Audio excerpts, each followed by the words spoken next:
Hello and welcome. It is 11 March 2026.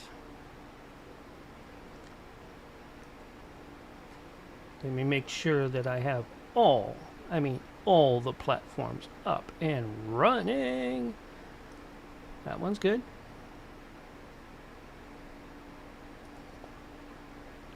Two.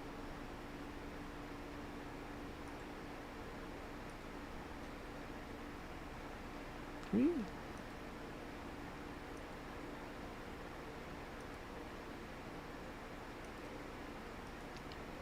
Setting up for DREAGUS Productions Wednesday shows tonight here on this platform and all the other platforms that I'm on.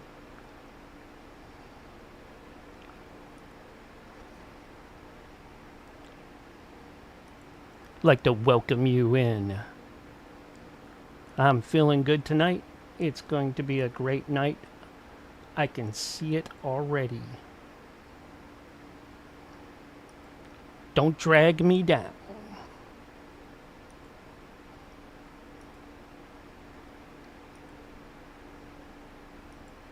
Gonna get it all up and going.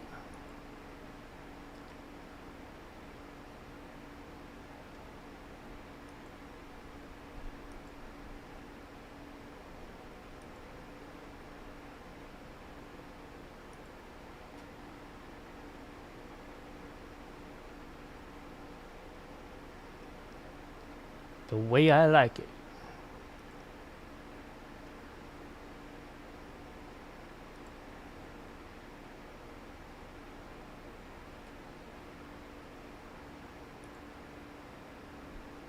If you're new to the stream, I do hybrid streaming, which means I'm on multiple types of different platforms, from internet radio to the platforms you're hearing me on right now, video platforms like this, as well as some terrestrial stations take my shows of the hosts. Take the shows of the hosts. Welcome in, Rose Mimi, Loot Zeria.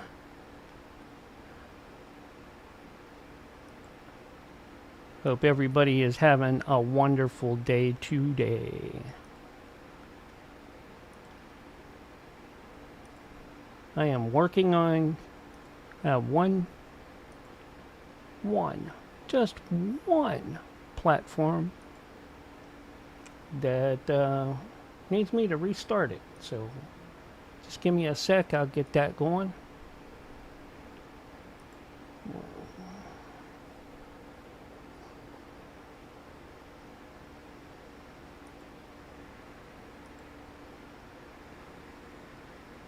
And here we go with that. Welcome in, all newcomers, old comers, fans of the show and stream. Appreciate each and every one of you. Yes, you don't get to hear me talk too much when I do my other streams, because that's just how it is. Asian Santa, welcome in. Megami's Ma Games 01 in the kick chat. Appreciate you. I'm going to get everything set up here. I'm going to switch over to the there we go. I'll be bringing up Censorship Sucks. That'll be the first show of the 3 shows tonight. While I do that, I will make sure everybody is all set up and ready to go. Make sure everybody is all set up and ready to go. Make sure everybody is... I hate that. There we go. I guess I had an update that I didn't know about.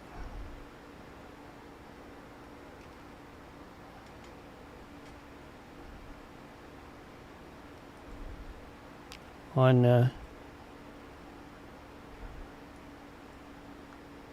There we go.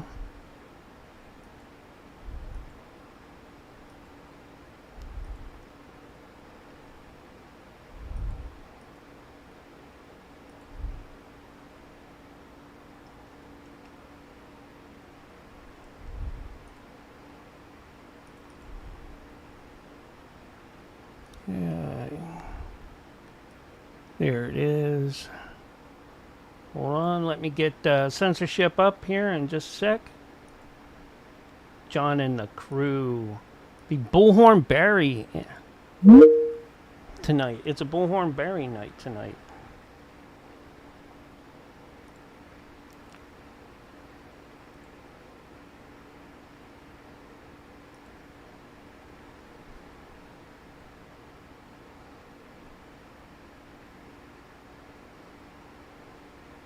Hello? Hey, how's it going? Barry! Good, how you doing? Doing great here. Just got all the streams up and rolling, and everything's set up, and we'll be ready to go for the radio side once we get that far. Where'd Barry go? I don't know. I just got here. Was he already in here? Yeah, well, I mean, it is early for him. Yeah. So. I didn't see him when I got here, but... I did there for a sec. It looked like he answered the call, and then it gave out on him. I guess he doesn't have his stuff ready. You know, get his mic and all that keyed up. Mm-hmm. Yep. So how's your week been? Been good. All right. I'm just knacking on some mac and cheese. Mac and cheese. Mm-hmm. You didn't put anything in it like ham or No. just plain? Yeah, but it's like, it's from a restaurant. Oh, okay. I was going to say, it's Velveeta. No. No, it's really good.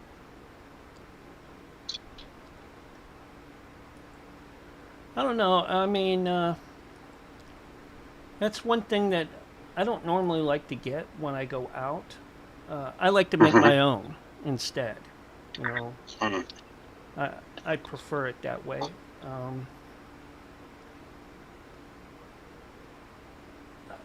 I like other people's macaroni salad. I don't, you know, I can make great macaroni salad.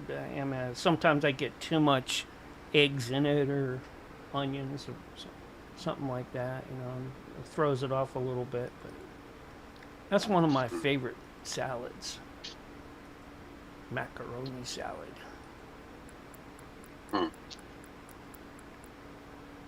Oh, there's Barry. Welcome in, Barry. How you doing?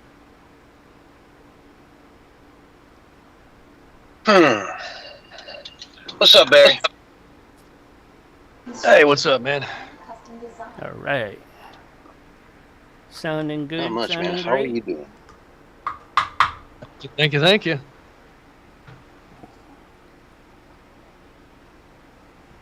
Well, we just might as well close the show down today. Nothing's happening in the world, so we'll just have to, you know, everything's boring. It's time for us to hang the show up. You know, everything's perfect now. Yeah. You know. Perfect world, perfect life. Yeah. I heard that. I heard this because I seen it on a meme. All right. That they've appointed Ilhan Omar as the supreme commander and leader of Iran. So it's got to be true, right? Yeah. It's a bold move. How could it not be true? Yeah, right? You know, old news is sometimes good news. Mm-hmm. Yeah, let's check out everything. Everything going all right tonight? So far. There we go. I guess everybody's doing all right. Yep. Oh, yeah. Ooh, it sounds... But I just want to say for the record, Jim Carrey is just not Jim Carrey, man. Okay? I'm telling you. I've seen the videos, dude. It's a clone. I'm telling you, it's a clone. You know, we're good to go when I light up. Have you guys seen the Jim Carrey video though? It really, of course, it's not a clone, but it isn't really him though. I mean, something happened to that dude. Because remember, he wasn't. Long ago, he was talking about the tetrahedrons and how nothing really matters, and these award shows are absolute garbage. It's the lowest level to try to achieve, and mocking the award shows. I mean, like, seriously mocking them, right? And now all of a sudden he's acting like some sort of Indian guru.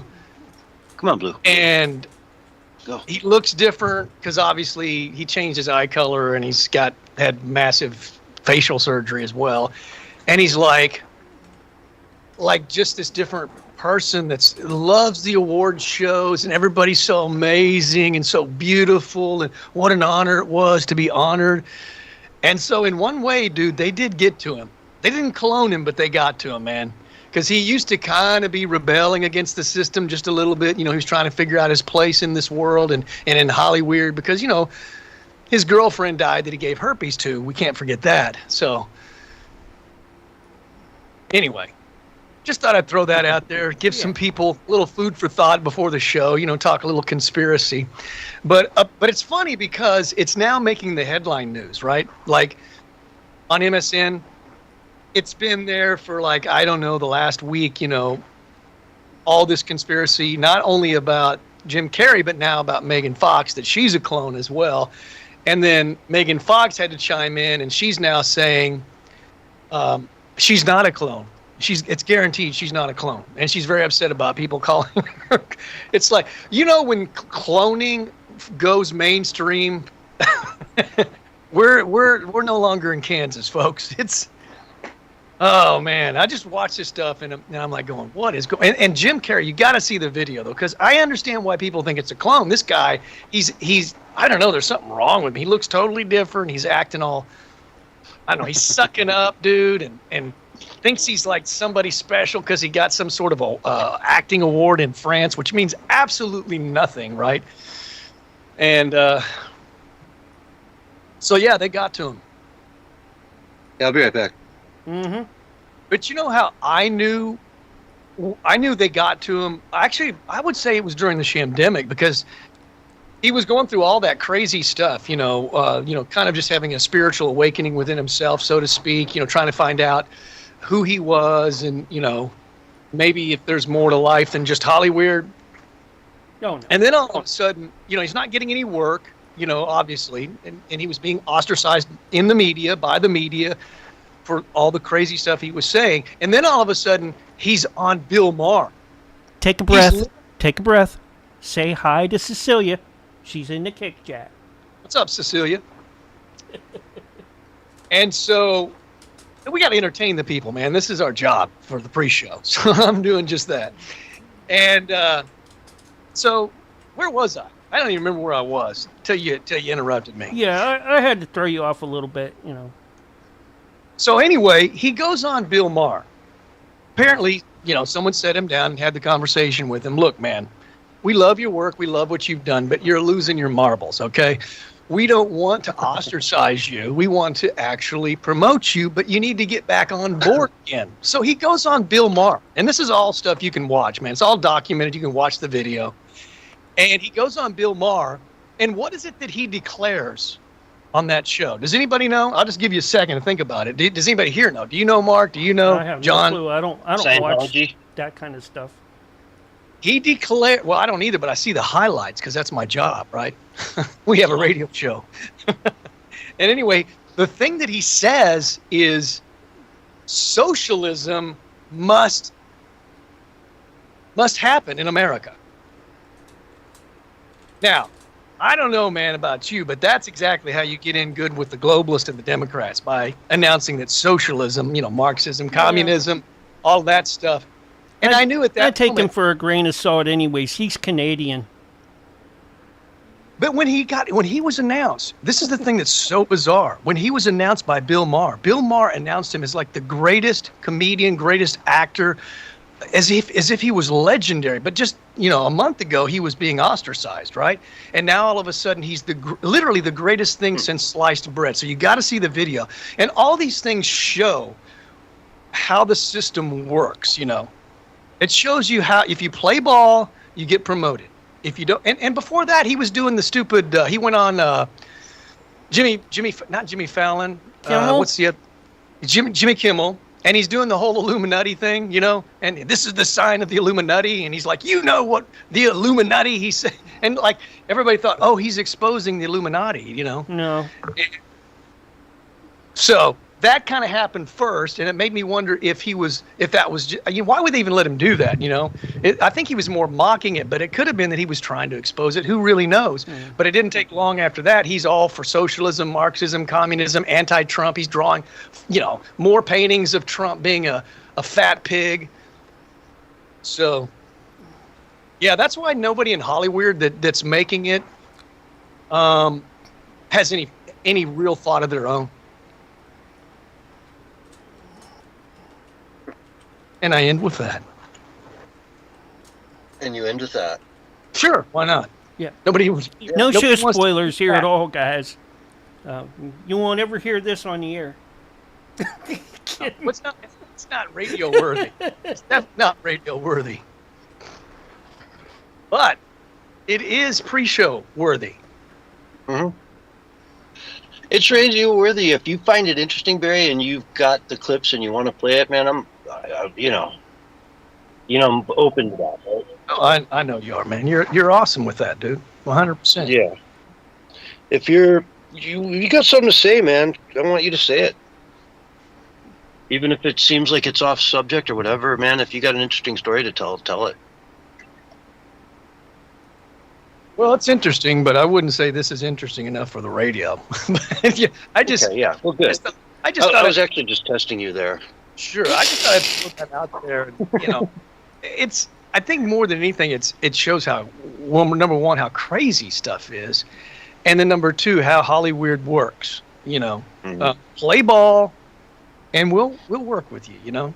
And that plays into like the Epstein stuff as well. I mean, and it all depends on how willing, I guess, you are to play ball, depending on how big you become. And it does seem like weird stuff happens the more, if you do some kind of humiliation ritual, you do get promoted very quickly. I said John Cena was going to go to the moon after he had those 2 humiliation rituals that he had to do. I said, oh, this guy's going, he's a nobody. He's a nobody wrestler. And next thing you know, he's an A-list actor. Just like that, after he went naked on the Oscars and then dressed up as a woman in a movie, next thing you know, he's an A-list actor. It's like, okay, that something's going on weird there.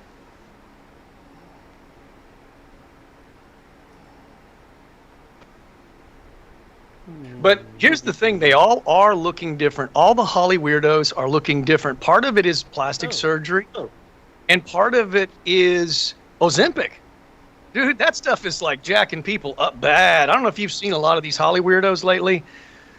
Even what's the A-list actress that's in a lot of movies? She's in Marvel movies. She was in that movie with Leonardo DiCaprio, Wall Street movie.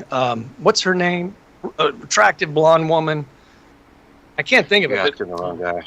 Yeah, well, anyway, I don't know her name either. But anyway, she looked like she's on Ozempic now.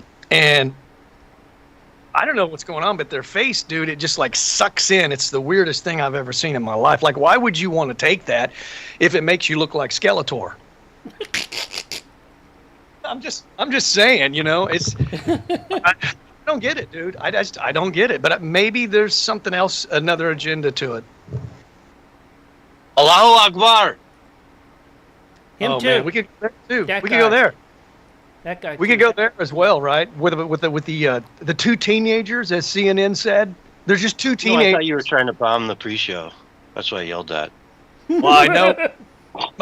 You might as well tackle that one too, dude. I talk about that.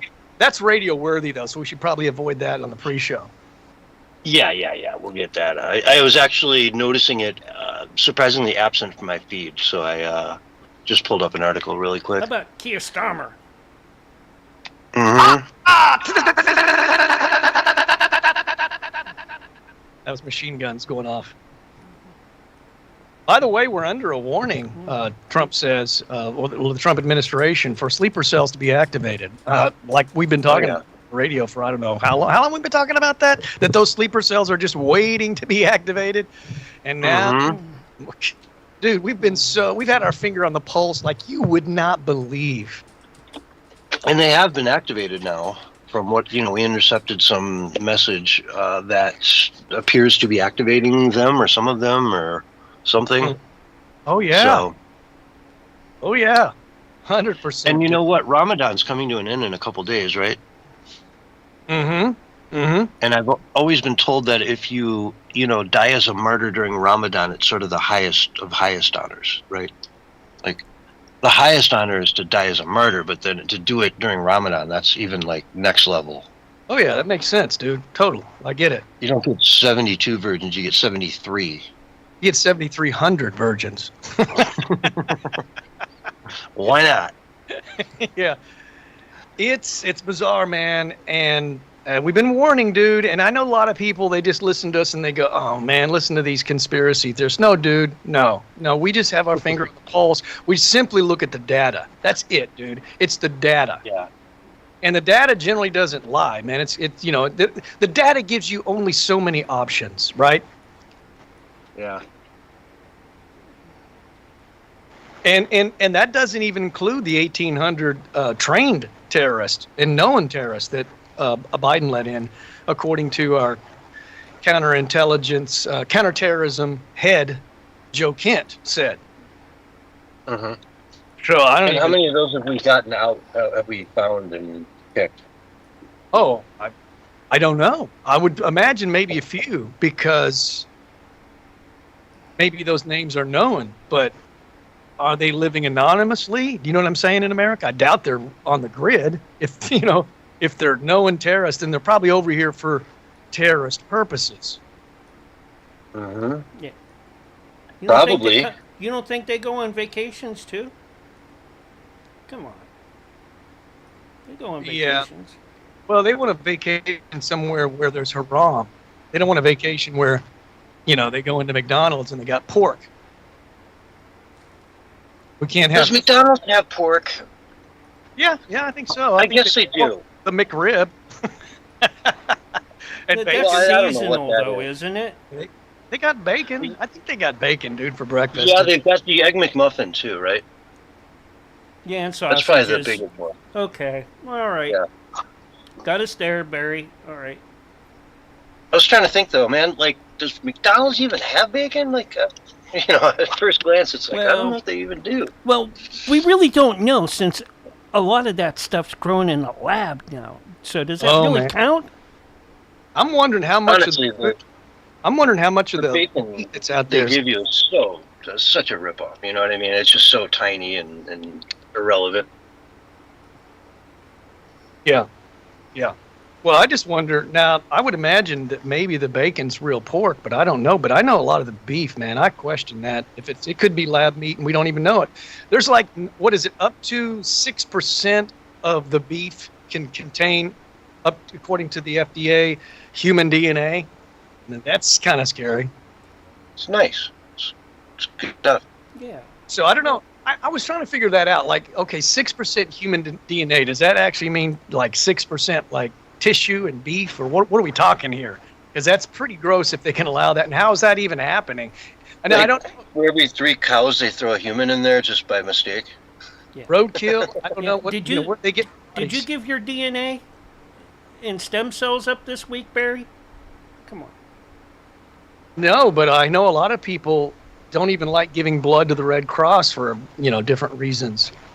Well. You know what freaked me out? Because I just, my mind got refreshed as I was watching a video on YouTube or somewhere, and they were talking about the artificial blood, because they have artificial blood, breakthrough artificial blood that can save people's lives, and they also have like pig's blood that they've used, and I was just thinking, well, why not just regular blood? Why do they have to use artificial There's blood? shortages of certain types. What if there's not a shortage and they're just using it? That's Yeah, it's well, like I don't know that I don't know how artificial blood would work out. I just get the gut feeling that maybe it has a longer shelf life. I don't With all know. the preservatives and stuff like that in it. I don't know if I trust it. I haven't asked Bill Gates lately. All right, so that'll be on my to-do list. Yeah, I got a lot of questions for Bill Gates. Like, why isn't he in jail yet? Why hasn't he been arrested? I don't get it.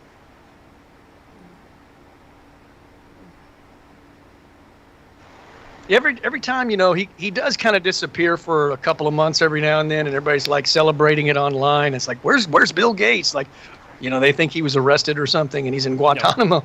I'm like, no, he's around. But then he resurfaces, and he's more crazy than ever every time he comes out. He did relent one time. He did say maybe global warming isn't as big of a doomsday scenario as we've said or thought. He did say that. I give him credit where some credit is due, but then he's back to the same old global warming green scam nonsense again right after he said that. So it's just rhetoric, means nothing.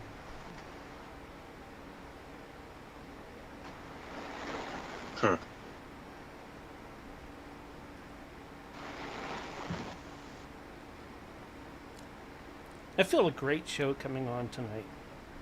I do. You're already wound up, Barry. You are all ready to go, and this is going to go by so quick, I'm sure. Yeah, I need to wind him up in like the first few minutes of the show tonight. Yeah. Just really get Not him going. before breaks. At the beginning, all right. I'm gonna try to keep an eye on the clock today. Although all my clocks are messing up because I need to change the batteries out, so I have no idea what time. Did you change your clocks, Barry? The ones on my laptop I did, Yeah. because they change automatically. Yeah, I didn't do that in my truck yet. I might wait until I have to change it again before I do that, since I use it so much. Yeah, I did change the one on my car. That's my one big advantage is I don't like my clock in here. I don't have to change ever. Really? Why is I that? just have to change all my alarms for the shows. You just have to change what? The alarms for the shows, like I have an alarm that goes off at like a minute before 2:30. Okay. So just let me know that, like in case I'm sleeping or like just totally off the ball, that, oh crap, Mark's about to call me. Yeah. And who knows what he's going to call you? He may call you all kinds of names. No, racist. not I'm sure he me. does. I don't do that. Zippo. No. Barry, He I'm goes not on like Nancy's that. show and does it. Huh? Homophobe. Who does? I don't. You do. I don't say any bad things about you guys on her I've heard show. you. Huh? I've heard you. Roger always says bad things about you guys. I'm like, no. I always stick up for you guys. You guys are always there. I mean, you got 4 hours with me. Why would I do that? No. There you go. That is a lot, man. 4 hours a week. Yeah, more That's than crazy. any other show. You know Years why? now, too. Because you guys are quality. Did we do 3 hours both the Sunday and the Wednesday when we were doing 3 hours? No, never. No, just on Wednesday. Never a 3-hour Sunday. Okay, so we were doing 5 hours. We actually, when we started out, I think we started out with a 1-hour show on Sunday, right? I think so John? too. I think it was. No, I think it was every other week, but it was still 2 hours. Okay. Yeah, I thought maybe. But it was every other week. Yeah. I know one of the shows we did, what was it, 1 hour for a little while, and then it quickly went back to 2 hours. I'm gonna grab some sort of snack before we. How much longer till we go into another room? Well, 6 probably minutes. we Well, probably got 6 about minutes two. till the top of the hour. We're good. We 2 got more about 2 more minutes till we go to the next room.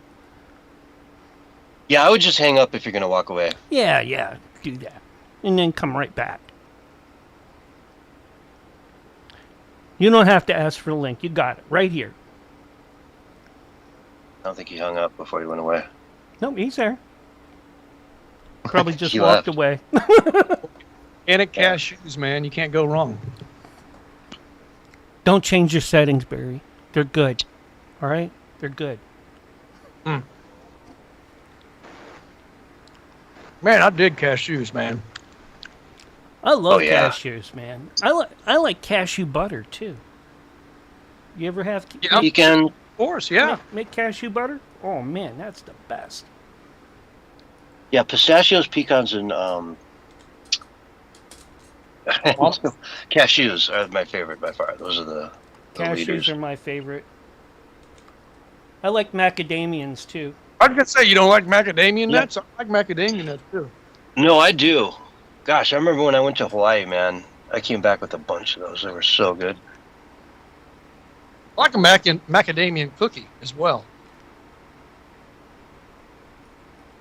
Those are great during Christmas time. There was this one. Oh, yeah. There was this one nut that they had in Guam. They told us that while we were there, yeah, it's fine to consume them, but not to consume too many, or it'll show up in a test when they drug test you. Oh, I'm serious. I can't remember what the name of it was, but you know, they did have, and it was a pretty good nuts there that they had there. I'm not sure if they all came from there or the Philippines. A lot of them come from the Philippines. Oh, you must be talking about the crack nut. Yeah. Yeah, I can't remember. It's been, oh man, it's been over 20 years, Barry, since I've been to Guam. Yeah, they're putting it back in a nut now. Actually, yeah, let's see here. Yeah, it has been over 20 years because I was there in, from 99 to... It's a new GMO that Bill Gates 01. created. It's called the beginning of 01. Yeah. They take crack and they merge it with the acorn.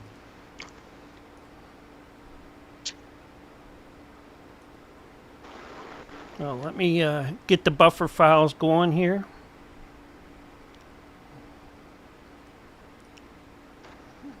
Buffer it out, man. You know, buffer it. And Switch rooms. yeah, we should be close enough now. Go ahead and switch out. All right? See you on the next one. All right. That was pre-show for Censorship Sucks Roundtable Radio Show. I got the buffer files rolling right now on the radio side, so we're going to get them started up and going here very quickly. So, sit back, relax, get your coffee, your drink, your snacks out, whatever, and we're going to get this show going.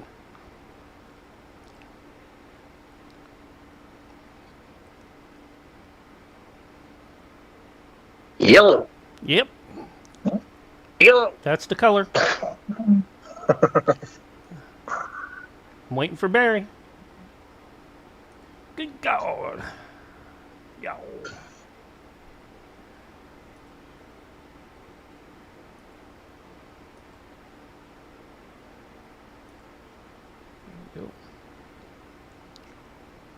All right, here's your countdown.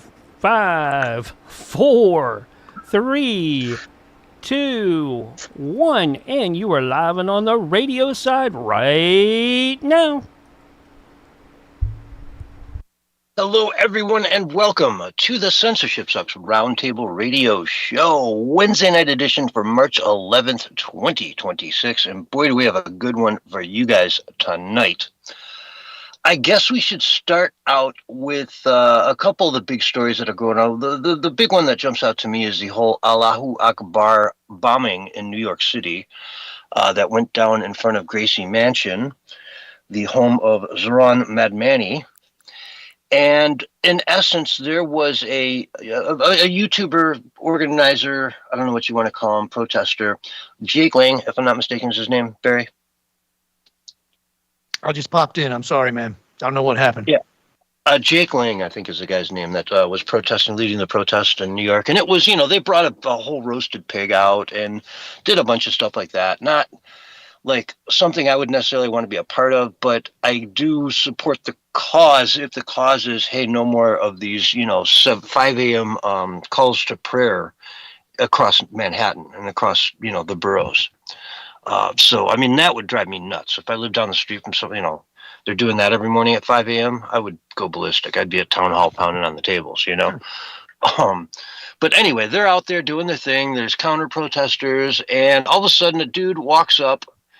And it's funny because the best video they have of it, and you probably saw this one too, Barry, was this reporter who's on the ground. He's got a microphone. He's talking about how he's yelling, everyone is welcome here, you bigots, and, Muslims are religion of peace. And like literally right as he's saying this kind of stuff, a guy runs up behind him, yells Allahu Akbar, and throws a lit grenade of some sort. It had a fuse on it that was lit, a bomb, throws it over the guy's head, and then turn around and sprints away as fast as he can. Right. And the dude talking doesn't, he had to be able to smell the fuse, right? So you got that sense going. You've got the panic in the dude that just threw it. He's now 20 yards that way. You know what I mean? But no one there seemed to be all that concerned about it. It was very odd. Just very entitled that you don't really think it's possible that somebody's going to walk up and throw a bomb over your shoulder. Yeah, it's very bizarre, man. And he was actually, at the time of the event, he was actually, defending all of the Islamic terrorists and criminal illegal aliens. That's what he was ranting in his bullhorn about. And exactly. You just can't make this stuff up. He's out there defending these very people, and then he attacks him and then throws a bomb over his shoulder all simultaneously. And it's like, it's like one of those things that it's like a picture perfect moment that becomes symbolic for, our situation where we're at. And we have these like every couple of months where we have these moments that sort of, the event paints a picture, a broader picture of literally the kind of lunacy that we're up against, right? And it's like they say, if a picture can paint a million words, sometimes this is what happened. This says more than just, a news report. And by the way, CNN said, don't worry about it. It's not Islamic terrorists. It's just two teenagers that just sort of lost their way. Oh, it was a beautiful Sunday morning, unseasonably warm for New York. There you go. They painted this whole picture of just two teenagers, and then they were thrust into the situation that it'll change their lives now, and how tragic it is. And no. They were Islamic ISIS-inspired terrorists who were trying to kill people.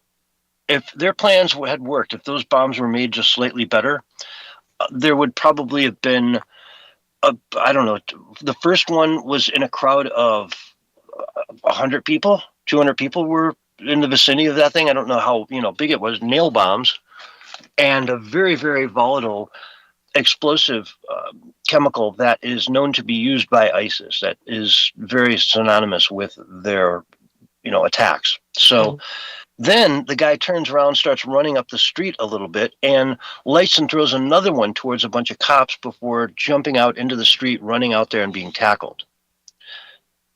So there was plenty of opportunity for him to kill a lot of people here. And fortunately, they didn't. There were two of them. So I might be mistaken that it was the same guy. It was probably the other guy that threw the other one at the cops. But that's where we're at now. It's a war on America that is being sponsored again out of Iran. We talked about it before the show, Barry. The word has gone out from the IRGC, the Islamic Republic of Iran, saying, activate sleeper cells. Code 1, sleeper cells, go now. Everyone else, wait. But let's start this up. We're seeing attacks all over the place. The guy shot up that bar in Texas. Right. Another guy got pulled off of an airplane the other day for threatening to blow it up. I could go down the list, and there are a dozen of them in the last week. So this is picking up. It is happening, but I don't think it's the big one yet. You know what I mean? If they're going to plan something big, we will be talking about it for probably months on end if they get away with it. if they actually can pull another 9/11 per se, God forbid. Yeah, and that bozo on the plane was going, Allah Akbar. Every time I hear, some Muslims say Allah Akbar, it sends a chill down my spine. I think, basically they're saying their God is greatest. It's like they're worshiping or praising God in some bizarre way. But when I think about how Christians worship God, I think about, them raising their hands in a church service and singing a hymn or something. This is not that, So anytime I hear Allah Akbar, I think about, guns going off and bombs blowing up. I don't know how that's giving their religion a very good. You'd think that the moderate Muslims would say, "Hey, this doesn't represent us," but I don't even hear that. I'm sure there's a few. Don't get me wrong, right? But maybe deep down inside, they're like, "I like the terrorist." I don't know. I don't because I don't know very many Muslims. The ones that I do know are actually pretty nice, but they're also a little different as well. Mm-hmm. Yeah, I think if you just were in Iran, if somebody, made a good dinner, Allahu Akbar, they just like, if you cross the road successfully, yay, Allahu Akbar, it's just, they yell it pretty much for everything. So, but we associate it more with the killing than with just it being a, average daily saying. But I don't know. It's an interesting situation now. Mamdani's wife has been getting some heat lately because she was apparently, like, on October 8th, liking a bunch of, pro-Hamas videos and posts on X regarding, saying, Israel deserved it, or it was a hoax, or all these other things. And they're making a stink about it. But the fact of the matter is, folks, this is what they voted for. This is nothing new. He never, he ran on this. When he ran for office, this was his platform. Yeah. Israel bad, Palestine good. And so, his wife reflected that on social media. Go figure. Right? It's not a scandal. It's what you voted for. Mamdani won't condemn it, and he's supposed to be the the mayor of inclusivity. Well, that's not very inclusive, man. If you're gonna, because it was straight out like not like possibly anti-Semitic. It was clearly like anti-Semitic stuff. Just hate stuff. You almost have to be inhuman to say the kind of things that she was saying in multiple posts, right? And he won't condemn it. Yeah. Now, he doesn't have to condemn his wife, but he should be able to say, well, I condemn that rhetoric, but he doesn't say anything, man, which just, if I was a Jew or even someone that likes Israel, I would not even want to be in New York City right now because, I would feel almost maybe somewhat scared for my life in a way. Yeah, not welcome, dangerous. Sure. Mm-hmm. London, England's the same way now, right? I'm sure most Jews in England are walking on eggshells. They're not wearing their Star of David, is it, in the open?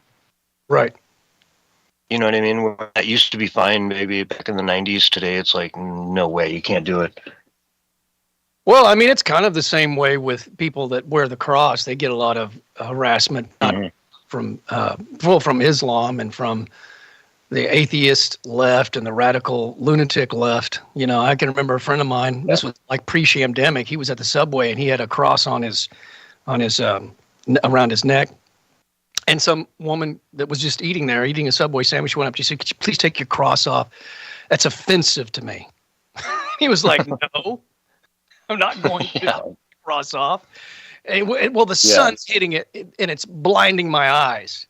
And he's like, "Well, move."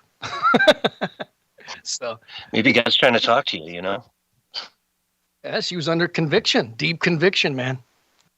Yeah. Man, that reflection was God winking at you. He says he loves you. Yeah, that makes him really mad. Whenever a Christian tells, the atheist or the LGBTQ that God or Jesus loves them, they lose their marbles. That's which is weird. You would think if they were up there preaching fire, brimstone, and hell, that's what would make them mad. No, if they literally say Jesus loves you, that's what seems to trigger them. Yeah. Well, love is a very powerful emotion. When you mix it in with hate, it sets people off and they lose their cool. So anyway, with regards to this bombing attempt, I don't know if there's a whole lot more to it than we can cover. Thank God that these things didn't go off. there would have been a lot of dead people, and it would have been a wake-up call for all these people in the news that are trying to report this. As like you said, like CNN and Dina Bash and a few other people have come out and said things that just make no sense. They're talking about it like it was the anti-Muslim marchers who were the ones causing the problem. Like their presence is what led to this. They can't be allowed to be there to some degree. That's kind of the vibe I get from it. And that's just crazy. It's upside down world. It's like in England where they arrest you see these images of these guys getting beat by Antifa there. They're one guy had a freedom shirt on, just, said freedom on the front, whatever. All of a sudden, all these Antifa guys come up and start beating on him. So he starts booking it and he starts running towards a bunch of cops, and the cops immediately arrest the guy. Yeah. Right. That's he's running to you for help and he's being beaten on the streets and you arrest him. Yeah. That happens in the leftist hellscapes, right? The actual victim is now the criminal now. Exactly. So they try to flip it like that and, paint the victims here. My Lord, they was almost assassinated. That's almost like it's a life-changing experience. Mm-hmm. And it's going to be reflected. He's going to be pissed and he's going to be out there 10 times harder from now on. And so that's what you create, You put people in these life and death situations. You raise the rhetoric to such incredible levels that, if you don't try to kill Donald Trump, then you're like, it's worse than not trying to kill Hitler. Mm-hmm. Would you kill baby Hitler? I would encourage everybody to go look at the picture that was captured of this radical. He was a young man, terrorist, Islamic terrorist, and he's got that bomb in his hand. It's literally like they've got a freeze frame right over the guy's shoulder, and he looks completely insane and mad. That's not just a teenager, New Yorkian teenager that's lost his way. This is a madman. This is somebody who's filled with rage. And I would bet you money, man, we need to follow this up if it's possible. If this guy that was attacked by this Muslim terrorist, I bet you $100, man. I bet you $100 that he will defend that guy. He will defend the guy that attacked him and threw the bomb. You watch and wait and see, because they align themselves with these people, man. That's who they align themselves with is the criminals and the terrorists and the gangbangers. These people are, what has happened to these people? And you go look at these people at any of these protests that are, protesting Trump doing, his lawful duty, using ICE to round up the, criminal illegal aliens. They all look like they're completely either completely loony, kooky, or out of their mind. They look disheveled. They look, like they maybe have an IQ of 2 or 3. I don't know, man. That's who these protesters attract. These kind of people. They're just like, I don't know, maybe belong in a mental institution like Trump talks about. Maybe we need to reopen the mental asylums again. Yeah, we're not too far from it. Now, these guys as well were from wealthy families. You mentioned said from New York. They were actually from Pennsylvania. And, they were both living in 6,000 square foot homes, respectively, which is pretty huge. That's a big house. So very wealthy, were born in America, so second generation, and they still somehow got caught up in this ISIS garbage, Mm-hmm. to this degree. So it says something for assimilation and how we need to do better with it, got to do better. But you were right, though, in what CNN said. I got their short little quote from their X account that they have. It said 2 Pennsylvania teenagers crossed into New York City Saturday morning for what could have been a normal day, enjoying the city during abnormally warm weather. So you were right. And yeah, I thought maybe they lived in New York or whatever, but yeah, whatever, Pennsylvania, New York, wherever they came from. Well, yeah, it's just silly how they try to paint this in such a way that it makes, it makes it sound like they're freedom fighters or something. When you realize, folks, this is ISIS. It's ISIS, man. That's who's promoting this and helping this and maybe funding it. Who knows, But enough of that. Let's go to Iran, because we got a lot of fun over there. And I will say okay, we'll get through the war stuff. Yeah, we sunk like their entire Navy, 50 some ships. Trump came out today and said the thing's basically over. We're way ahead of the 4-week timetable. And if that's true, and that's what turns out to be factual as we move forward, then more power to them. I'm happy that this is done, and let's move on. I don't want to see any more troops on the ground or any of that kind of crap. If we can kind of leave it as it is and get enough momentum in the country to take care of the rest, then great, fantastic. Maybe they can have freedom over there for once. Then there is the idea that maybe they were planting some mines in the waterways there to try to discourage any ships from going through. And Trump just basically said, look, you know, if you're doing that, it's going to hurt harder than anything you've ever felt. I would also say that the new, what is it, the mullah or whatever, the top guy that they, you know, the son of the previous one who just died, was apparently very well injured during some sort of an incident, collateral damage from a bomb, who knows. There are rumors that he's in critical condition, and no one has really seen him. They did bring out, though, a cardboard cutout of the guy to show to people, believe it or not. And that is just meme, like comedy gold, you know? They've got him, Donald Trump, opening the you know, this curtain behind the painting. I assume it's like the Declaration of Independence or something, but no, it's the mullah on there in cardboard cutout, right? They had Marco Rubio with a cutout cardboard body sitting in his chair. All kinds of comedy gold. So look around for that stuff. It's good. But the real news I want to get to in Iran is the deal with the soccer team, the women's soccer team. They were playing in Australia, and they were given an option that they could either stay there or they could go back to Iran. And about, I guess, 6 or 7 of them, maybe one changed their mind, and I think a member of their staff as well, all have said yes so far. And it's interesting. You know what? One of the first things they did when they took their photos with the press, Barry? They took off their hijab. Oh, nice. They took off their head covering and just had a normal photo.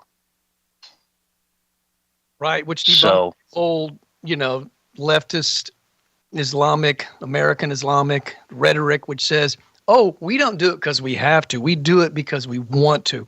But the moment an area becomes freed where they don't have to do it, none of them do it, which tells you that it's not religious conviction. In fact, from what I've understood in Iran, a lot of the people that supposedly claim to be Muslim, like 40 to 50% of them are not. They just go pretend they are because they have to. Yeah, it's a lot easier. Much less friction in life if you just kind of go along with it. And then you can truly believe whatever you want when you close your doors and go home. Right? But when you're outside, you kind of have to play by the game of the regime because, well, it's the regime. So, yeah, there's, I think, a large percentage. The question is it a majority? You know, is it 70% or is it 30% that just don't want to be a religious, you know, country anymore, a caliphate, so to speak, you know, a religious ruling by one leader who is the next closest thing to God on earth, and you have to listen to everything he says. There's no questioning it. Do you want to live under that system or do you want more democracy? And if it's 70% or so of the people that want that, then this will be pretty quick and painless and it won't take too long, you know. But like, there's always going to be hardliners out there. And if they are a majority, then it's no good. If they're even, you know, controlling a lot of the powers, which they do now, they need to lose that because then they can just beat you back into submission, which is how you got there in the first place. So I don't know, man. If they can beat this thing down, great. But I'm just happy that these, you know, women aren't having to be captive anymore. Some of them went back fine. You know, they probably will never go to another non-Muslim country to compete. You know what I mean? Or anyone in the world. In other words, Iran did just make an announcement today that their men's will not be competing in FIFA this year at the U.S. World Cup. Because the World Cup will be held in North America, Canada, USA, and Mexico will be hosting games. That I know there might possibly be a few other countries thrown in there, but those are the main 3 venues. So they're not coming, which, you know, obviously they can't. The only way you let them go here is if you know you've got them so under control that there's no way they would ever risk defecting. You know, it would be a huge. I mean, it's a huge embarrassment to them. If people are defecting. Yeah. So, oh yeah. Yeah. Get that. It's totally true, man. I think that a lot of them, even the ones that are Muslim, probably don't like the dictatorial regime. You know, yeah. Like I said, not every Muslim is a radical Muslim, but you know, it just seems like to me that a lot of the Muslims that are moderate, they don't speak up enough. But I guess maybe it's fear. Maybe fear is the reason. But you'd think here in America they'd be free to do that. But maybe still fear is a big part of why they don't say anything. I don't know. Maybe I'm giving them more benefit of the doubt than they deserve. But, you know, I have nothing wrong with I don't know anybody that really has a problem with somebody that's a Muslim as long as they're, you know, reasonable. Yeah. Don't shove your laws down our throats, and we won't do the same. You know, it's perfectly fine. Don't play your songs at 5 a.m. every single day, 7 days a week, 365 days a year. I don't want to wake up at 5 a.m. every single day for the rest of my life. Thank you very much. Please stop doing that. That would be a really good start. Well, a lot of it's authoritarianism, you know, just like when they go out in the middle of the street and dominate in New York City and just stay there for praying for, I don't know, hours, right? And they don't do that in their country. That is a sign of saying we own this city. And if you doubt that, we played the clip last week or 2 weeks ago where that Muslim said that, yeah, we're taking over New York City. And the entire crowd that was in the middle of the street that had taken over the street chanted, yes, that's right. And they were happy about it. Yep, that was in Times Square.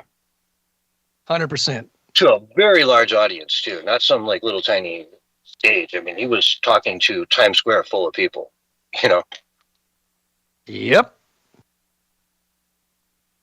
So, yeah, you know, when they tell you what they're going to do, believe them. Yeah. It's all in there, man. You know, it's all in there. Oh, you can't say they lack conviction. Mm-hmm. They mean what they say. You can't. Exactly. But I don't know. Texas is pushing back pretty good. It seems like in a lot of places in America, there's pushback and it's not going to be allowed. Obviously, New York, just another story. They want it. They welcome it. They want the call to prayer at 5 a.m. every day in every single square of that entire city. I want it at 1,000 decibels everywhere, top to bottom, everywhere. Every inch of that city should wake up at 5 a.m. every single day forever. Metallica levels, right? Metallica levels. No, call to prayer levels, dude. Have you ever heard how loud those are, man? No Metallica concert can compete against that. There you go, man. They're loud. Maybe they bring in Metallica's guitarist and drummer just to sort of amp it up even more. Sure, get a riff behind it. Switch it to English too, man. I know I read the lyrics out to that a few weeks ago, and you know they're come to prayer. It is your duty now to come and seek honor and wealth, and our religion is the greatest, and God is the greatest, and prophet is the only. I'm sorry, Muhammad is the only prophet, and blessed be, and all that kind of stuff. I mean, I'm paraphrasing it here, but it's if they did it in English, people would be like, "Yo, that's what they're saying." Like that's what you're waking up at 5 a.m. every day to play.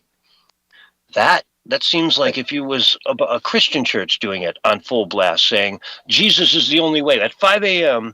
Come out and pray. Jesus is the greatest. He's your only salvation. Yada yada yada.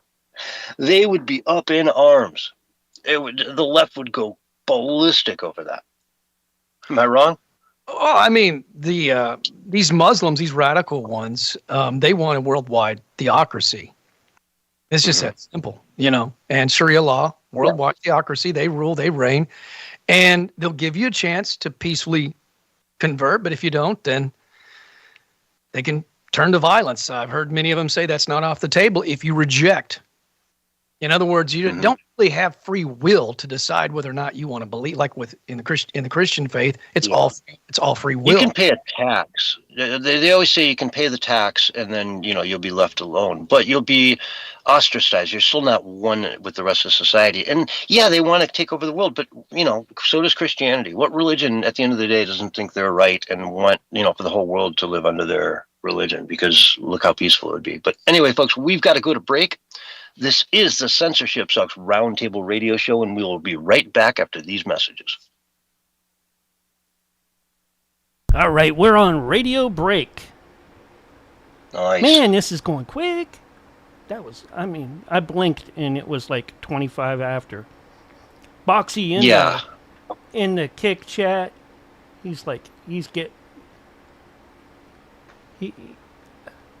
says, so, I can say today I understand why they've been burning U.S. and Israeli flags during all these past 30 years. Oh. Okay. It meant something? Okay. Just not paraphrasing. Time for a Betty Buzz sparkling lemon lime soda. Yep. Sounds good to me. That's a sponsorship plug. Where can we get it, Barry? Cheapo Depot, man. That's where I got mine. Cheapo Depot. Okay. That sounds a lot like the food and stuff. I got about 5 cases for the price of about, half a case, because I know the guy real well. And a few cases were open. He goes, just take those with you. I'll just give you those. I'm like, no, please. Like, yeah, come on, man. I said, okay, if you insist. But they're actually really good, man. I mean, there's like 7 grams of sugar. So I mean, it is somewhat sweet. It's not just water. Yeah. Thanks, Great Conspiracy, for those shout-outs in the Kick Chat. Appreciate you. And I'm sure that you're restreaming us as well. Appreciate that also. He's restraining us? Oh, yeah. How do you restrain us? No way can we be restrained, dude. Restream, not restrained. Oh, my God, Barry. Calm down, Barry. Unleashed, I tell you. We're all unleashed and nobody can stop it. Do you understand? Anyway. That would have been better if you had the bullhorn. Yeah, where is my bullhorn, man? Oh, I moved it. Got it. Well, okay, there it is. I see it. Yeah, I haven't broken it out in a long time, man. Yep. I was thinking the batteries might have been dead or something that you haven't been using it. Fresh batteries, man. I'm still hoping that there'll come a time in the near future that I get to break it out like live on the streets. It's been so long, man, since I've used it. I should have used it during the shamdemic. But I did show, speaking of restraint, some restraint. I got a lot of inspiration from the guy.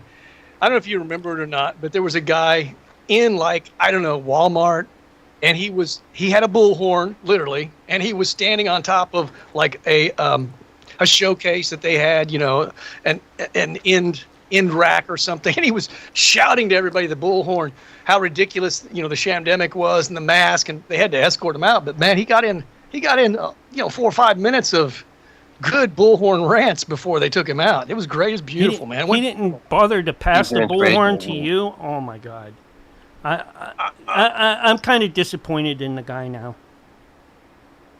I wanted to break it out. I had a lot of good ideas during the shamdemic that I never was really able to implement because nobody wanted to be a partner in crime with me. And not that any of it's really criminal, but you know what I mean. It's just a figure of speech. Thanks for redeeming those censorship sucks in the Kick Chats. Appreciate you. Thanks for that. Those are points they use from the chat itself from coming in. Oh, cool. Thank you, Jill, for that $100 super chat. Appreciate it, Jill. Oh, Bob, yeah. Thank you. $1,000 super chat. We'll take that super chat. We don't do that. We don't do that stupid chat thing. I mean, super chat I've thing. I've seen streams like that, though, man. Yeah. I've seen those. Yeah. Did you ever see what, well, anyways, you got 30 seconds. When they do Trump rallies? What's that? It's ridiculous. I missed RSN, when they do those Trump rallies, it's like I don't know, 10 grand an hour or something. I mean, it's just stupid money. Yeah. Oh, yeah. I would say something, but I know we're getting ready to go live, so I'll just hold it to the Okay, 5, See? Told you. 4, 3, 2, 1, and you are back live and on the radio side right now. Hello, everyone, and welcome back to the Censorship Sucks Roundtable Radio Show. Wednesday night edition for March 11, 2026. We're having a good old time here, folks. We've got Bullhorn Barry in the house. What's going on, Barry? Hey, ready to roll, man. Already seems like the first hour is just going by fast. Let's see here. YouTube. Big, interesting story here. YouTube has now become the largest media company in the world.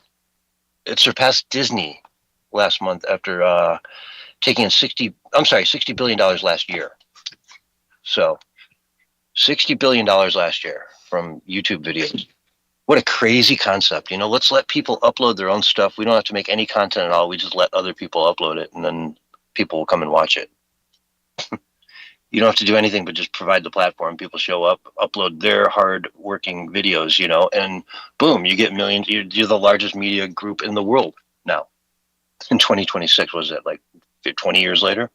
Yeah, because they were early, They were one of the first ones to do it and do it successfully. So I'm anti YouTube at this point. They've got so many algorithms in there that you can't even say certain things. And I just saw where they're actually now. Oh, at TikTok as well. I've heard that they're sort of pulling back the potential funds that you can make. Which doesn't surprise me. Bait everybody, get everybody excited about it, then pull back a little bit. I mean, YouTube now is just all celebrities and Hollywood and establishment, and I don't search any of that stuff. And yet, 60 to 70% of what it recommends for me, which is supposed to recommend what I like, is all that garbage. Mm-hmm. And one time it actually asked me, it was like an automated thing, do we show you too much celebrity or Hollywood stuff? And I was like, yes, don't do it anymore because I could care less about it. I don't want to see it. It's garbage.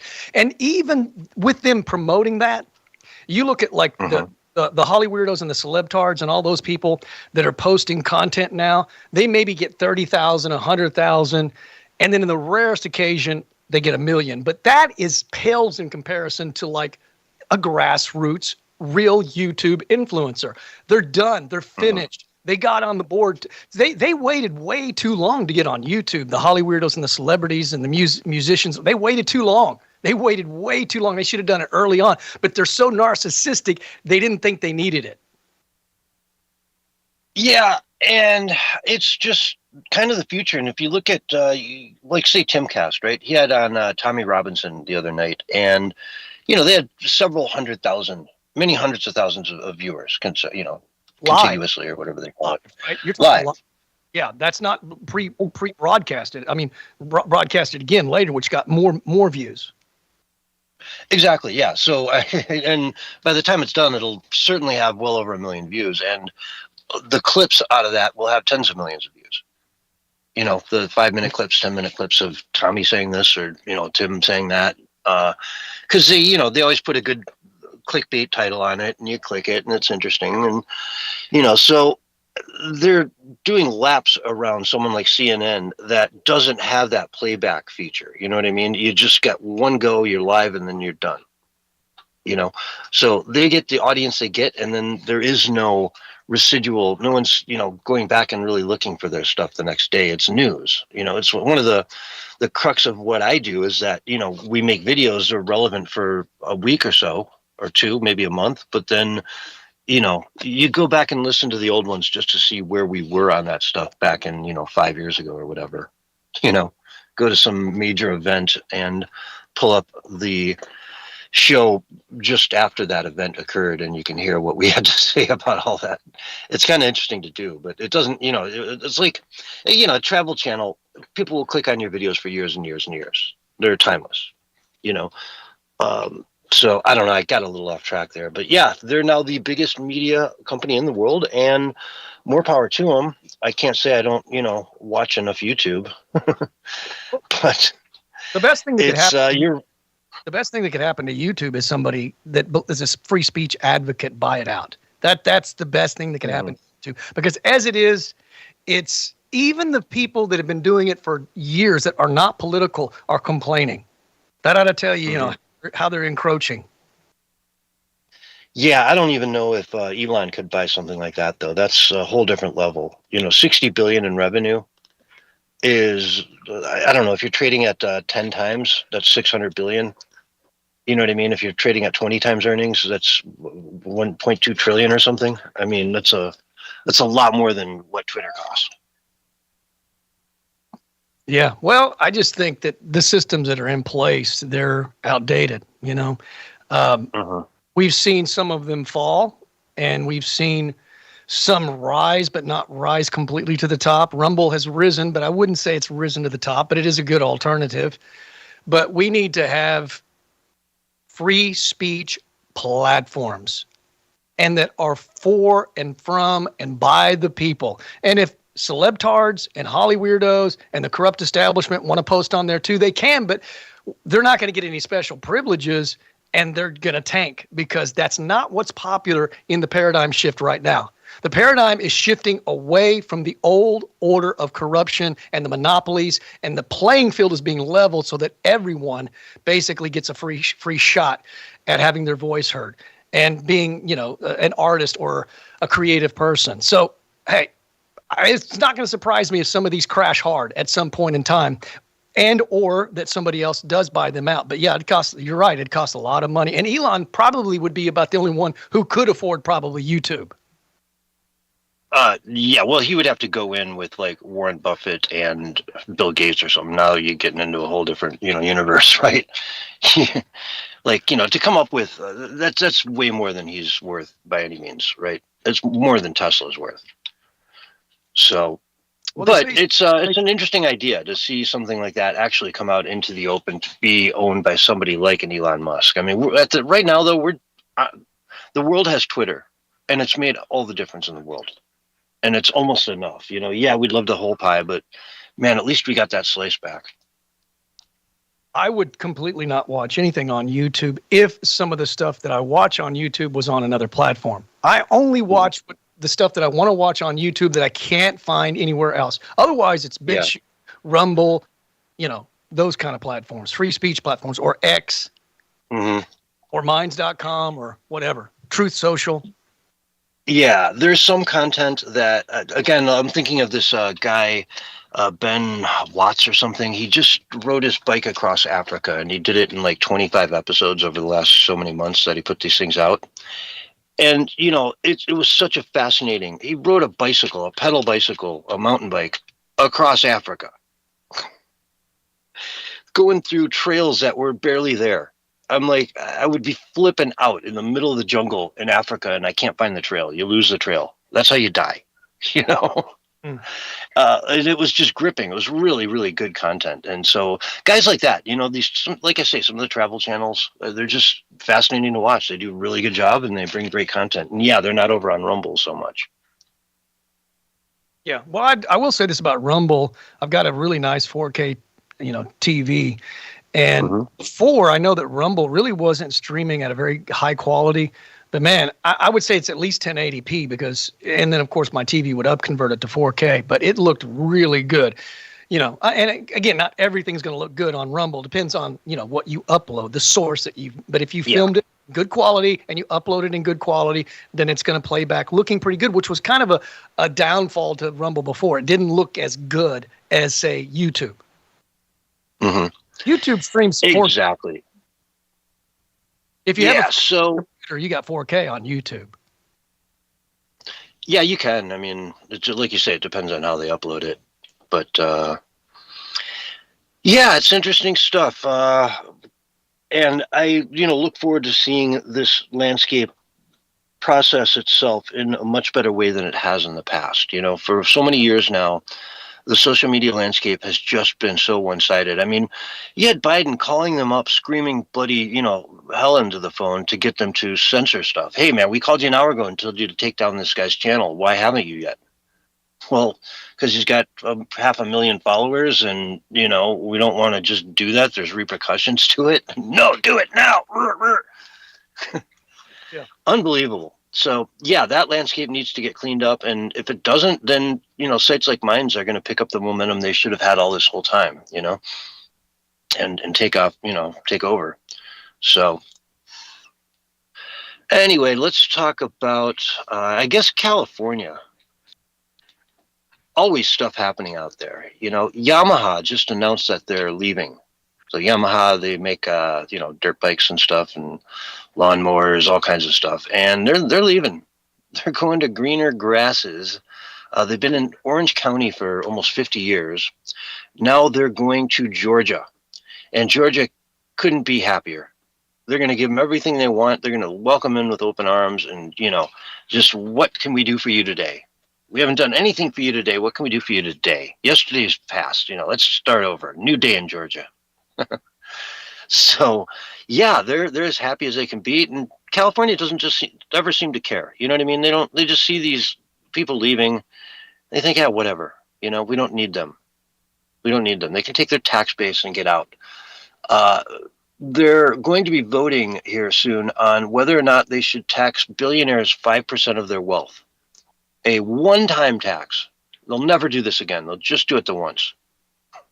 Of 5% of their entire net worth, which is ridiculous. It is. Assets aren't liquid like that at those levels. You've got money tied up in companies. You've got this, you got that. Sure, you come up with money, yeah, but you're probably going to have you and many, many, many people on your board that are subject to this tax have to sell lots and lots of shares of your stock to make it happen. So by the time you sell all those shares, they're not going to be worth what they were. So you're not worth what you were. And so guess what? You sold too many shares because the stock went down because you all had to sell shares. That's how it works. So, I mean, not that I feel pity for billionaires or whatever, but at the end of the day, if you want their taxes, you have to treat them fair. If you don't treat them fair, you're not going to get their tax money. They're going to go to Florida where they know this will never happen. Heck, they're trying to get rid of property tax in Florida. No income tax. I mean, you go there, if you're making big money, you go to Florida and you start picking up that tab immediately. I remember living on the California border in Nevada, in Northern California, and the difference in property tax alone was close to my mortgage. It's a giant financial disadvantage to be in California. The income tax and all that, you add it all up and you're screwed. So I don't know, man. I don't know how they don't see this. In Seattle, they're losing. The founder of Starbucks is leaving and taking a large part of the company with him to Florida or Tennessee. I think Starbucks is moving to Tennessee. He and his family are moving to Florida, if my memory is correct from the article I read a couple hours ago. And again, they're looking at adding a new additional 9.9% income tax to anyone who makes over $1 million a year. Okay, sounds like a lot of money, but in Seattle, is that really a lot of money? Suddenly you're crossing over the 50% threshold, where 50% of what you make goes to the government. And what do they do with it? What do they do with it, man? They just piss it down every hole they can find. It's so frustrating. And so, yeah, people are going to leave. I don't know. What do you say, Barry? Well, you have to ask yourself why they don't care that people are leaving. And I think that answer is actually quite obvious. They believe that the pendulum is going to swing back their way. I don't know how they expect that to happen because in the polls, they're not doing very well. Maybe they plan on stealing again. And then once they take the power, they'll do just like Biden did, rule with an iron fist.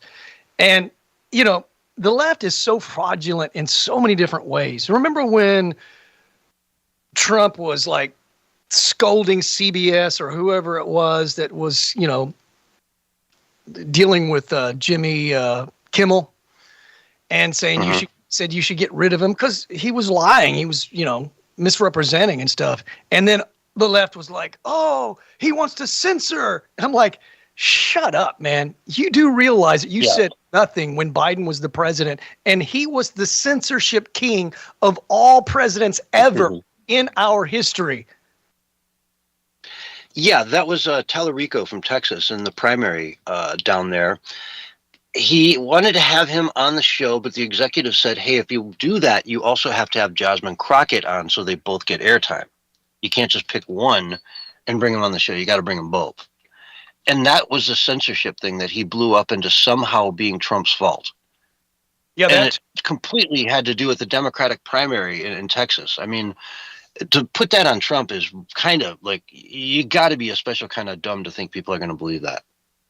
Do you think that the left has, do they think that we've forgotten how tyrannical they are and how tyrannical Biden was, how tyrannical Kamala was acting and talking? I mean, do they think we've forgotten that? I mean, the very idea that they would, you know, they have no position to judge, you know, especially on something minor, when they literally were, like you were saying, Biden was calling people up to say, cancel, censor, shut him down, take him off. I mean, that's a dictator, dude. That is it. That is violation of our most prized First Amendment. Think about it. It's not the Fourth Amendment, the Fifth Amendment. It is the first and most prized amendment, free speech. At least that's part of the First Amendment.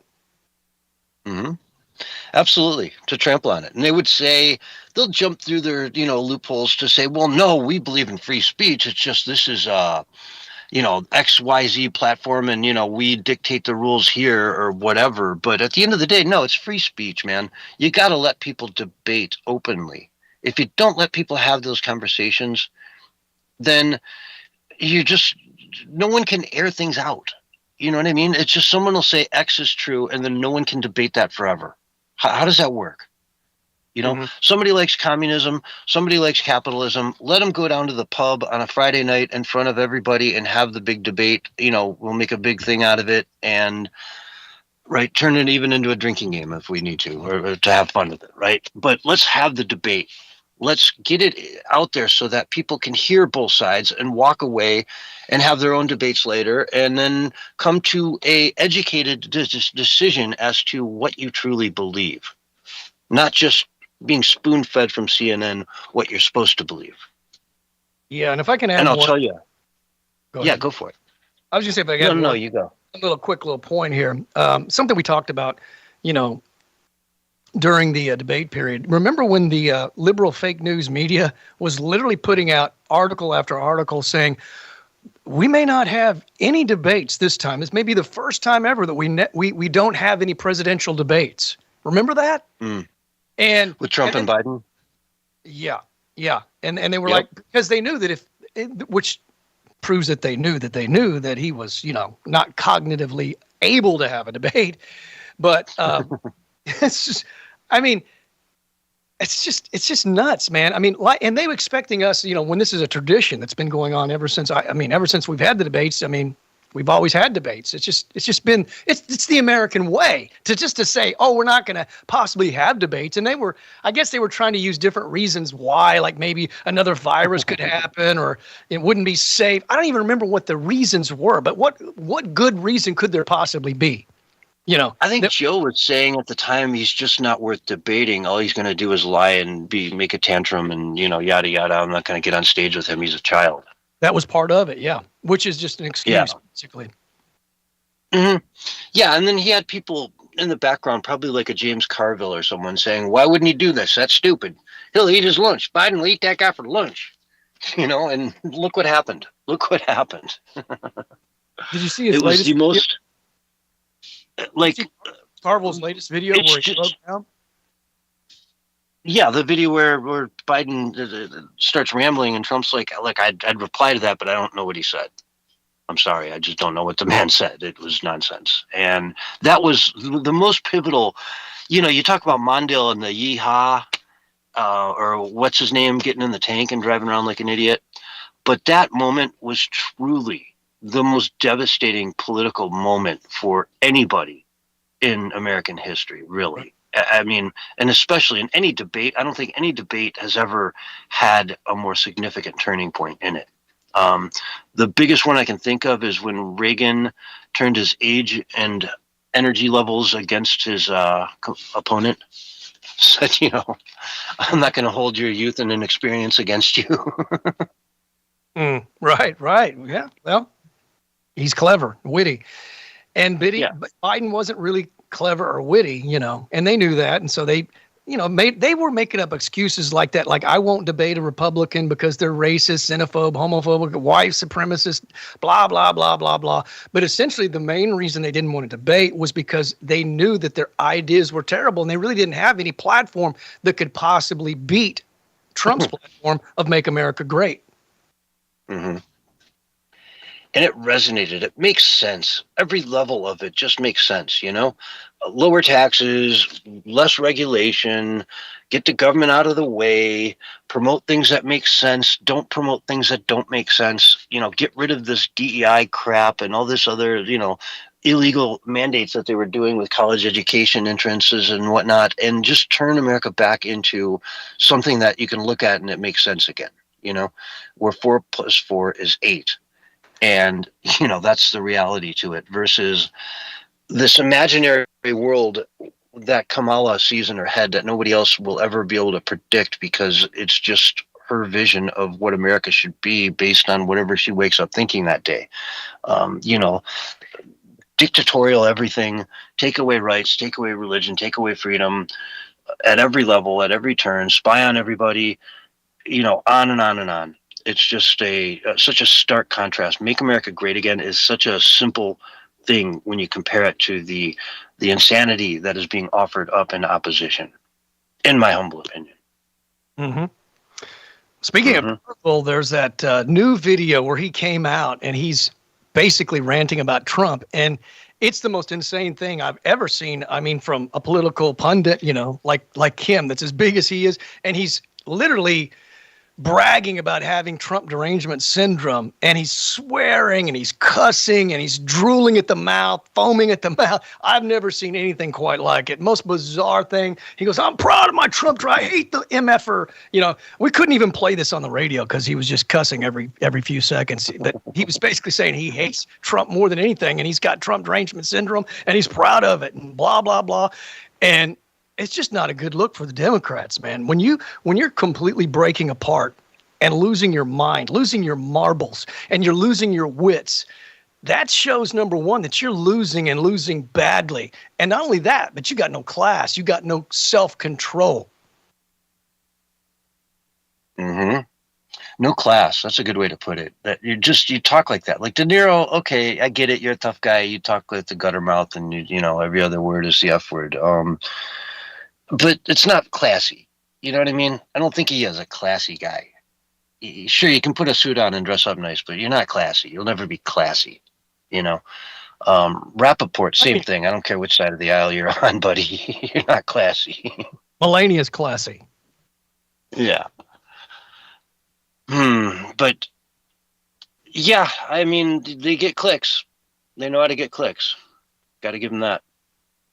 Yeah, I just think they're tanking the Democrat Party even more. So I guess I should be thanking them. I mean, even if Trump ends up doing poorly, and doesn't meet our expectations, MAGA is going to keep winning because the left has nothing, man. If the only way the left could win was if they came in and they basically took the Trump policies and said, we're going to refine it and shape it, and then they were serious about it. But they're not. They're globalist, Marxists, socialists, authoritarians, and they proved that during the Biden regime. Yeah, I mean, if a Gavin Newsom or someone gets up there and says, hey, man, you know, the border was shut down, and I now that I see it was really good for America that we did that, and, you know, would you even believe him, though? Would you even believe him? No. No, never. You're going to open that puppy up the second you win the election. You're going to do a speech like Biden did. You know, I want you to surge the border, is what he'll say. Well, even Democrats don't like Gavin Newsom. I think it was Stephen Smith, the ESPN guy. He was being interviewed by Sean Hannity. And, of course, he still wants two Democrats to win, Shapiro and some other guy that he mentioned he would vote for. But he said, if they don't run, he goes, I would choose Mark Rubio over every other Democrat. And then Sean Hannity says, over Gavin Newsom? And he goes, absolutely. So people get it, man. You know, nobody's going to vote in a tyrant authoritarian like a Hillary Clinton, a Gavin Newsom, a Kamala Harris, a Joe Biden. I mean, we know the types, dude, that the establishment props up because that's who they want in control, because they want us under their control. And they hate the fact that we are rising up and there's a massive freedom movement and a massive great awakening. And that is why they keep propping up psychopaths. Mm-hmm. On that note, folks, we're going to take a break. This is the Censorship Sucks Roundtable radio show, and we'll be right back after this. All right. We're on radio break. Great transition. Yeah. That was the smoothest transition you've ever given me. Yeah. He must be watching the clock.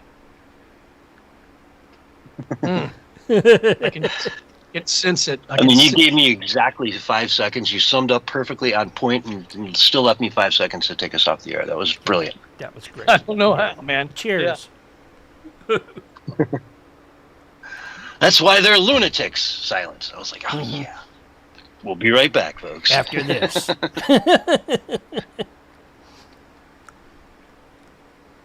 Oh, yeah. Welcome in, welcome in, everybody. I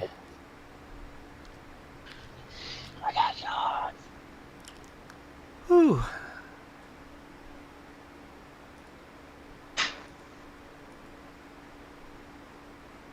Told you it was going to be a good night tonight. Mm-hmm. I could tell right when we started, and Barry was like riled up.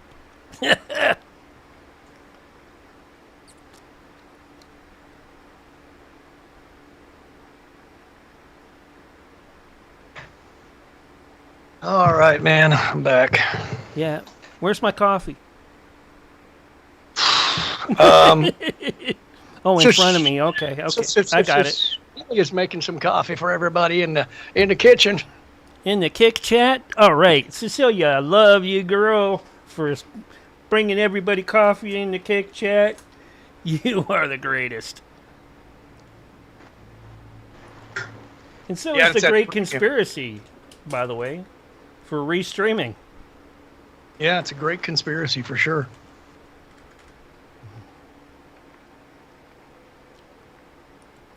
He's got some interesting content over there on his channel. Check it out when we're all done. All right, not now, because you're going to see us over there right now.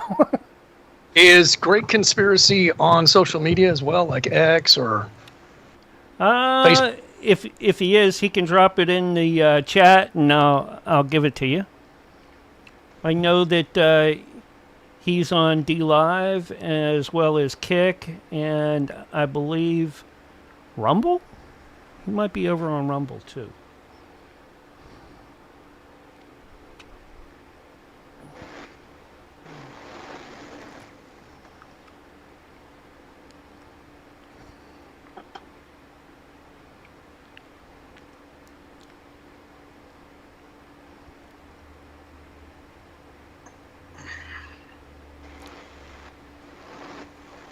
Did you guys get rain yesterday? Up there where you're at, Barry? Nope. Oh yeah, yeah. We had tornadoes, man. Didn't you see in the news? No, I didn't see that, but we Yeah. got some rain down here, though. Wow. Yeah, You don't stick around with tornadoes over there either, do you? No, man. When the sirens went off, I went outside and took a picture, and it was pretty ominous looking, man. You can that's- post those pictures in chat, and I'll put them up. Let's see if I can find it. I'll do it.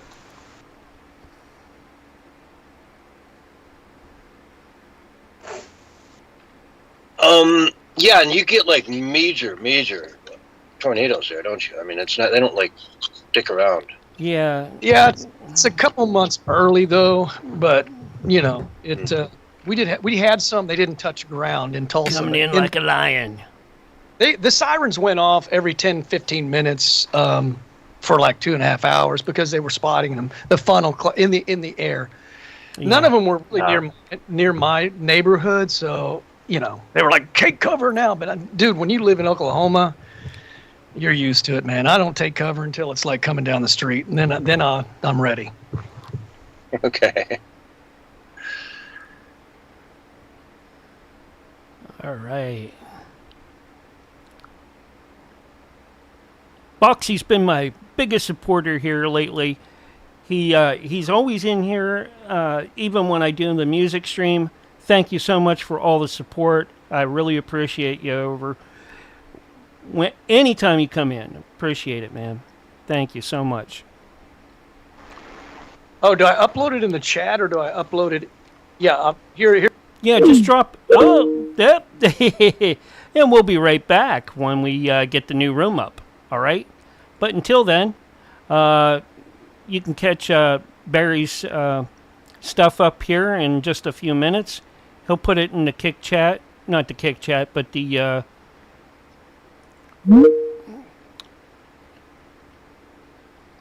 He'll put it in the chat for that we have going. Let me get that, tweak us back over. Hopefully, I'm going to tell him to drop it here. Okay. Drop it in our chat. I dropped it in there. In our stream chat. Oh, okay. You know what I'm saying? Yeah. Where I said drop here. I see and it. Then, yeah. And then you can just drop and drag it, and it'll put it up. We got about 4.5 minutes, and then we'll be back. Or less.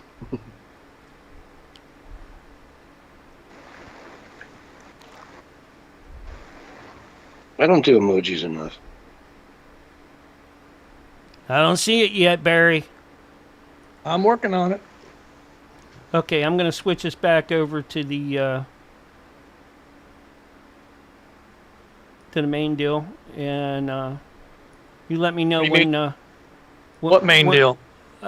You know, where people can see your icon. You know, your avatar for the chat. Are we not in the chat we're going to be in right now? Or Yeah, we are. We are, but I have to switch it over on OBS so that folks, you know, can see you.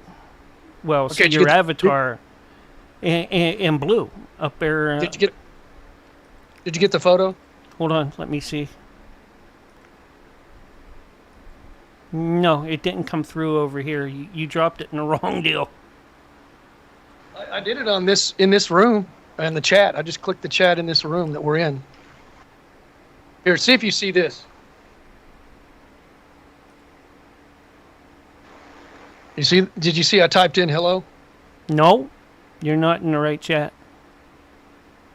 I'm in the chat that has the room we're in. I don't know how that's right here. It's a drop here, right here. Yeah, drop here, right here. I see that. That's where you got to drop and drag to. But I don't see any images. Nope, me either. If you open up the chat, you'll see it. No, that's in a different chat. Room or deal. No, there's a chat button for this room that we're in right now, and I clicked it. What Mark, just pretend like you see it. Yeah. Okay. Wow, that's cool, Barry. There you go. Oh my God, the massive damage that thing could have done. Oh man. There's a button that says share content. No, that's something different. That's the page. No, you don't. Yeah. No, you just drop and drag the picture over, or copy the picture and paste it into that deal. That's it. What deal are we talking about? Where it says, put it right here. Drop here, right here. Okay, I'm in the room where I see everybody's avatar and your video. And at the top, that's the wrong thing. I mean, go up to. Never mind, Barry. We'll do it a different time. You can send me those later. No, I'll post them up. Okay. Well, it's in the chat, so it's in both chats. Should be able to find. Which I don't see it. Back in my day, we had to put it in the mail to share a picture. That's right. Sorry, Cecilia, I didn't see your message earlier on Teams, but I do see it now. Yeah, we are live. We're always live, baby. That's right. Mm-hmm.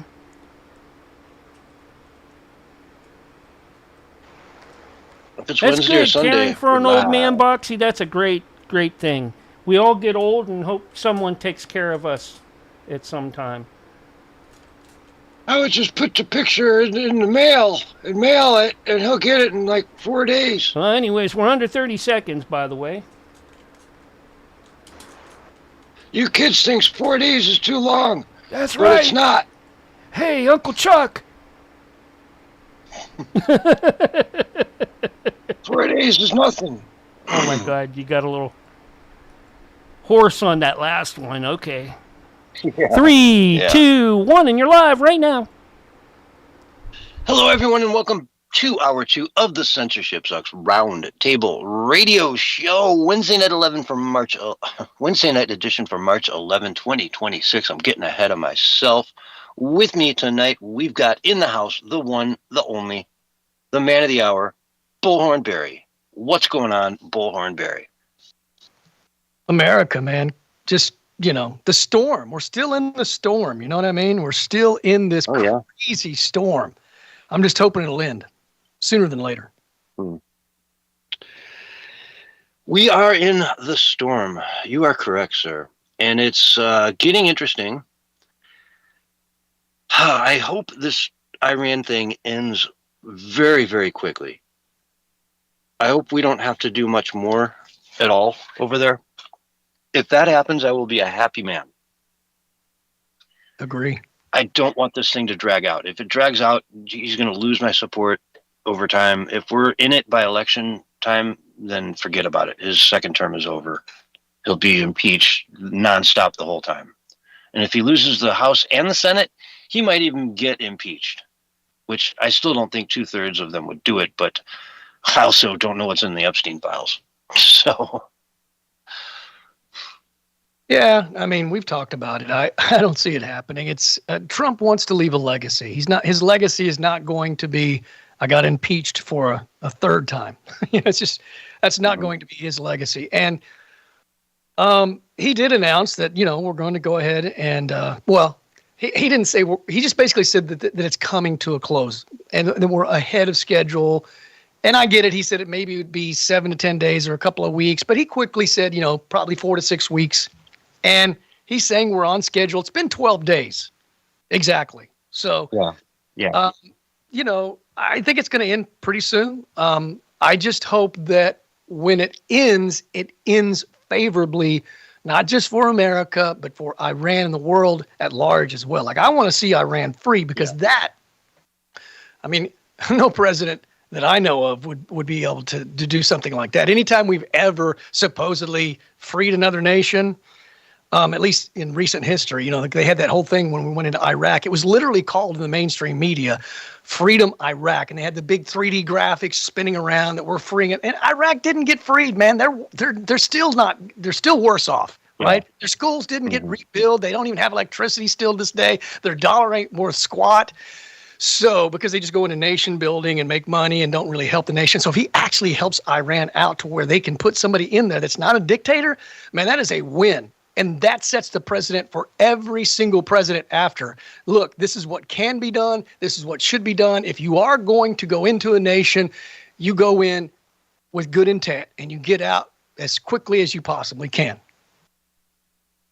Yeah, and there's talk of now bringing the Kurds in, Kurds, the Kurds from, they kind of like their own country in that region. It's mostly in Iraq, but they kind of have their own country. And it's funny. You'll see a YouTuber, in the last couple of years, they're saying, we're going to Iraq.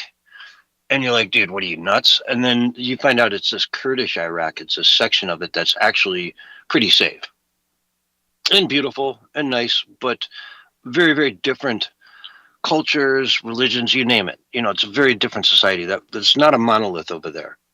There's a lot of different cultures, and they're trying to hope to use them to sort of kickstart the revolution on the ground. Use them as their boots on the ground. Give them everything they need, to be powerful enough to go in there and put up a fight if they can get more people on the ground to fight with them. And if that sort of a coalition is what ends up coming out ahead here, then there's going to be beautiful things, in the future for Iran. It's a crazy country. It's got all kinds of like amazing aspects to it. There's a ski resort just north of Tehran in the mountains there. Mhm. Like, if you want to go skiing, if you live in Tehran, you want to go skiing on some given weekend, you just, drive away. It's not even that far, which people wouldn't think of that. You think desert and sand, but there's mountains of snow right there. Yeah. Well, they're rich in resources as well. Very. It used to be a vacation hotspot back in the 70s, and 60s. If you wanted to go somewhere exotic, you'd go to Persia, and it could be that again. It'll take a while, but it could be that again. It's up to them. Mm-hmm. Well, look, I understand that, maybe the whole thing is somewhat debatable and questionable in a lot of people's minds, even those on the right. What I don't understand, though, is all these people on the right just going massive doom and gloom and just asserting outright, Jimmy Dore, even Alex Jones a little bit now, asserting that the war is going to be a long-term war and it is going to lead to World War III. In fact, one of the headlines on Infowars.com, and I say this I like Alex Jones. I'm just pointing this out that a lot of people are leaning towards the doom and gloom, and they lack faith and that everything's going to pan out okay in the end. But literally, one of the headlines at Infowars.com, it said, and I'll read it, must see Alex Jones interviews Jimmy Dore in explosive must-watch end of the world interview. And Jimmy Dore literally gets up there and says that Trump is actually worse than Kamala, Biden, and Obama because he's got us in World War III, as if it's already happened. No, we're not in World War III. We're not going into World War III. Most likely this is coming to a close. Even Pete Hegseth said that we're not going into nation building, right? We're just going to get the job done and make the world safe. Now, whether or not you think that's the reason they did it, I understand that's up for debate. But Trump's not like Bush and like the other presidents that just want to go into nation building and destroy nations and balkanize. He wants to actually heal. He wants to actually make the world safer. Is he right or wrong? That's debatable. Yeah, I mean, we had Dick Cheney in there just, running Halliburton, like just the cash machine. You could just see it churning in the background, and Trump does not have that that we know of. It doesn't seem like you can't buy the guy. Let's just put it that way. He's never been someone you could buy because he can buy you. You don't buy Trump, he buys you, right? It's kind of the way he looks at it. And think about it. I mean, the guy already owns like the top golf courses all over the world. He's got Mar-a-Lago. He's 70 some years old. What does he need? As long as all those things just keep running for the rest of his life, he's the happiest man you could ever be. He's going to golf more than any retired man in the history of golfing, and more power to him. But to think that he's someone you can buy off is part of the reason I like him. You know what I mean? Yeah. I think he means well. I am concerned that maybe sometimes the wrong people are whispering in his ear. But, it doesn't look like it's going to be a long-term thing. Trump seems to be completely against that, as, I kind of thought was the case because I said on the air that, the long-term war does not match the Trump that we know from 2016 to 2020 and from 2025 up until now. So it would be a deviation from who he is, which a lot of people say he has deviated, and they're abandoning Trump. And I think that's a bad idea.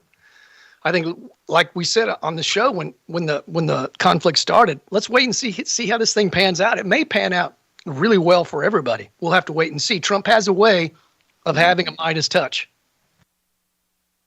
Yep, and John Solomon over at Just the News, justthenews.com, came out with Steve Bannon today and spoke some fire, really spoke some fire. He said, I'll just quote him here.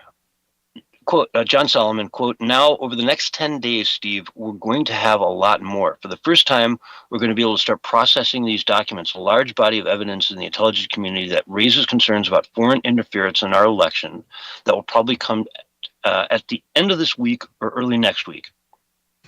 The documents are explosive. They're really remarkable. And what's most remarkable is that all of this has been cut from the American people, possibly from the President Trump himself in some cases. Until recently, of course, when his team told him, I think there's a lot there." I'll continue. "And in between these things, we're going to reveal another code-named FBI investigation that targeted President Trump, one you've never heard of before, one that may be among the most troubling. Of course, you have Crossfire Hurricane, Plasmic Echo. We have the third one that targets January 6th investigation, Arctic Frost. There's another one that is truly deeply troubling. It's troubling to the FBI. It's troubling to the intelligence community. It seems to involve speech delimiters. In other words, if you'd said something or spoke a certain way about a specific issue, you potentially were deemed a national security threat to the United States, and you were put under an assessment and potentially a criminal investigation." Mm-hmm. And he goes on to say that he learned of this because he was targeted in 2022. And he had to cooperate and go through all these hoops and whatnot. But there it is. Recently, FBI agents working for Kash Patel found this operation. They found the SCIF where it was hidden, found code-worded name for it, located and prohibited access file. Chris Wray's people did this. They would start these political investigations targeting Trump or even someone else, and they would keep it off the books. Most people could not see it in the FBI Sentinel system. Folks, next week, look for explosive documentation. John Solomon is one of the most respected reporters out there. If he's saying this, it's coming out of Tulsi Gabbard's office. Believe it. Believe it and get ready. It's coming. So, folks, in the next week, we might see some really explosive stuff. Now, he's talking mostly about foreign operations, but a lot also about the FBI, the CIA. So there's going to be a combination, but it seems also that some foreign powers were heavily involved in this as well, to degrees, who knows. But wow. It's amazing. What say you, Barry? Well, we covered about how they, found the burn bags. Remember that? And I kind of contended over and over and over again that, it's really hard to get rid of criminal evidence these days, because even if you bleach it out, like if it's data, it can be recovered most of the time. And in that particular article, I remember that I think they were talking about how Gabbard was finding like documents hidden in safes in offices. I mean, just like in different places where I guess they thought nobody would ever look, or maybe the Democrats were just so narcissistic they didn't really think they had to secure this stuff because they thought it was a shoo-in that Biden or Kamala was going to win because they were going to steal the election. I mean, that's the only thing I can think. Either that or they're just kind of careless. You know what I'm saying? I mean, the Democrats and globalists are a little bit careless and reckless at times. They're very maniacal and they're very strategic in ways, but they're also a little sloppy, because they're well, they put it in. I'm sorry, they put it in burn bags, right? So maybe they did think it was burned. Maybe they did try to get rid of this stuff, and maybe a whistleblower, got in between there and said, you know what, let's just not send this down to the burn room quite yet. Let's put it in this closet over here. You know what I mean? Mm-hmm. As leverage, as power when it's needed the most down the road. Oh, yeah, that's a good point, man. I mean, and that's what I contended about the Epstein stuff. I said that the Epstein stuff is not gone. Even the 100 terabytes we just found out about that the Joe Biden FBI basically deleted and got rid of is probably still somewhere, because that's information that's probably being used, as you said, as blackmail. So somebody has it, so it just has to get from that person or that place into the right hands, and that's where whistleblowers come in hand. And I've been talking about whistleblowers. We're going to see more and more whistleblowers emerge as the tide turns more away from the totalitarianism and, towards making America great again. We'll see more whistleblowers emerge because they're not going to be as scared to come forward. So all that stuff is out there, man. It's out there. It's just a matter of getting it into the right hands. And then a week after I said that, they released 3 million Epstein files out of the blue. Yeah, it's a lot of truths are going to be coming out here, and I hope that it all culminates on July 4th with like every half hour there's a perp walk of someone. Oh, And yeah. it's just an all-day event where we eat hot dogs and, drink beers and watch the perp walk at the top of the hour and then at the bottom. If they could live stream it, it'd be the biggest live stream event ever. Yeah. And up next, ladies and gentlemen, we've got Nancy Pelosi. She's wanted for these 5 crimes: insider trading, sedition, Treason. treason. Yes, of course. Yeah. Oh, yeah. It would crash the whole system down because worldwide people would that. Uh-huh. Oh, it'd be amazing if they could, do it. Hey, we got it all. Let's just do it. Let's make 4th of July really special this year and bless all the MAGA country, everybody out there with perp walks all day, starting at midnight, going till midnight the next night. Golly. And then fireworks going off, celebration of the restoration of America, our 250th anniversary, all just happening simultaneously. Mm-hmm. I mean, I did say that Trump is going to strategically make some moves right before our 250th anniversary. I mean, that's only logical, dude. That's strategic. And wouldn't it be great if what you're saying is true? I mean, it's definitely a pipe dream and us fantasizing, but still, man, it's good to fantasize like that every now and then, just to imagine it. And I bet you if I tried to open that up on a prediction market, people would probably start throwing money at it. Because people want it. People want it so bad they're willing to believe it. Dude, I bet $5 on this one. It was 1,000 to 1. Let's go. Yeah. Anyway, in San Francisco, there's a post that came out today from, JJ Smith. I'm not going to read his whole name on X, but 1:45 p.m., 6 in Mission. These people are paying people $5 to sign a ballot, but as you watch the video, they're telling them what name to sign, and it's someone else's name, and what address to write. Seems kind of suspicious to me. Why not sign your own name? And you can hear people doing it actually twice. Okay, so a pretty substantial line here. There's, 40 some people in this line. And you go up to the front. I'm not going to play the video because there's profanity and whatnot in it.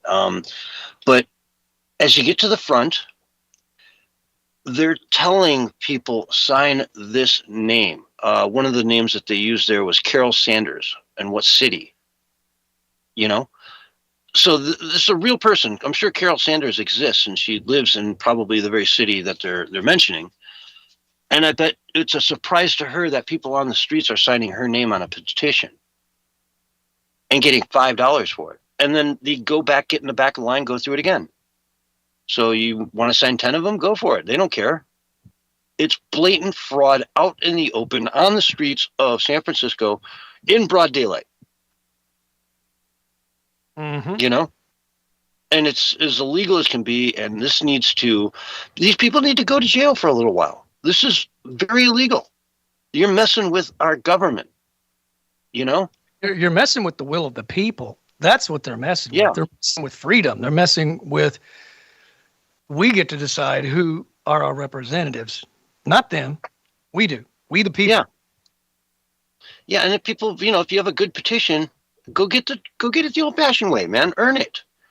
If that's such a good idea and you believe in it so much that you want to see it get on the ballot, then go for it. Go out there and sell it in front of a Kroger's or some grocery store or whatever. Go out and make your case at a gas station. Get those signatures from real people who say, you know what, I love what you're saying. Let me sign. Where do I sign up? Mm-hmm. But to do it like this. Realistically speaking, maybe the big move that Trump makes is just, the disclosures that Gabbard and all these investigations into the voter fraud for 2020? Yeah, 2020. Yeah, and 2022 and, all over the place, really. That could be the big move. And sort of maybe indictments could follow. Mm-hmm. Already some people have been arrested for voter fraud, so it's, yes. and the left keeps saying, oh no, it's the most honest ever, like nothing ever happens, but there's been plenty of arrests. Mm-hmm. Plenty of arrests since 2016. In 2020, someone made the call to have the voting shut down in several different states simultaneously. Right? They blamed it on the water leak in Georgia. And they said, guys, go home. We're done for the night. We're going to pick it up at 8 a.m. sharp. Be here at 8 a.m. sharp. We're going to pick it up then or start counting again. What happened? I went to bed. I woke up the next morning and they found 1 million votes overnight when they said they weren't going to be counting. They were counting. They found millions of votes magically overnight when all the watchers, all the people that were supposed to be making sure it was legit were gone. They sent them home. Somebody made that call. Whoever did that is the one I want to see doing a perp walk. Whoever made that call said, yeah, you know what? We're losing by too much, guys. Go to plan B, emergency action right now, shut it down. That person needs to be in jail. This is the Censorship Sucks Roundtable radio show, and we'll be right back after these messages. Awesome. We're on a radio break. Tell it like it is, John. Tell him. Yeah. Felt the And passion. right to radio break. I love it.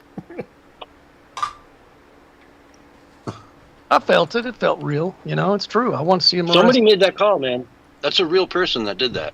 Of course. Of course. I just would like to see how it's all connected together. Because I think It was Skynet that made the call. you talk about the international involvement in the voter fraud. Well, if that's the case, how is the international aspect of it tied to us domestically? I mean, that would be the reason if you're working with a foreign nation to undermine America, right? That's treason, dude. I mean, I don't know. I don't see how you could see it any other way. So, and of course, a lot of people believe some of these Democrats are in bed with China. So that would not surprise me. Exactly. And you can't convince me in a million years that Russia wanted Trump in office, or that China wanted Trump in office. That was their worst nightmare. He's so hard on Russia. And the only reason Putin tolerates is because Trump is tough and he respects him. And if not respect, he reveres. You know what I mean? He reveres him because he knows that Trump doesn't play around. Yeah.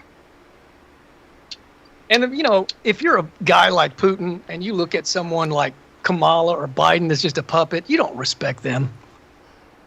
You have no respect for it. And that's why, they advance. Well, you can railroad them. What's that? You can railroad them, so there's no need to. You just, you own them. They're weak. They'll do what you say. Look at how Obama rolled over to Tehran and gave him pallets full of cash. I mean, instead of saying no nukes for you, he said, yeah, go for it, and here's money to boot. Yeah. Well, like they say, all roads lead back to Obama. I don't know. We'll find out if that's true or not, I think. I mean, and what's crazy is he's still out there plugging away, giving speeches, pretending like he's like some honorable president, former president. I mean, the guy Well, you got to play the part. You know what I'm saying? That's what he's doing. He's definitely playing the part. But I don't know, man. He's aged quite a bit. I think he's sweating. I think he's sweating because he's the one being blamed, according to our own administration, Trump's administration. He's the one behind the whole Russia collusion delusion. He's the one, that was behind the spying on Trump. Yeah. I think he's a bad apple, and if he's guilty, I think that he would probably seek asylum somewhere if he knew he was going to be arrested. I don't think he's going to face. I don't think he'll face any trial. He'll run, and he's got enough friends that he could run. You know what I mean? Or he'll run before there's any trials, like long before. Like all of a sudden he's just gone missing on vacation permanently. 30 like seconds. Like these celebrities, they're just leaving for no reason, right? Getting citizenship in other countries. What have they done? Epstein, maybe. Oh, we'll see. Here we go, man. You ready? Let's rock it. There goes the we go. mic. I'm going back now. And here's your countdown. 5, 4, Do I have time to pee? 3, In the cup. 2, 1. Only if you have Willie's pee jug. And you're live and on the radio show right now. Hello, everyone, and welcome back to hour 2 of the Censorship Sucks Round Table Radio Show, Wednesday night edition, March 11, 2026. Bullhorn Barry, how you doing, man? Have you heard the good news, man? This 4th of July, the 250th anniversary of the United States of America this year, 4th of July, be there, be square. They're going to be having fireworks at Mount Rushmore. Yabba dabba do. I love it. Yeah, and that's before they put Trump's face up there as well. That's coming.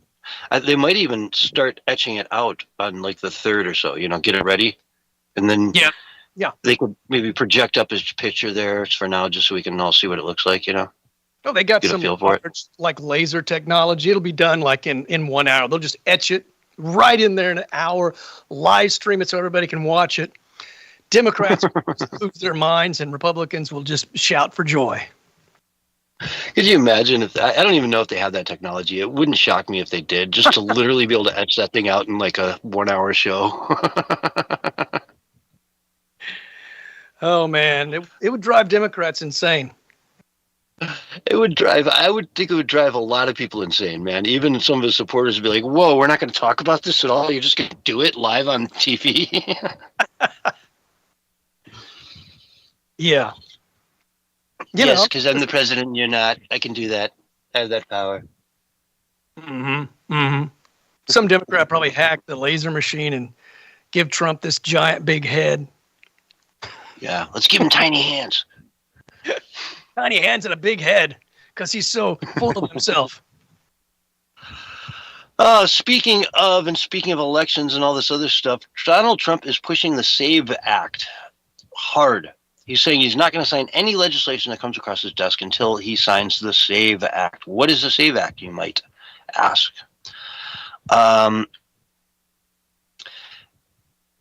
It includes sections regarding trans-identified males and women's sports and sex changes for women. Quote, we want voter ID, he said. We want to be able to see a picture of the voter. We want to be able to see that the voter is legitimate. We want, very importantly, confirmation that this voter is a citizen of the United States. And we want no mail-in ballots. He said, adding that there are exceptions to certain people, obviously if you're injured, out of town, whatever, things like that. But, and then he's added 2 more things to it. No men and women's sports and no transgender mutilization of our children. We don't want it. It's mutilization of our children. We don't want that. We're adding those 2 things. That's the 5 points. So he's got 5 points he wants in there. I would like to get rid of these counting machines too. I think that should be part of this.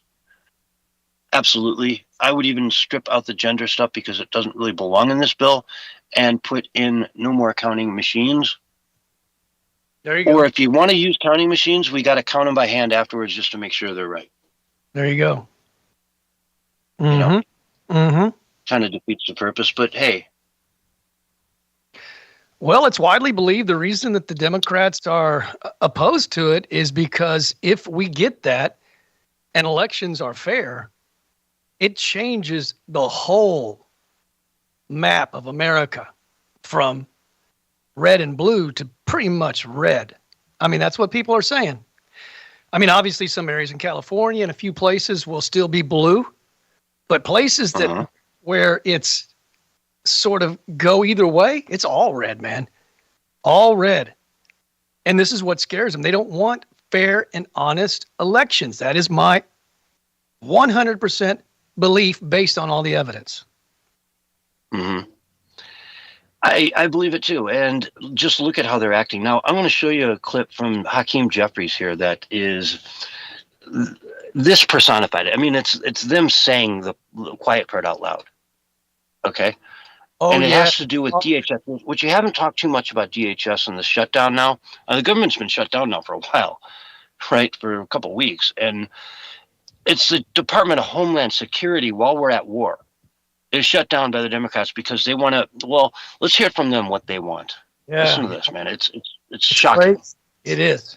Completely and totally out of control group of people. It's the reason why we are in a DHS shutdown right now, because Republicans have refused to agree to the type of bold, transformative meaningful, and dramatic reforms we are demanding in order for the Department of Homeland Security funding bill to move forward.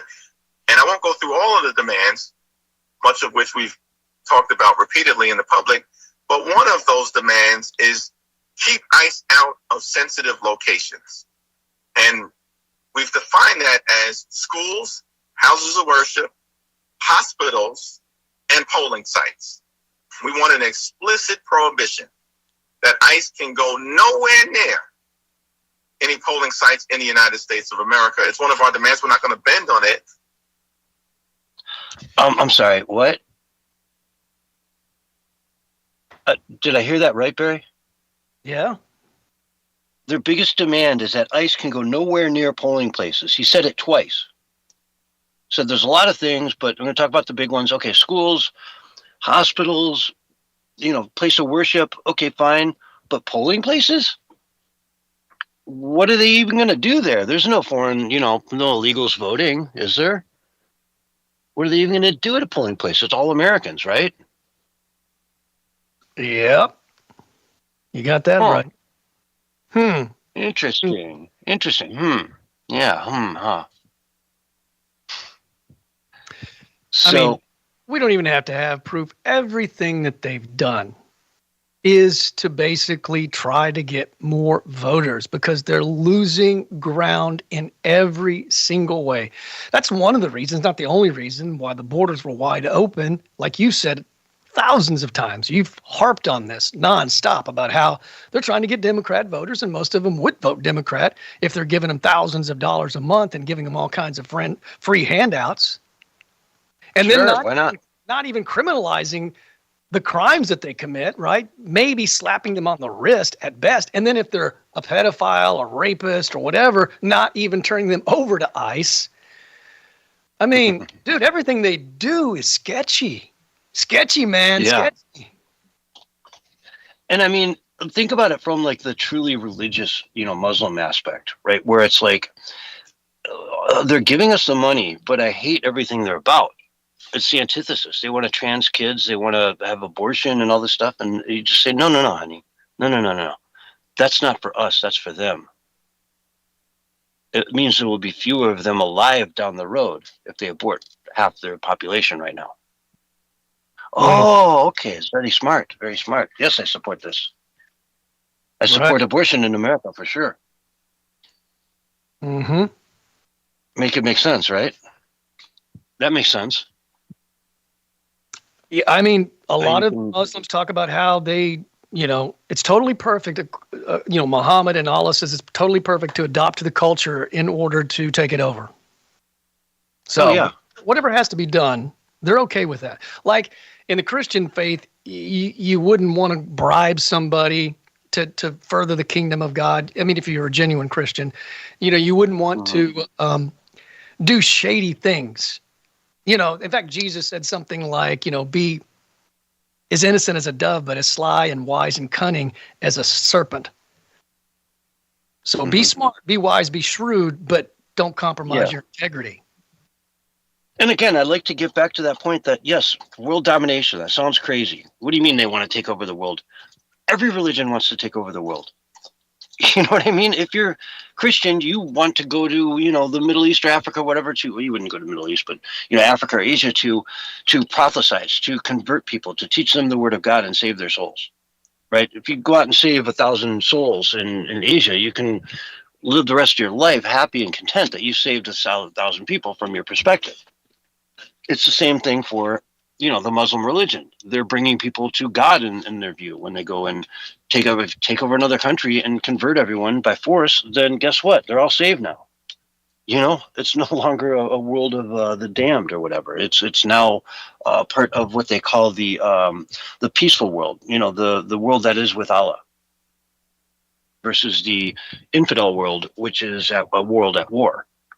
So, yeah, it's not crazy to hear somebody say they want to take over the world. Yes, of course they want to take over the world.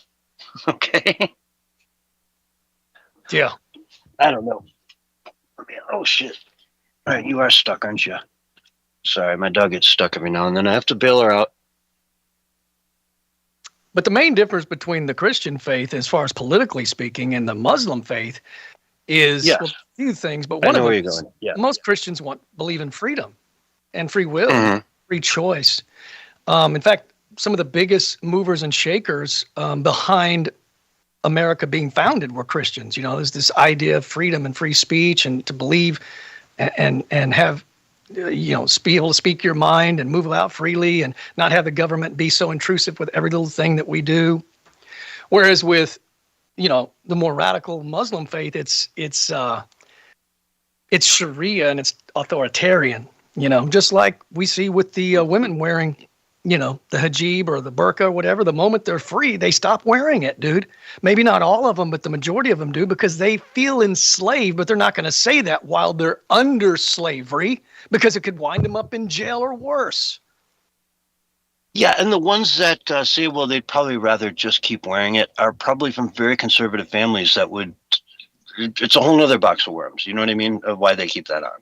Oh, yeah. Well, Right. there's been honor killings in America, Muslim honor killings in America, where a Muslim father or something kills their daughter because she didn't dress appropriately. It's a documented, folks. It happens a lot, yeah. See videos on TikTok where they're out there just talking to the camera without any, and then all of a sudden dad or uncle or whatever comes in and just starts beating the crap out of them. You've seen those, right? I mean, it's scary. Yeah. Yeah. And I'm a little bit, terrified of these radical Muslims taking over. I think there is a ploy and a plot and a plan, and maybe even tied in with some of the more nefarious globalists. They seem to be the ones that were all about letting everybody come in unchecked, which would bring in the worst of the worst. Seems like to me there's a plan at hand, and it's to bring everybody down so they can take everything over. Bring America to its knees, burn it all down, and then offer the pseudo solution and enslave everybody. And I'm not okay with that. No, I'm not. We're past all this, man. We're past all this. We left this stuff behind a couple centuries ago. It's ancient history, and it needs to stay there. And we've had the Enlightenment. We've gone through this modern civilization period now, where we should be at a point now with the internet and all this stuff that we're past all this, that we can just be at peace with one another.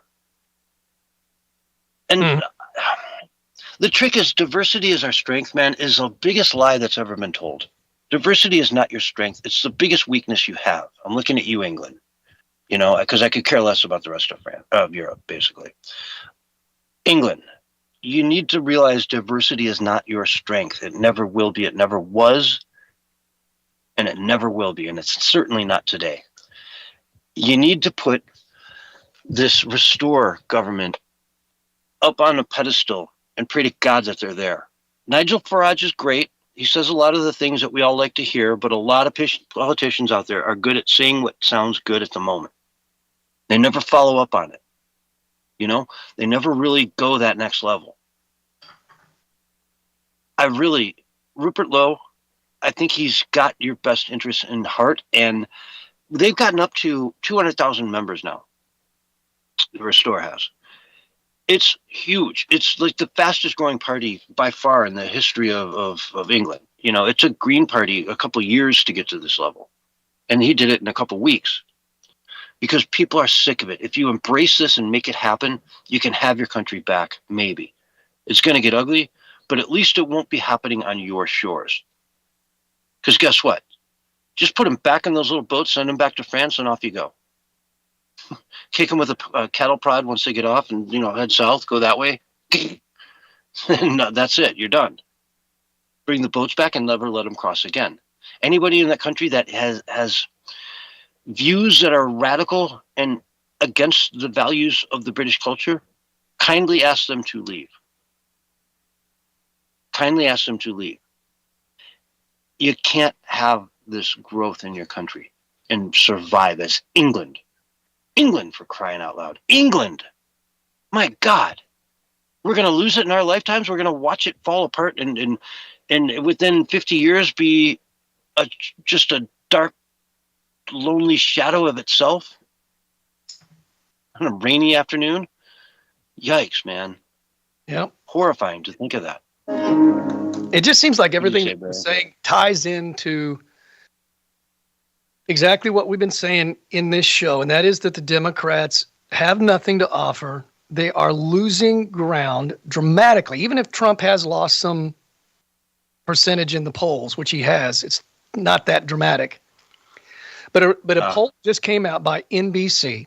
This is in Breitbart.com. And it showed that Trump was more popular than Stephen Colbert, Gavin Newsom, Kamala Harris, and AOC by a long shot. In fact, out of the 14 contestants, he came in at number 2. Only the Pope, this Pope that's in office right now, is more popular. And it's only 1% more popular. So you look at the bottom of the barrel. You know, we were talking about Gavin Newsom, you know, before. Even Democrats, I said, won't vote for him. Well, of course not. He's at the bottom of the barrel of this poll. Let me give you the bottom 4 real quick. Iran, 8%. The Democrat Party, 30%. AI, artificial intelligence, is 26%. And Gavin Newsom is right up there with AI at 27%. And Trump, The Democratic Party is at 30. ICE is at 38. And I think gas station sushi is at 37. who? Gas station sushi. They put that in there. Okay, yeah. Well, Trump's at 41%. And the next closest thing to that is looks like 38%, which would be JD Vance. So it looks And they worry about gas station sushi, and I'm telling you, it's not that bad. I'm happy to see it up there at those levels because it's good stuff. I mean, there's no fish in there. It's not like it's going to kill you. It's above Iran right now at 9%. You know. Yeah. It's polling a little higher.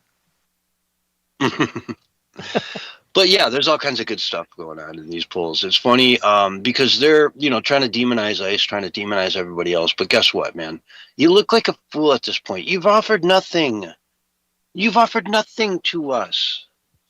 I mean, spring break is right around the corner, and you've got these 4-hour-long lines that are starting to form at airports because you shut down the Department of Homeland Security. Guess what?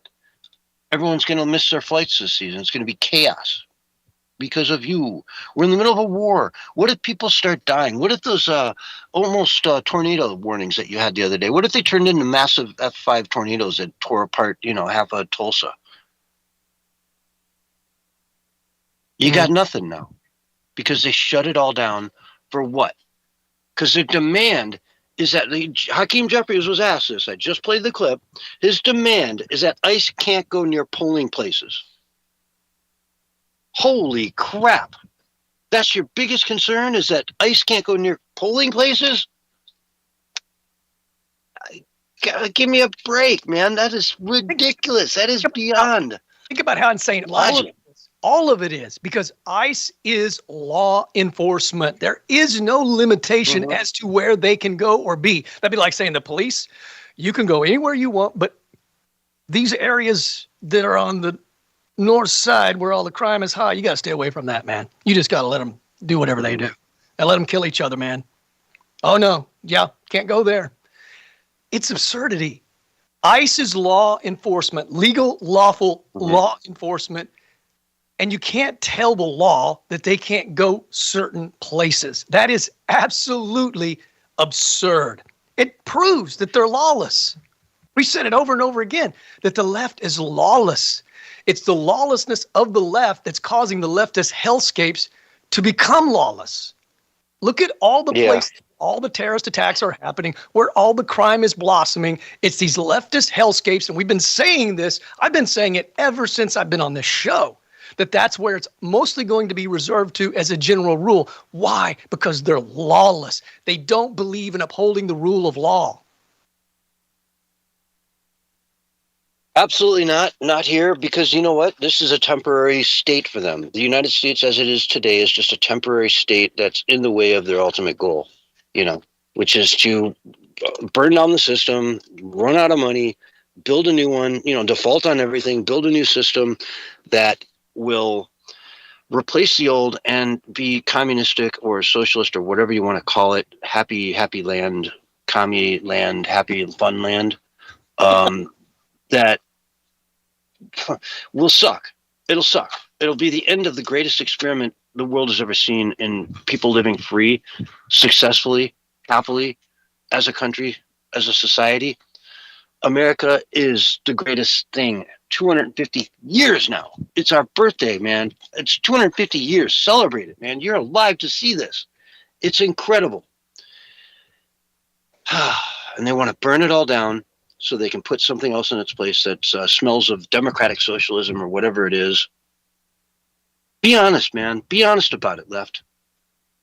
The World Economic Forum, go be honest about it. Tell the world what you want to do so they can all see it for themselves and decide if they want this new dystopian takeover of the world. Barry, what do you say, man? Well, I was just wondering if you meant happy like, the leftist rioters and sometimes violent rioters that dress up in costumes and dance around and act like buffoons and clowns and just jokers. I mean, have you ever seen anything quite like that?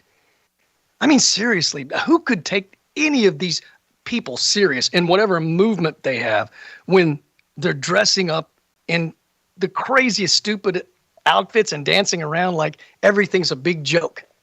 It's ridiculous. Yeah. Absolutely ridiculous. Remember the Democratic Socialist Convention that they had a couple of years ago, and nobody could get a word in because everyone was offended? That's right. It was ridiculous. Like, somebody came out and said, you said, guys, can we do this? And I just really think that was offensive because you said, guys, can we keep it down in here? I think you should have said, it was they, them, zems, or hers, yada, yada, instead of just guys. It's sexist. So it's like, okay, all right. That's a precious 1 minute out of our conference time that we'll never get back for anything realistic, It just went on like that over and over and over for the whole day. Everyone was offended about everything. They got nothing accomplished. And then they had little private rooms that if you couldn't handle it, you could just go in there and have a cup of coffee and get some peace. I mean, dude, these people are weak, man. Yeah. They're weak, so very weak. No wonder they're losing. Well, and it's not a form of government that's ever going to work, especially here. Yeah. Well, Trump said we're never going to be a socialist nation. He said it at the State of the Union, remember? That was during his first term. And then they cut to Bernie Sanders, and he was crying like a little baby. Not literally, but he had that look on his face. Yeah, I saw that. It's, I don't even know what to say. I'm kind of out of words, folks. I'm never out of words, but here I am. This country, we've got a chance to fix it, and the SAVE Act, I think, is a big, big part of it. We need to make sure that people who vote here are who they are. That's it. Every country does this, folks. The mail-in ballots are the worst idea ever. As Trump was saying, they did it in France. They realized it was corrupt. It could never work. They got rid of it. He said, Jimmy Carter, who started this whole Iran mess, by the way, looked into it. They had a big study into it, and they said it could never work in the United States. Jimmy Carter, a Democrat, the worst president in history before Biden, who, again, started the whole Iran problem. And, the Khomeini and the hostages and the whole thing. And then guess what? We elect Ronald Reagan, and they let the hostages go the next day, no questions asked. Because they knew Ronald Reagan wasn't going to put up with it. All we had to do was get a new president. Mm-hmm. Barry, we got about 2 minutes left. Have you noticed that anytime there's like a hump or a bump or a hill in the way, all these black-pilled truthers on the right, they want to abandon MAGA, they want to get rid of Trump, and he's failed us and all this nonsense. I just want to say for the record, I'm pro-MAGA and I'm still pro-Trump. I don't agree with everything Trump has done, but I think overall, like I've said from day one back in 2015, that he will do more good than bad. And I'm standing behind the president. That doesn't mean I won't criticize him where I think he's gone wrong, because I will, but I am not abandoning Trump. This is an exodus out of slavery. And I'm not at every single lull and every single bump and hill going to abandon ship. I'm pushing forward with Trump, and hopefully we get the job done. And eventually we get arrests, indictments, and convictions, man. And I'm looking forward to celebrating our 250th anniversary with joy and with eager hope and optimism. Couldn't get that Awesome. out in the end. Yeah, optimism. I love it, man. That's exactly what I think we needed to hear to take out the show. So where can people find you online? Follow me on X, Bullhorn Barry. Bullhorn Barry on X, Which folks. social? Go on over there. Give them a follow. I am over on minds.com/censorshipsucks, minds.com/censorshipsucks. Folks, make sure to check us out. We got to leave here now. We will see you on Sunday night, but stay tuned. There's much, much more coming from DREAGUS Productions right after these messages. All right. We are clear and We're clear. yeah. Great show, guys. Well, thank you, Appreciate Barry. it. Great show. Yep. I'm going to get Jack up and running. And I will get this up and out like I always do.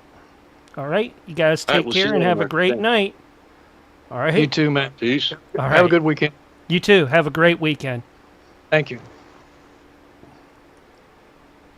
All right. Time to get Jack Carey up and rolling.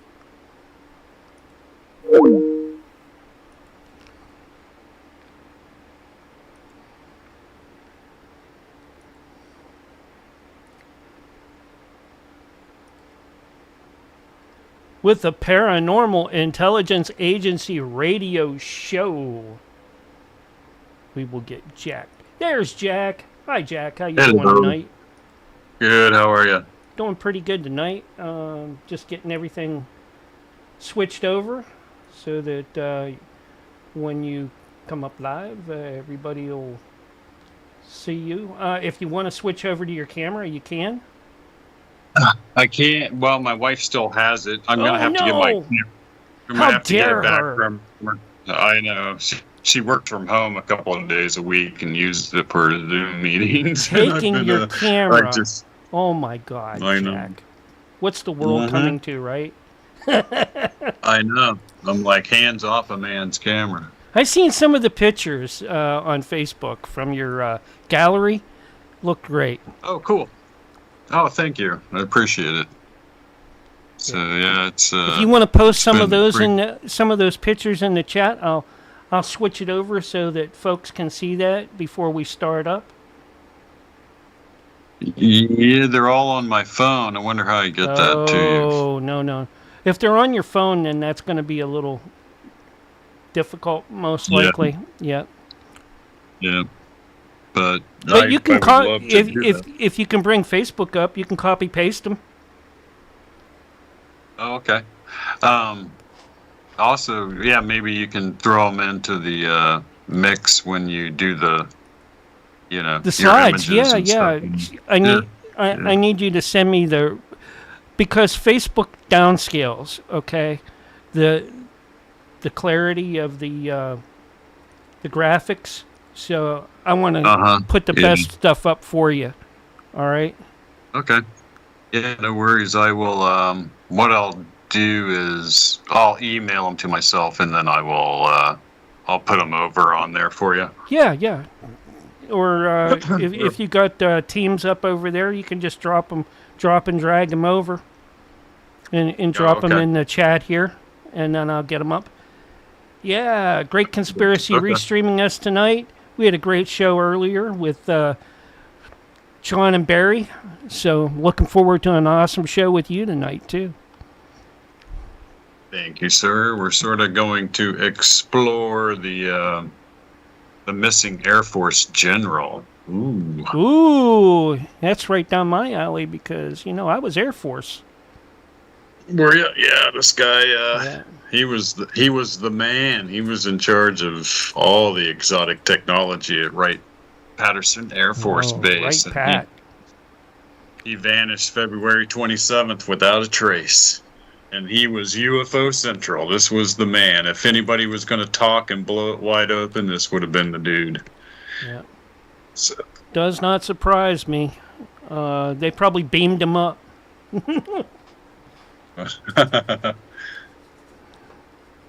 Or put him underground. Right. You never know. They might have promoted him and made him a general on Mars. They could very well have. Hey, and then, once he's there, he's not coming back for a while, The planet Serpo or Yeah, number. or one of our asteroid bases, Yeah. They could have probably put him. Well, since that happened so long ago, he might have caught Hell Bob.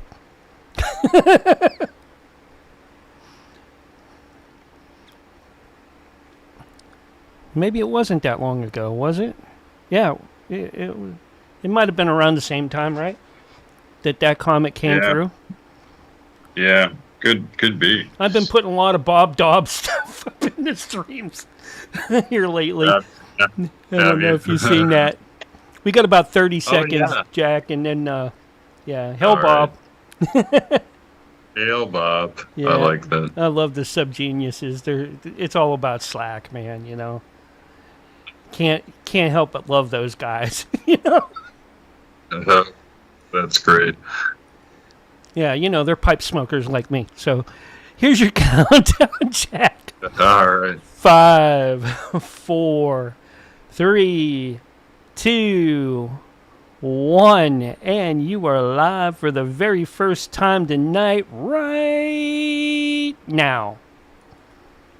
Welcome back, everybody, to Paranormal Intelligence Agency Radio Live. We are broadcasting from 300 feet deep in an abandoned nuclear missile silo somewhere lost in the post-apocalyptic wastelands of the Dakota Territories. And I am joined, as always, this evening by the paranormal crime-fighting duo Daisy and the Sundance Kid. And this evening, we are going to talk a little bit about the mystery of an Air Force general having gone missing, vanished without a trace.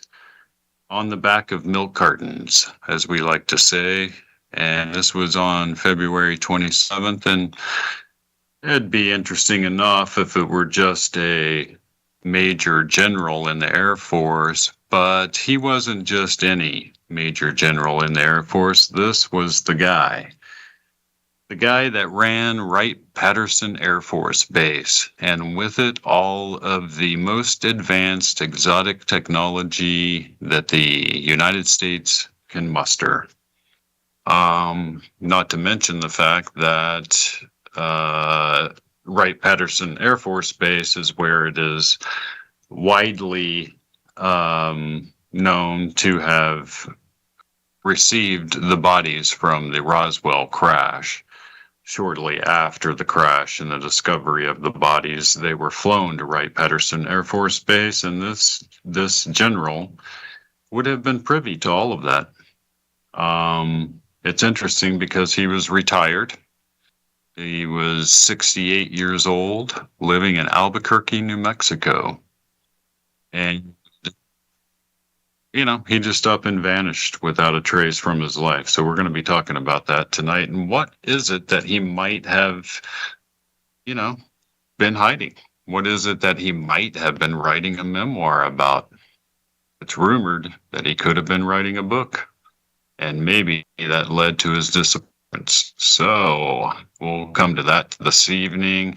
Has been a crazy week on the Great Space Roller Coaster I like to call the Earth. On the upswing of the Kali Yuga and in the throes of the cyber prophecies of the Webbot and many other avenues of, prophecy that have come to us from Vedic astrology has been married into the Webbot, along with AI, along with a lot of remote viewing from various premier remote viewing groups around the world. And all of that is coalesced, if you will, into a big part of the show, which is the covering of the cyber prophecies as they were put out by the WebBot's original Alta reports and are still valid and are occurring in the here and now as we speak. So one of those prophecies is the phrase sci-fi world emerges, and that would be one of the prophecies that the WebBot spit out so many years ago that would be occurring right about the same time that there was disclosure of the alien presence on our planet. So it's interesting because we don't really have a definitive answer from any of the so-called whistleblowers as to the true nature of the aliens. Let's put it that way. We don't know yet from any of these whistleblowers, except for perhaps one, whether or not these beings are from another planet. Are they from another dimension? Are they something that we just don't know what the origin is?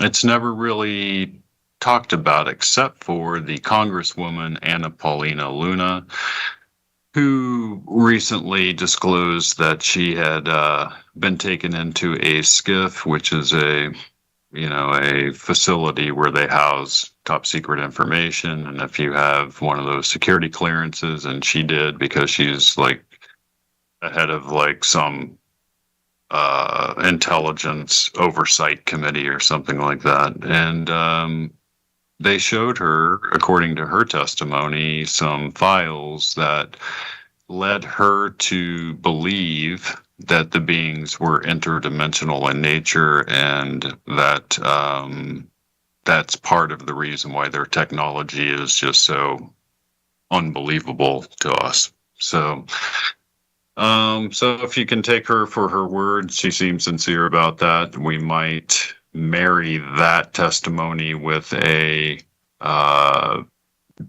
document that was actually passed around in the FBI circa 1947, not long after the Roswell crash, in which they state they believe that the beings were interdimensional in nature. I think that's interesting. Two little pieces of information coming out of the government years and years and years apart from one another, decades apart from one another, and yet they both point in the same direction. That always catches my attention. And we have a saying at the PIA, and that is once is chance, twice is coincidence, three times is a pattern, and a pattern always means there's an intelligence behind it. So with the interdimensional beings, we also have a lot of alien abductee type of testimony that seems to match that idea as well. So who knows? And what do you do against an interdimensional invader of some kind that's intent on colonizing your planet? Because that's what the FBI memo states, is that they were interested in colonizing our planet. We somehow damaged theirs during our nuclear testing because, I guess, a splitting of the atom actually causes damage in this other dimension. That would be the inference of what they stated in the FBI memo. Again, that was a memo that was obtained through FOIA request, and I have in my possession, so I know what it states. It's actually quite interesting to read. It basically stated that these beings lived in a world that kind of exists in another dimension, but in the same spot in space as our Earth. And when we detonated our nuclear weapons, it damaged their planet. It also created doorways for them to come through, and they were able to now basically create hybrid beings that they believe could allow them to colonize the planet here and be a fusion of our DNA and their DNA. That is how all of those pieces of the puzzle fit together. So, that's really interesting stuff. Could it be possible that this Air Force colonel, general, knew all of that? And maybe a whole lot more. So we have to remember that Dr. Jack Lukasik, he was one of the premier scientists involved with the government's UFO legacy program, has written 3 books now that are available on Amazon. So if you're out there and you want to do a deep dive into the legacy UFO program and how it worked and and what this scientists worked on, those books are a great read, and invaluable information that's out there. So this week has been crazy. As everyone knows, the war with Iran's been interesting. It's caused all kinds of kind of market chaos. I've been covering the markets on previous shows because that's kind of where the cyber prophecies have led us into the whole prophecy that silver will become so-called unobtainium in time, and that's probably within our lifetime. At some point when they start releasing some of this alien technology, the usage of silver in high technology is quite prevalent, and they use a lot of silver in all of the most advanced technology that we're producing. And so it would make sense that with the emergence of so-called sci-fi world, as the Webbot stated, sci-fi world emerges, you can probably see why there would be a squeeze in the silver market. And that's kind of proven out. I mean, it is sitting at like $85 to $90, somewhere in there, and that's a historic all-time high. So it was right about that part of it, and so far as it's going. So that's really interesting stuff, and we were covering it way back when it was like $50 an ounce, because that was going to be like, they never thought that would be possible. So, the war in Iran is interesting. As I mentioned previously, we'll have to see how all of that kind of works its way out with the oil markets and precious metals, etc. It could end up having an effect on the silver price because so much silver is used in weaponry. Advanced weaponry uses a lot of silver. I think there's like so many ounces of silver per cruise missile that's used. So, that's why recently the Trump administration declared silver to be a critical mineral for the supply chain, which means they have implemented some kind of safety measures for various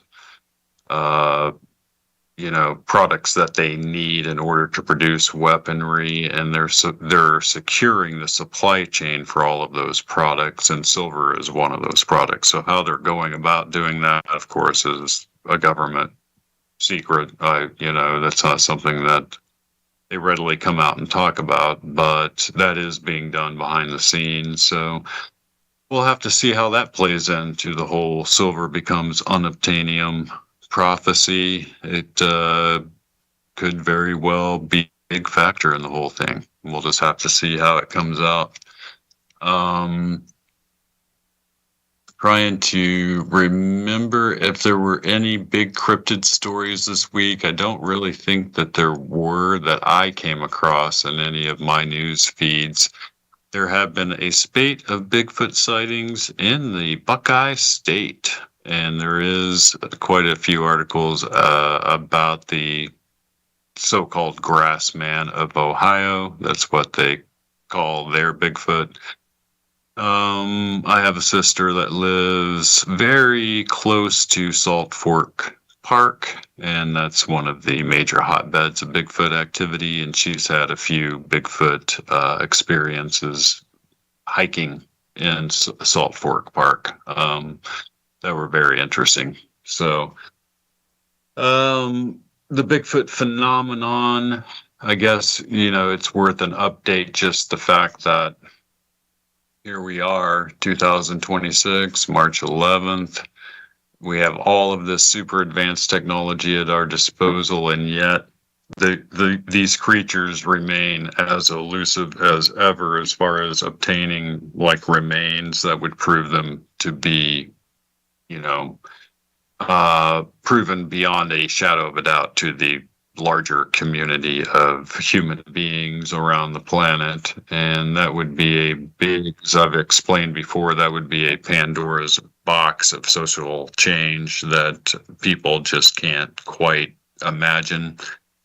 It would start with the domino of people not going into the national park system anymore. And then that would lead into them engaging with their political representatives that they have elected to do something about the problem. That in turn will cause all kinds of weird social changes to occur. So the Bigfoot domino is a big, big domino. If it ever falls, and they all fall eventually, then you're going to see a cascade of change occur across the spectrum of the planet. So, because you have to remember, they're not just here. These creatures have been reported in every single continent around the world, including Australia, who has the Yowie, China, who has the Yeren, the Himalayas that have the Yeti, the Russian Namaste. What do they call the Russian Yeti? It has a very funny name. The Almasty. That's it. The Almasty. So, they're everywhere. In fact, I saw a very compelling video just the other day from a bushcraft expert in England who was able to catch some footage of a Bigfoot creature that looked every bit as real. And we have to remember England has a number of sightings that seem entirely sincere. So we have to figure out how does a creature like that survive in a place that doesn't have 93 million uninhabited acres, of forest land like the United States does? And Canada, of course, is Bigfoot Central because you got nothing but forest as far as the eye can see going on forever. It looks like you fly over that and it's just a sea of forest. And you can imagine how many there must be. So one of these days, the right guy is going to be in the right spot to come across the remains of one of them that died somehow outside of the tribal structure that they have because they do something with their dead. That we're sure of. And so if you get a loner out there somewhere that doesn't have others taking care of it and it somehow dies, the remains would be there for at least, a day or so, 2 days before the forest swallows it all up. But, so maybe the universe has that in store. We have to remember that according to the Webbot, the ontological structure of the universe is one of a self-revealing nature, meaning that there's nothing, to make a long story short, what that means is that there's no secret that won't become known over time. The creator of the universe likes to reveal its true nature, and it does that through the revealing of secrets. And so you're looking at an all-time historical secret that one of these days might just fall. we'll have to see. But right now in the Bigfoot community, you have kind of a stalemate between those who believe these things still, even to this day. There are thousands and thousands of Bigfoot researchers out there who think that they're just another primate, great ape kind of a creature. And then you have the alternative camp who thinks that they are, in fact, interdimensional. And then there's a camp that basically is saying, you know, the DNA shows they're at least part human. So I fall in the camp that I think that they were chimera constructions by a non-human intelligence for a purpose as yet to be determined. And it could be that they were just as simple as being an experiment. And that it could be, and I say this because I've talked to the genetic scientists who did testing on Bigfoot DNA, it could be that their DNA is so highly engineered and specialized that they're able to exhibit abilities that we would consider to be like only something interdimensional could do that, you know, that kind of an idea, like the ability to cloak. It could be that they just have the DNA to be able to do that, right? I mean, we do have like chameleons in nature, and we do have the mimic octopus that can basically cloak itself. And so, you know, there are some small examples in nature of really exotic DNA that has abilities that to us would appear almost magical, right? So, so that's where we are right now with the Bigfoot mystery and world. We continue to get footage coming in from everywhere, but how can you trust a lot of it with artificial intelligence? And it, you know, reinforces my opinion that there will never be video that's good enough to prove it to the public. You have to have a body, period. Without the body, it's just not going to fly. So whatever that, you know, ends up leaving, and you're talking about a species that travels in groups, keeps an eye out on each other. If one of them goes down, the others pick it up and carry it off. We don't know what they do with it from there, but they have been seen carrying off their dead numerous times. So we know they're doing something with their dead. And so, yeah, the mystery marches on, I suppose. But tonight we're going to be talking about the missing Major General David McCaslin. He has gone missing since February 27th. And I guess like me, he's got a face for milk cartons because somebody disappeared the poor Major General. And I believe that it was probably a group now identified by dark journalists, among others, as having the code name X-Protect. X-Protect would be all of the embedded intelligence / Navy SEALs / Green Berets / any other special forces assassin type group you can imagine,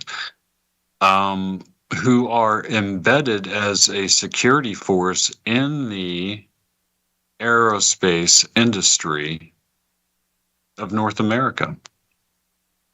And it's widely believed by some really good researchers that it was X-Protect that actually assassinated John F. Kennedy. And it's X-Protect that assassinated a lot of different ufologists throughout the years, or just disappeared them. And we don't know if they killed off the poor Major General or if they just locked him in a room somewhere and threw away the room. Forget about the key. These people play for keeps.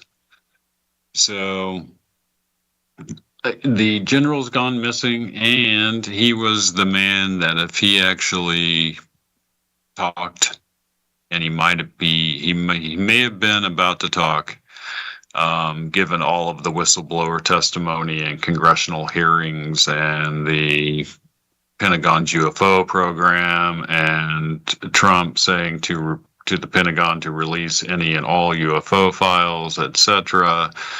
He might have been about to talk. And if he was about to talk, Ex-Protect would have been given the order to silence him. And so that is sort of the battle that's being waged behind the scenes. At some point, Ex-Protect must have been given some kind of permission from the government to do what they do.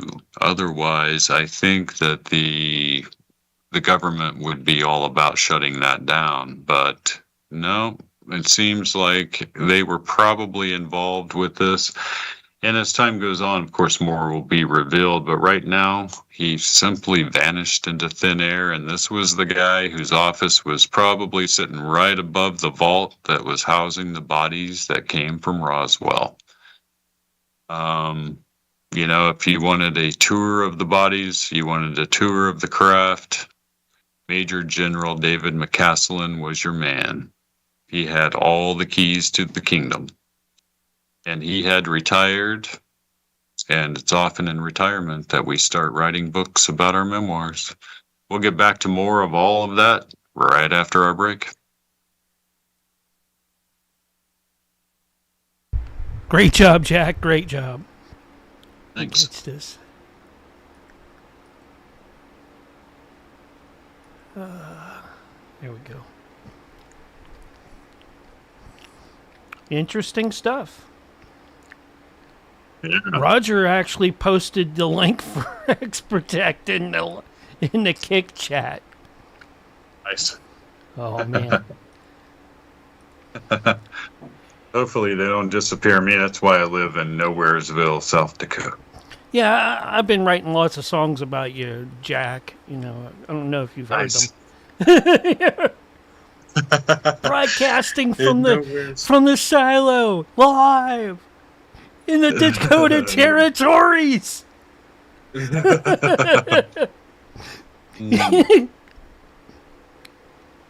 Yeah. Yes, sir. Mothman terrorizing the town, and Dogman and Bigfoot out there hit your door.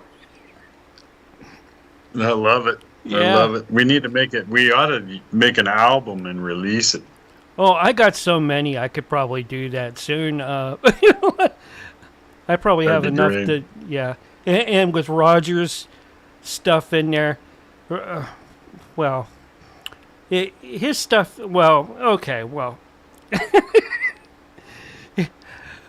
When you hear it, it speaks for itself, right, Roger? Yeah.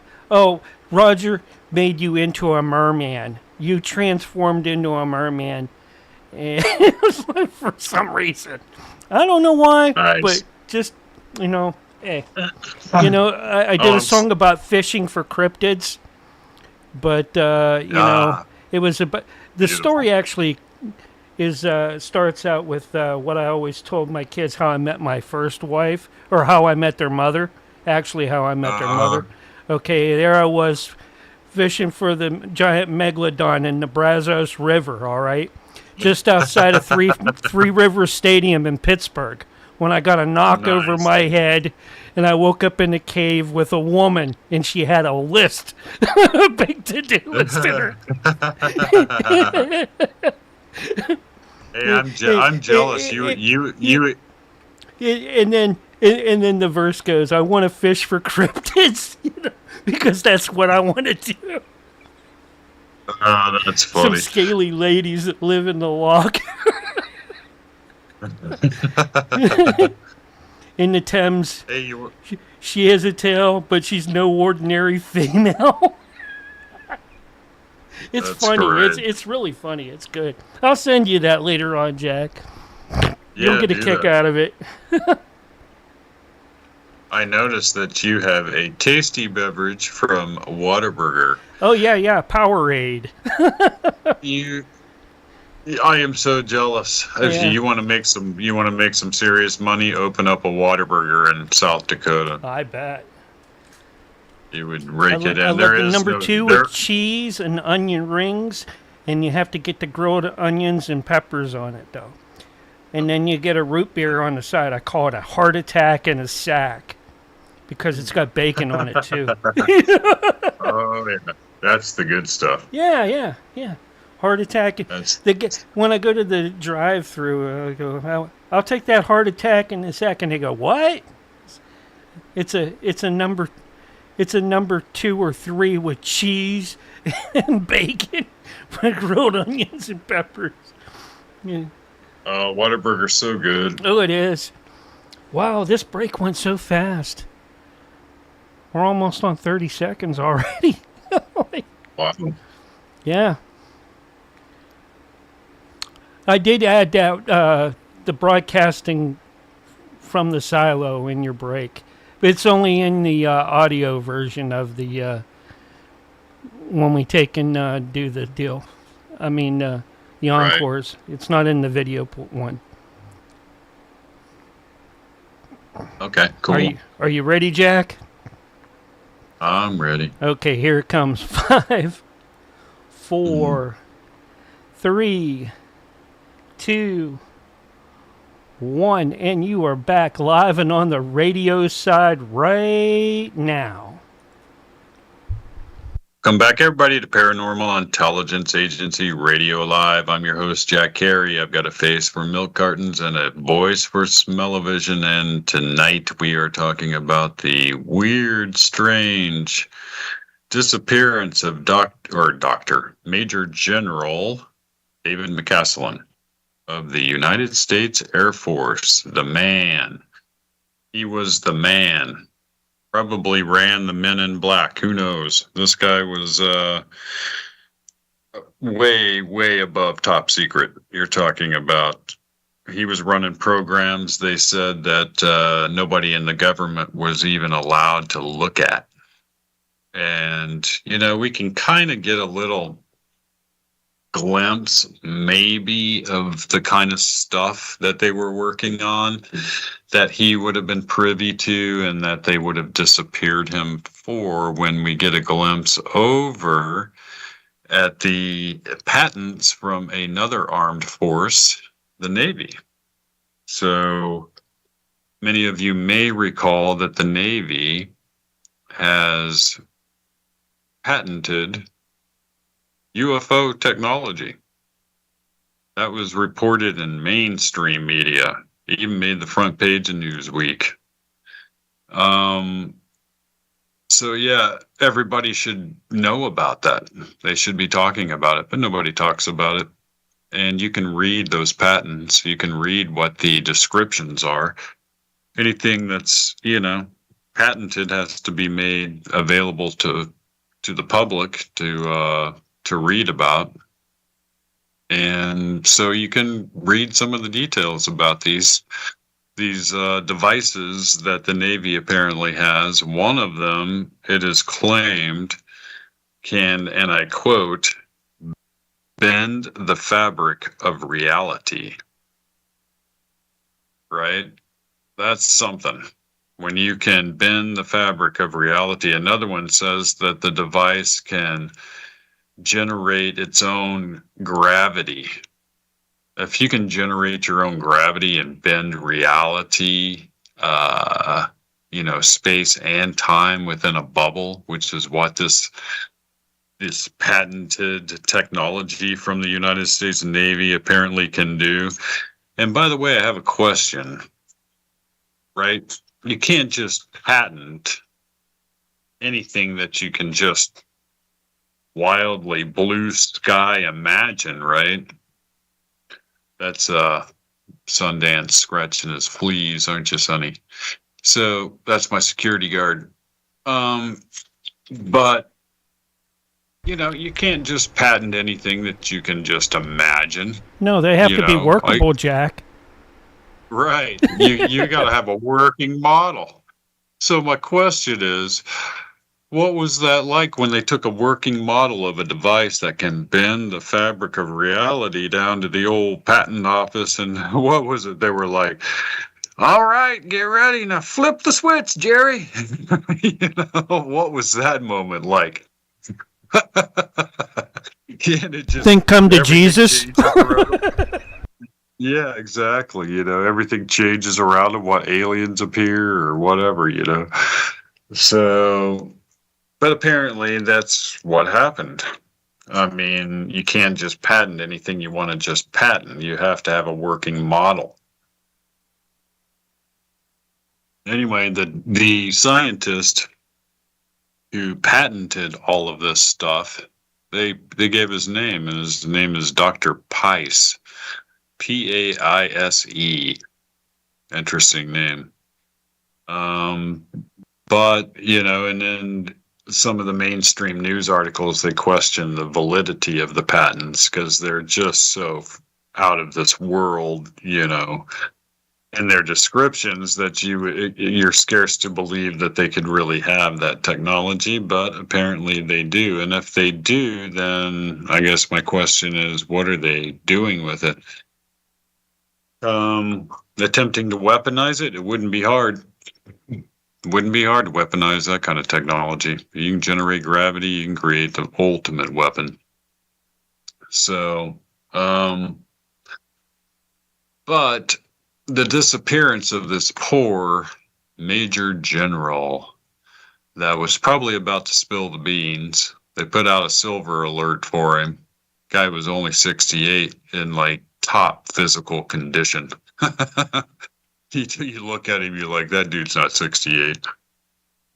This guy was hardcore military, top physical condition. 68's like the new 50. Wasn't like he got dementia all of a sudden and wandered off in the desert. It wasn't like that. This guy just up and vanished from his life one day and into thin air. That has all the hallmarks of X Protect and somebody doing the dirty work. So doing the devil's work, I guess. But that's the war. That's the battle. There's an ongoing conflict at the Pentagon between a group known as the Collins Elite and the actual pro-UFO people, pro-disclosure people that are in the Pentagon. And the Collins Elite are made up of highly radicalized religious people. They are radicalized in their Christian faith. Not all Christians are against the idea of alien life, but these people apparently believe that if you disclose that to the public, then it will disprove their religion, and they are fighting tooth and nail to make sure that that does not happen.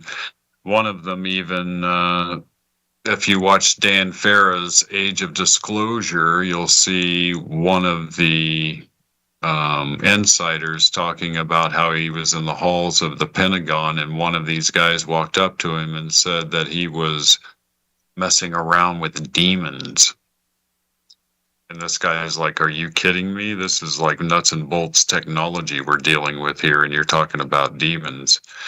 So that's the battle that's going on right now, if you can believe it or not, between some religious fanatics and people that are genuinely concerned with the safety and future survival of the human species.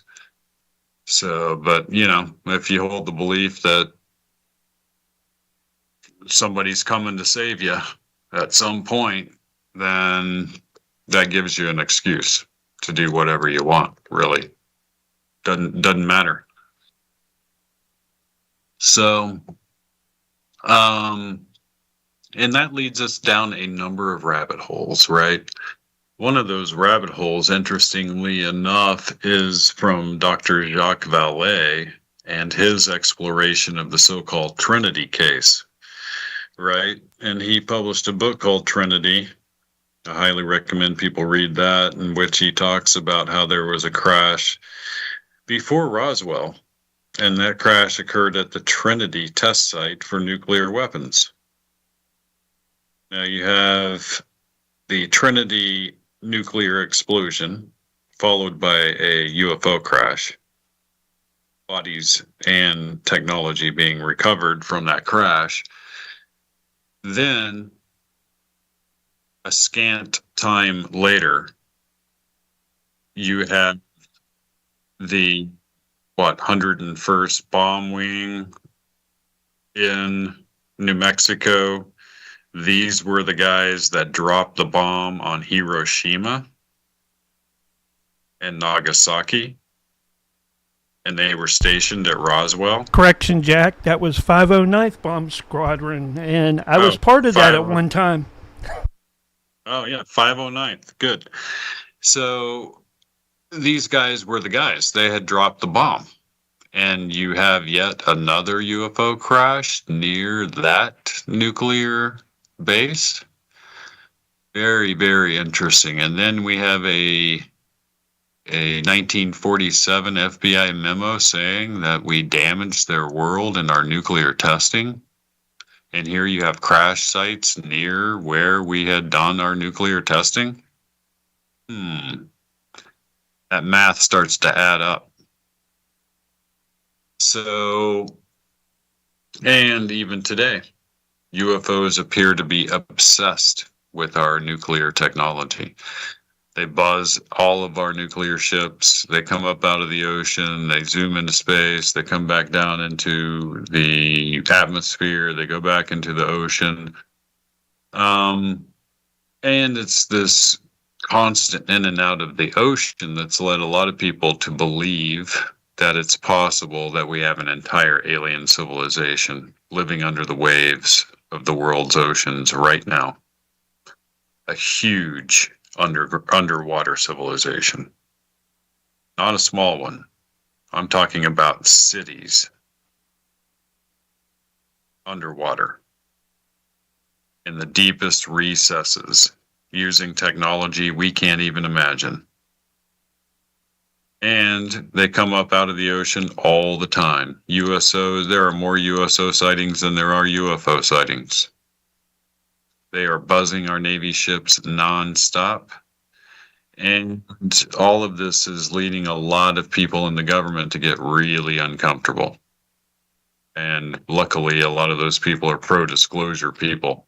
So, could it be, and with the Trinity case, we have an example of the hitchhiker effect rearing its head from the very beginning. And in that, what I mean by that is the fact that at the Trinity crash site, there were two witnesses to the Army showing up to the craft, and these were two boys that lived on the ranch, 7 and 8 years old.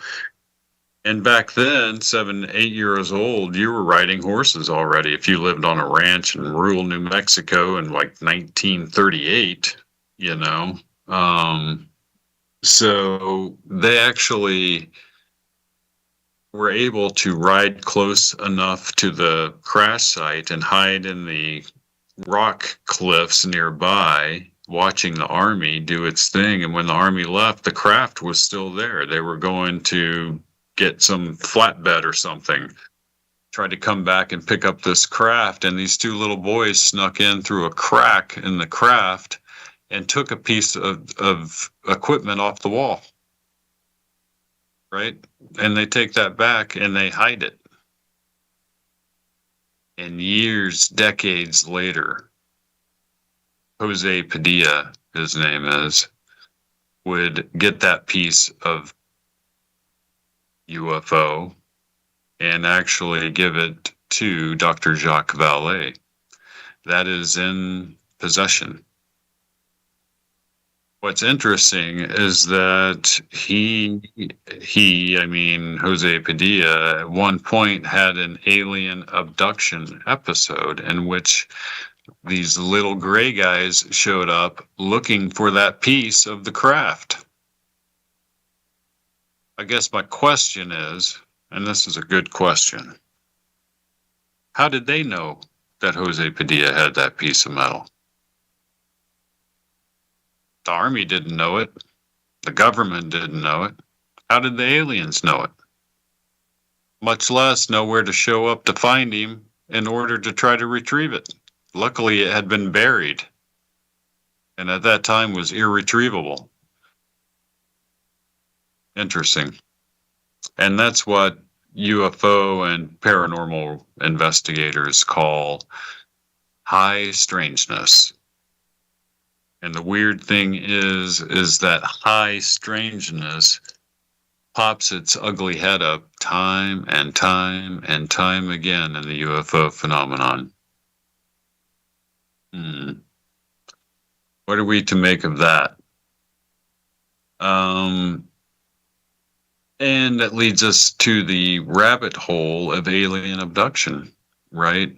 So really at the core of what scares the government the most about this phenomenon is the phenomenon of alien abduction. I mean, after all, it's the government's number one job is to protect its citizens. If it can't do that, there's no basis for paying taxes. There's no basis for them being in power, et cetera, et cetera, et cetera. So that's a really scary thing for the powers that be. And it's interesting to me that the Pentagon report listed an alien abduction as being part of the overall hitchhiker effect in the report that they published. Not only that, but they also stated that there was an unaccounted for pregnancy. That's in the actual report. What that means is that there is justification and really validation for all of the testimony coming out of the alien abduction community.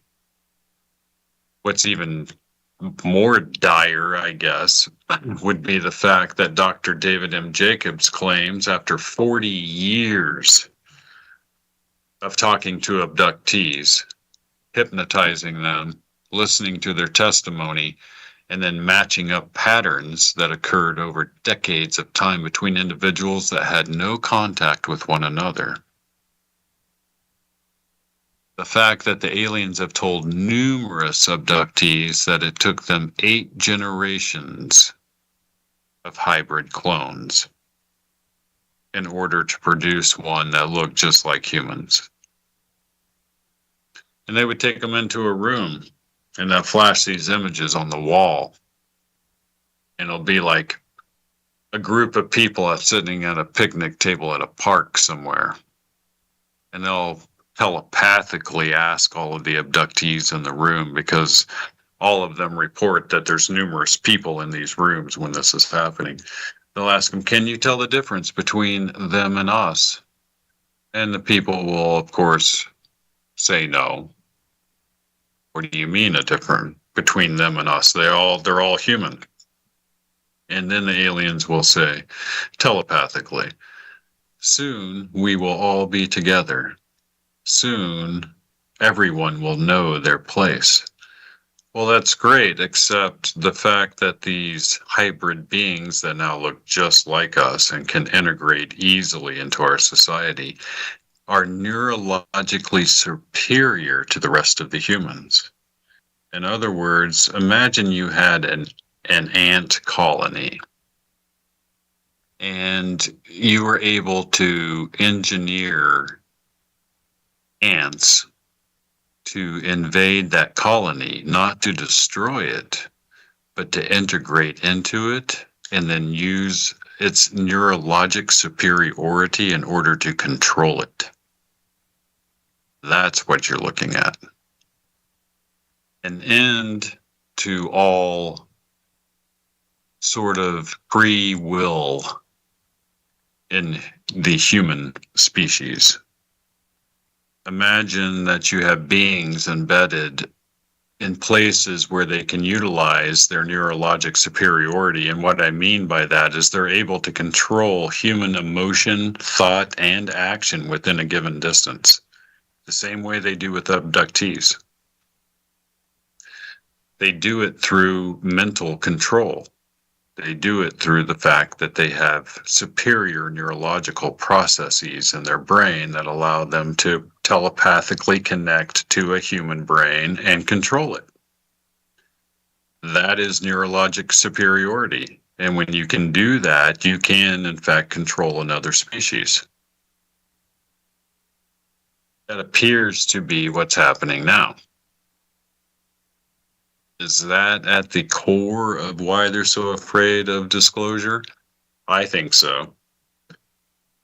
Did General McCaslin know about all of this? I'm sure he did. Maybe they were developing technologies in order to thwart the abduction phenomenon. But if you're to listen to David M. Jacobs, Dr. David M. Jacobs, formerly of Tulane University, then you'll come to the understanding that the program is over. They succeeded. They're now at implementation, right? They don't need any more hybrids. They have all the hybrids they need and they're perfect. Now is the integration part. Now is when you begin to move them into society. And it's claimed by the abductees that that's exactly what's happening. There are abductees that are controlled by the aliens that are actually aiding them in embedding themselves in our society. Things like logistic things, like you wouldn't even think of, like the rental of apartments for them to live in. Teaching them how to use like silverware. Teaching them how to act, teaching them how to be human. Because that's what's coming out of the alien abductee testimony. We're talking about the real deal, serious stuff.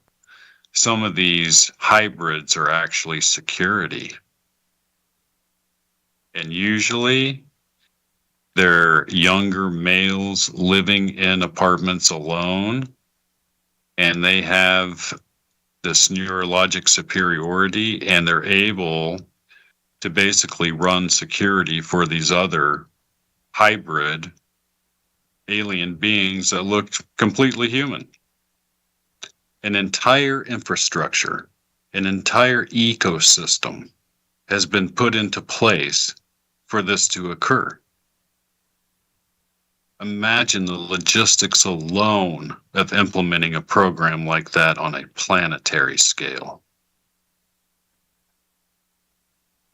And then imagine a major general who's in charge of the Air Force Base that would house any and all recovered alien technology and bodies, and also be in charge of any and all experimentation with that technology and oversee the weaponization of it. Because that's the guy we're talking about. And a guy like that, probably with an extremely high IQ and top physical condition, completely, totally functional in all ways, not suffering from dementia. He didn't just wander off in the desert. A guy like that doesn't just disappear. A guy like that gets disappeared. And so I thought it was fitting to make him the subject of tonight's program. And, you know, in the day and age of, celebrities, parents getting kidnapped and all of that, you've barely even heard a whisper about it, about this general going missing. But it's out there. If you do a news search, you'll find it. Even the great journalist Ross Coulthart has reported on it. And so we're left with a big mystery. A mystery on top of a mystery. And what did, Linda Moulton Howe always say that the UFO phenomenon was a mystery wrapped in a riddle and an enigma. It was a house of mirrors with a quicksand floor. That's about right.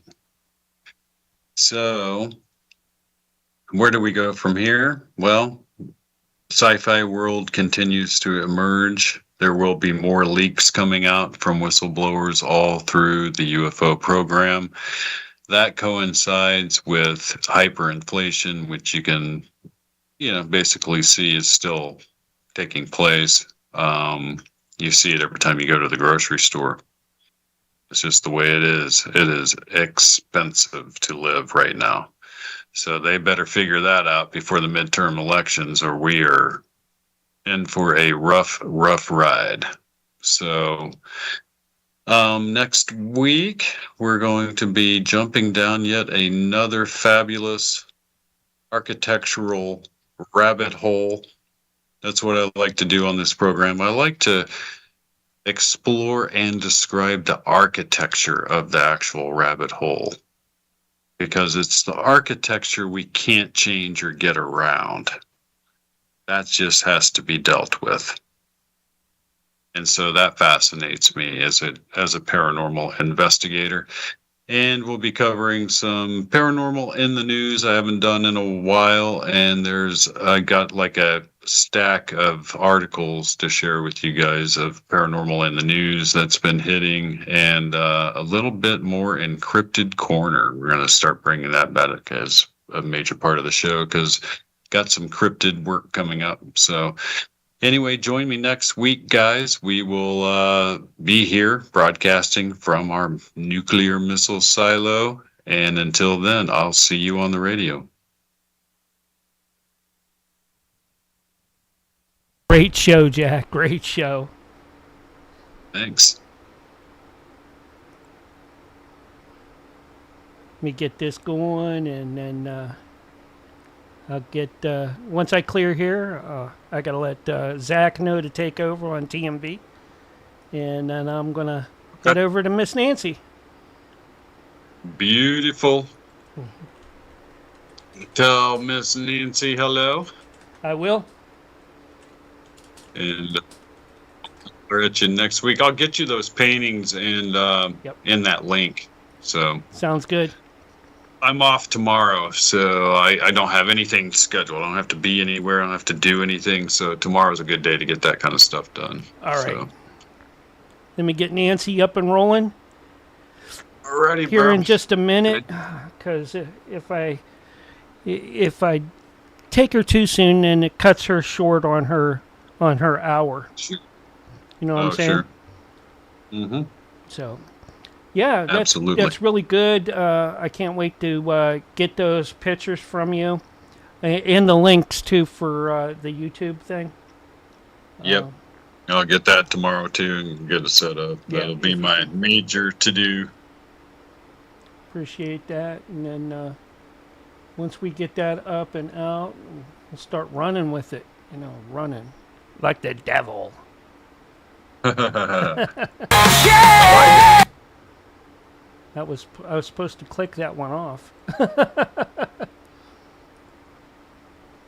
That's there's an Alice Cooper song called "Running the Devil Down." I always thought it'd be the best. I've been making some AI Alice Cooper tunes. Nice. So I'll send you those too. Remind me. Excellent. All right. Excellent. All right. I'm going to get over to Nancy now. Take care, Jack. Okay. All right. All right. I'll talk to you soon. All right. All right. That was Jack Carey and the Paranormal Intelligence Agency. We have right now coming up Nancy Planetta and her VIXEN'S Vault, Legion of Chaos. Let's get these folks up and running.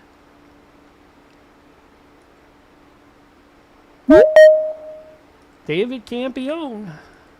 Hey, David, how you doing, buddy? Okay, Mark, can you hear me? Yeah, I can hear you now. Okay, I just turned it up. When it comes on, it's low. It's always low. Yeah, And, it does that when it updates.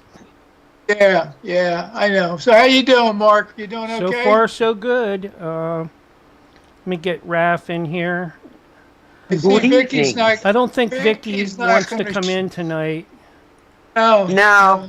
Yeah, She said something in the chat. I was Yeah. just catching up on the chat, so I'm like, I have like 3 things I've been juggling today, so I'm like, Okay. no. Hi, Dave. Hi, Nancy. How are you, young lady? I'm good. Are you ready for the storms tomorrow? Oh yeah, I hope they come in early because I got a huge bonfire I gotta set up here. Oh yeah, you could use the wet, because I'll tell you, man, it's been weird. We've been getting like the summer storms in March. Oh yeah. Yep. Exactly. Yeah, we have. Yeah, every once in a while, I had some storms, and then my rain gauge was both of them outside were cracked, so I couldn't tell. So I got to go to Lowe's tomorrow and pick up some more another rain gauge, and so I know what's going on. Yeah. Anyway, so well, Lisa, I hope you're getting plenty of rain down there in your area, huh? Is Raph coming in? He should be. I didn't see him yet, and I'm trying to look at I just here. Yeah. I wonder if he conked out. He was and building Mark. it. Him and Mark. I thought I seen Mark here earlier. I fell asleep in front of the computer earlier. You. I was gonna say I almost nodded off like 2 hours ago, and I never do that. I was just like, I think it's There's the Mark. oak pollen. Welcome There's in, Mark. Mark. Hey, Mark. Mark Hi. Edworthy. He looks like he just woke up too. You got Mark, 30. do you have a black eye? Well, his eyeball almost exploded. Were there dude. Muslims beating up on you in England? No, or what? it was cool, Oh my dude. God. No, dude, the story behind that is just awesome. I almost made his head explode, dude. Man, boy.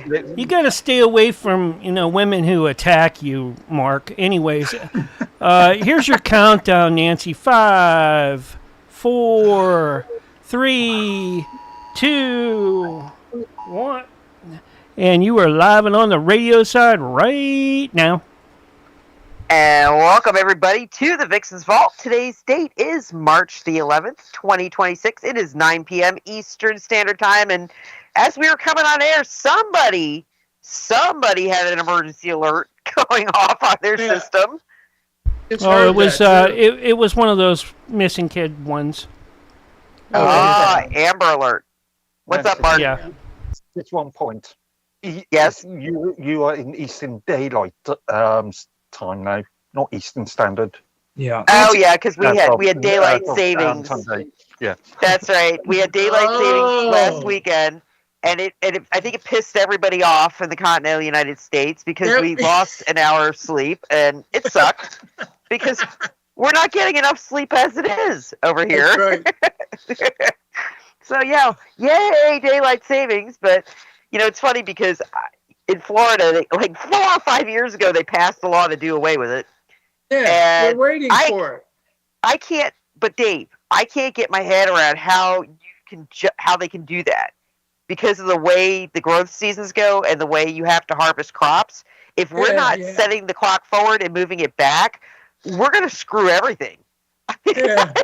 It's because we all voted for it, and I mean, I like the evening where it's late. We have light, and but it's up to Congress now. I don't understand that. What the hell Congress has got to do with this?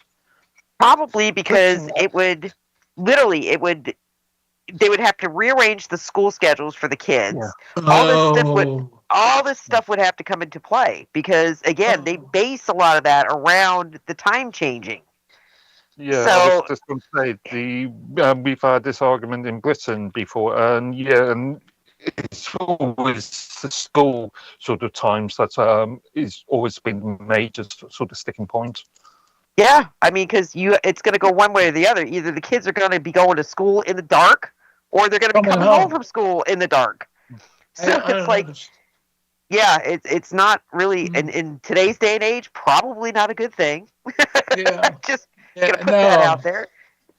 And like I said, when it comes to harvesting, yeah, you're gonna create quite an issue because all of our planting is based around the way we do our clocks right now. Mhm, I mean, just even the exposure. I mean, your heavily exposed plants go after, your lightly exposed plants go before. So, I mean, it's, yeah.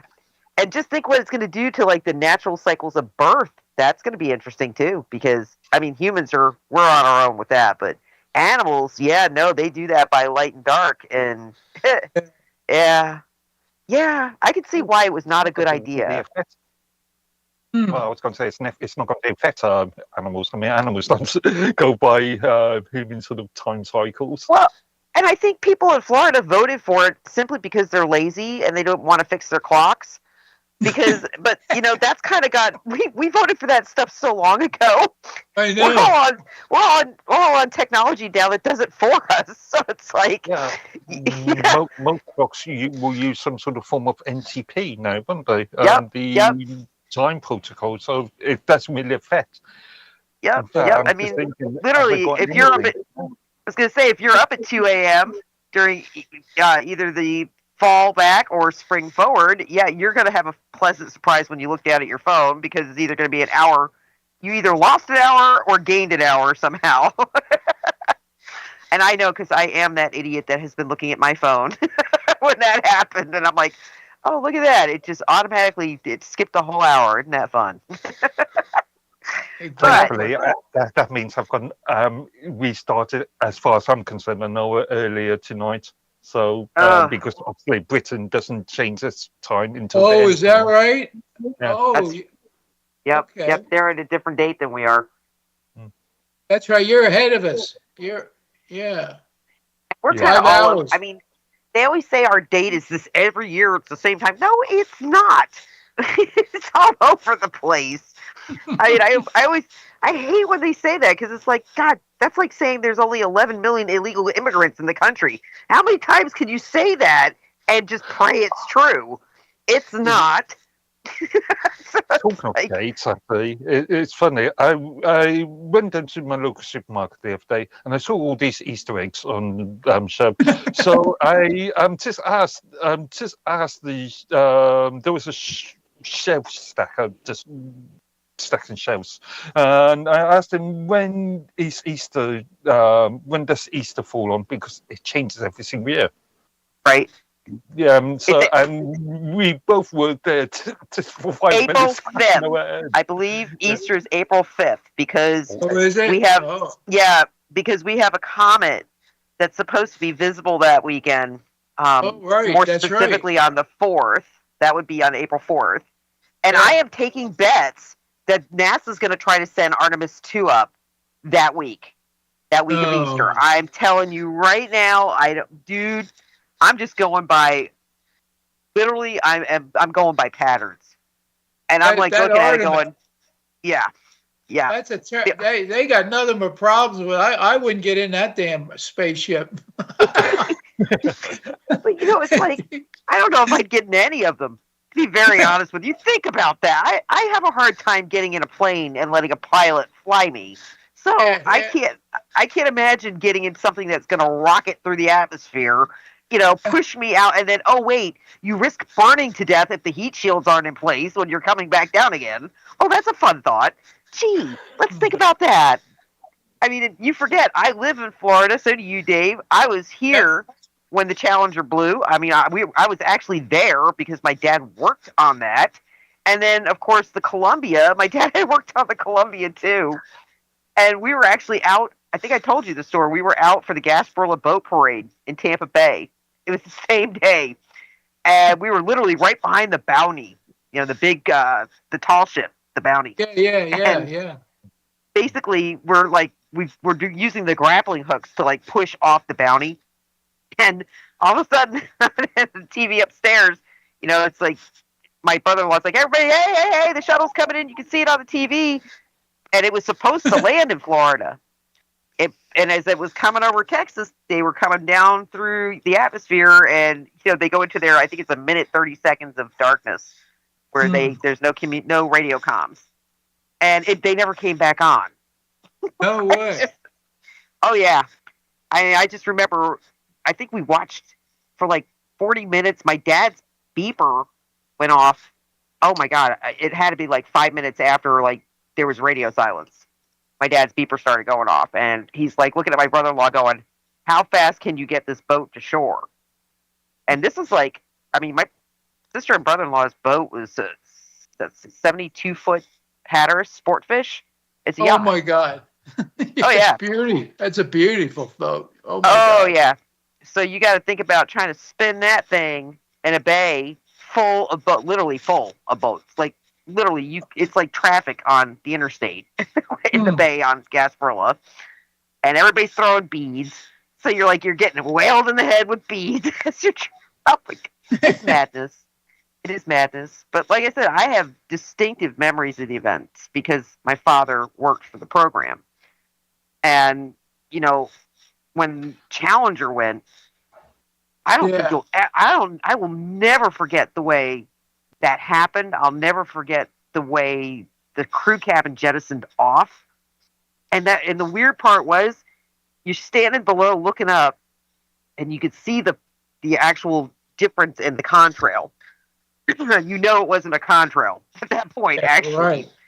And I think it was like digesting it. Challenger is the school teacher one, isn't it? That's the teacher one. Yeah, the school teacher, yes. Yeah, that was Christy McAuliffe. The international news. Yeah, I remember still seeing the international. Yep. Yeah. Now, here's the worst part. There are both of the crews of those shuttles. And again, you guys know that. I'm in the world of conspiracy. The dark web, Mark, come on. The dark web is pretty much conspiracy every channel you go into. But I got to say, there are some really strong evidences that it may not have happened the way they said it did. I mean, because I have seen photos of the astronauts or their absolute identical lookalikes. 15 years after the fact. One of them actually is a teacher at an American university, supposedly, under a different name, but I swear to God, a dead ringer. And, it kind of bothers me because I know how much our government has hidden from us, and I know that NASA was mainly used to funnel funds to places unknown. Like, they were an absolute, I guess you could, what's my best way to describe that? When you're building a house that's just, you're never going to stop building because it's such a crap hole. You just got to throw money. You just throw a money pit. NASA was our money pit. And 90% of what the funds that went there were not used. A lot of, if I remember right, a lot of NASA's funding, part of it came from the taxpayer, but a lot of it was made through advertising. It was done in the private sector. Yeah. Well, they had partnered. Actually, they had partnered with Disney, and I don't think a lot of people understand that. NASA actually had a big. I mean, like Spaceship Earth, that was in collaboration with NASA when they built that. And I know that again because I actually got a tour of Spaceship Earth before it was done, and I got to go in a Chipmunk helicopter because again, my dad worked. Well, my dad was a military contractor, and he worked on all this stuff. So it's like. I had all these awesome things I got to do when I was a child. But, NASA had a lot of collaboration going on. And it was weird because as you get older, like now I'm like this totally pessimistic adult. And I look at Disney, and I think Walt Disney probably rolled over in his grave 50 million times right now if he absolutely understood what his company was used to do and represent to children. Because I got to tell you, Dave and I live in proximity to Disney World. I'm within an hour of Disney. Yeah, I don't know how far you are.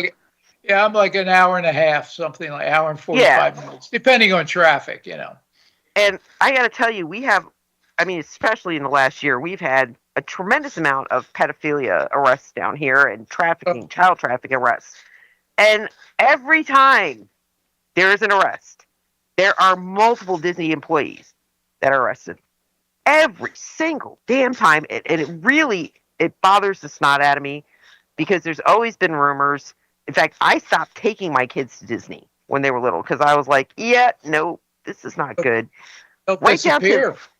well, even, do you remember when years ago when we had VHS tapes and they were doing the release for the children's Yep. movies, and half the time there was hidden pornography in the drawings on the VHS cassette holders. Well, they have that going on right now. Like they're getting in big trouble for putting pornography into cartoons and stuff. So that's an ongoing issue. I'm not so sure about the late 80s. Sure, there's an argument now to say that Disney would hate this the company they've made. But back then, it was still, I don't know, family friendly, quote unquote. No. There's a lot. If you start really going back and digging through it, there's a lot of stuff that's associated Disney, but it's post Walt Disney's death. So it wasn't pre his death. I mean, although I think sometimes I think comic book artists, I think those type of graphics, I think there's something wrong with them. I really do. But they're like, you know what? They're like the computer nerd in the basement that's ever had sex in their life and is just like out of control. So that's the reason why I have to keep you and V separated, because V is like that. He's a weirdo nerd who just curves out all the time, and like I was embarrassed when I introduced you to him, so I apologize for that. But I mean, literally, think about it, guys. It's like Disney is supposed to represent, the most innocent parts of our society. Neverland. I mean, but even if you think about that story, it's like, oh, I didn't think, never thought of Neverland like that. Oops.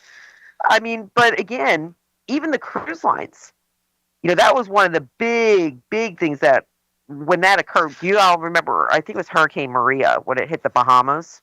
The Disney cruise, the Disney ship? That's where that's where Disney's hubbed out of, though. And they got wiped out. I mean, their cruise line got hit hard, but all of the cruise lines did.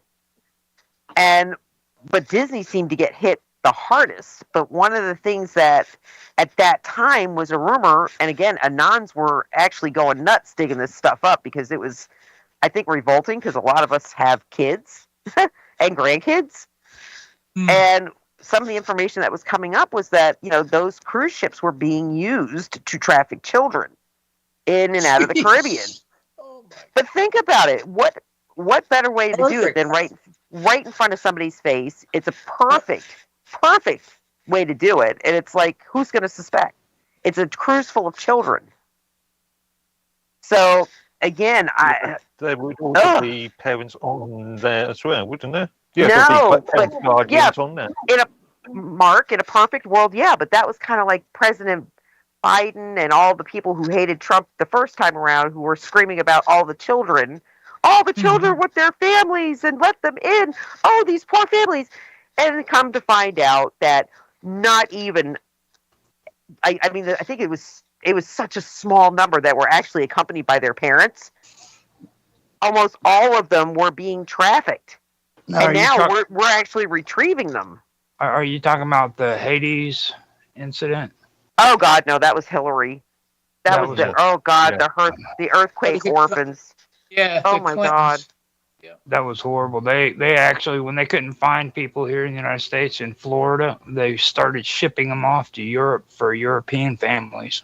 Yep. But you know what? They did the same thing to Russia. And I've said that many times. There's a reason Vladimir Putin hates certain people. And it's because when the USSR collapsed, when they fell, I mean, their economy went into absolute turmoil. And they were already hard pressed to keep their society going as it was, because communism really doesn't work very well. Not for the people, at least. So, I mean, they were already having food supply problems and things as such, but when the USSR actually caved in on itself, it went from bad to really, really bad for a little while there. And we had the rise of the black markets, we had the rise of the basically the mafioso, the Russian mob millionaires. It was within a year, and they were selling the Russian children to us, to Westerners. Oh my God! Wow, I didn't still know that. remember, dude. I still remember when Vladimir Putin said no more. Don't you remember the Russian adoptions? And then it was Yeah. Chinese adoptions. They were Yeah, trying yeah. to. Oh my God! It So wasn't just Russia. It was all this, all the a lot of the ex-Soviet Union Yes. bloc, so Georgia, Kosovo, Yes. blurb. And a lot of those kids disappeared, Mark. Disappeared. There's a lot of things that were happening in Tripoli as well. Yep. Yep. And then Hillary Clinton was also doing, she was funneling money out through Egypt. She was supposed to be doing like feminist programs in Egypt, of all places, saying that they were teaching women how to be independent and self-supporting. How many people in India do you think got on those programs? You know what I mean? Oh, None. it's like I said, it's like I can't even get my head around half of this because it's so ridiculous, and it's cost our society so much. I mean, I don't even know how do you come back from something like that when people actually figure out what's been going on. And I guess it's not just our leaders though; it's everybody. Like pretty much anybody who's been in power has either bitten the apple or not bitten the apple. There's no in the middle. They're either a good guy or they're not. And I got to tell you, I'm hedging my bets that the good guys are very, very few and far between. There, maybe I would argue there's degrees there.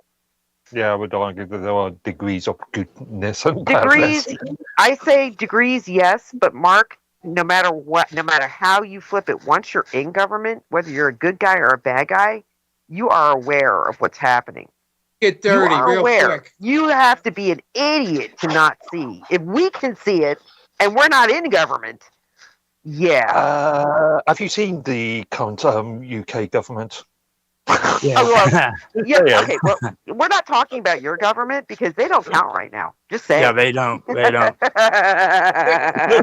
Yeah. Hey, Mark Natasha, remember that girl from Plymouth, England, who was tracking the pedophilia all the way to Buckingham Palace, and she was murdered. She was like 43. What the heck was her name?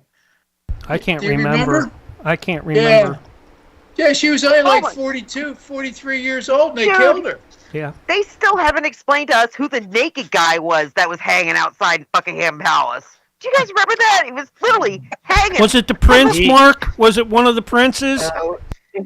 I remember that.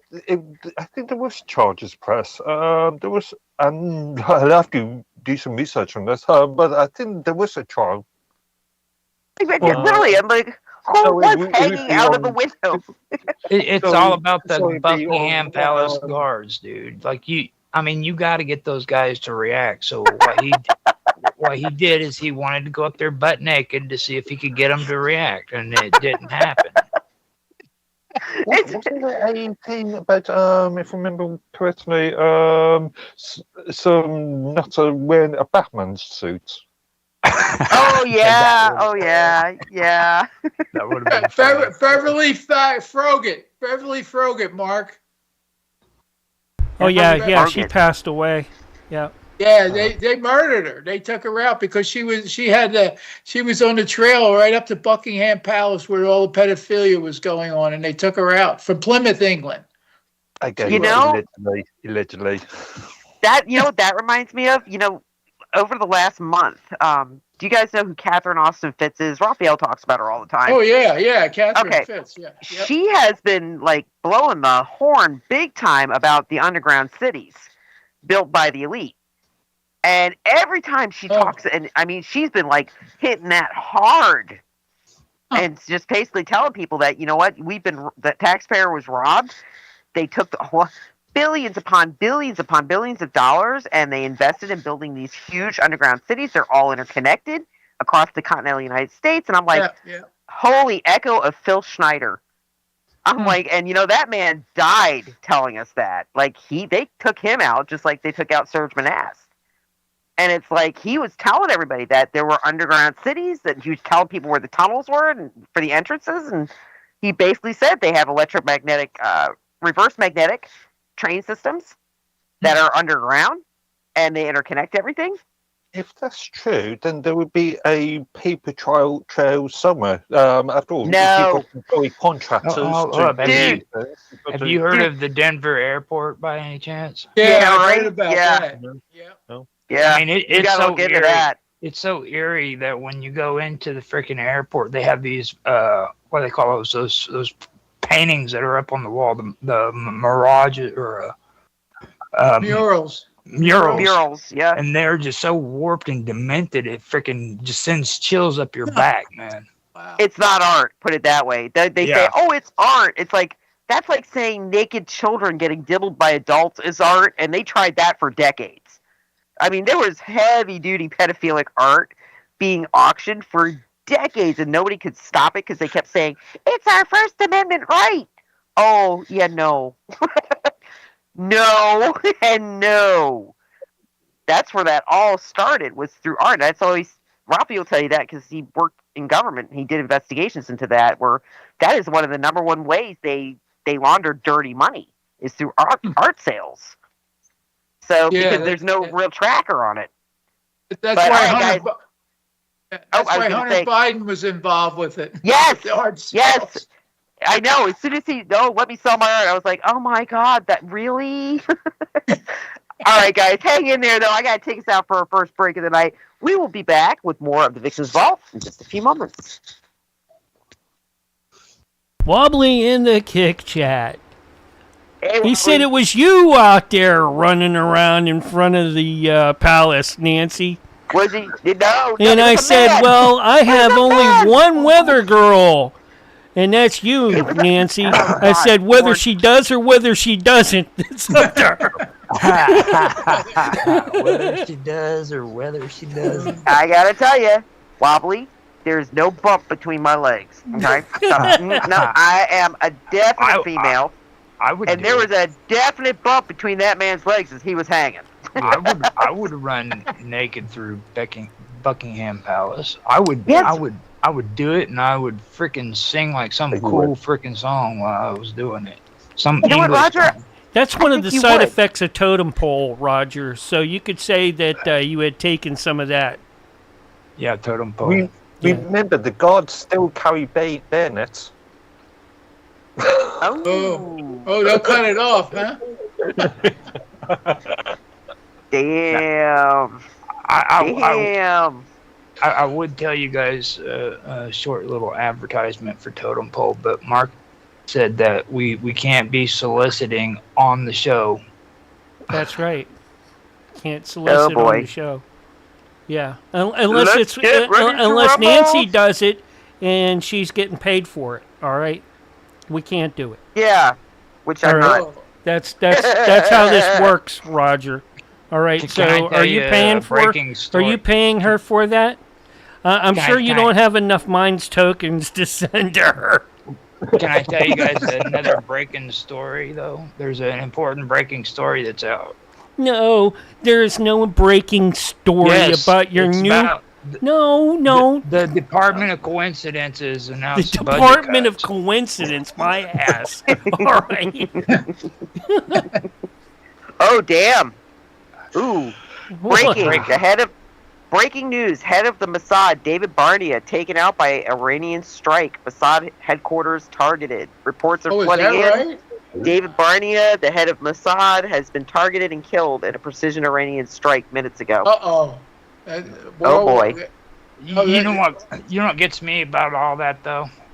The first day of combat, the Ayatollah was freaking killed, and not one person decided to cover that. Like, you would think that would have been important, talking about Yep. how he's murdered. Not one person has covered it.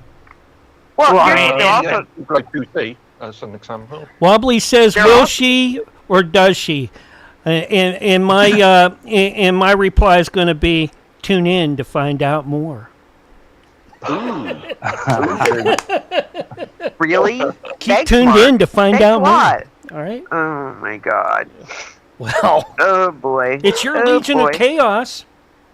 Uh-huh. Breaking news: Huh, time here- travelers. here's file here's a complaint. good one for you, Nance.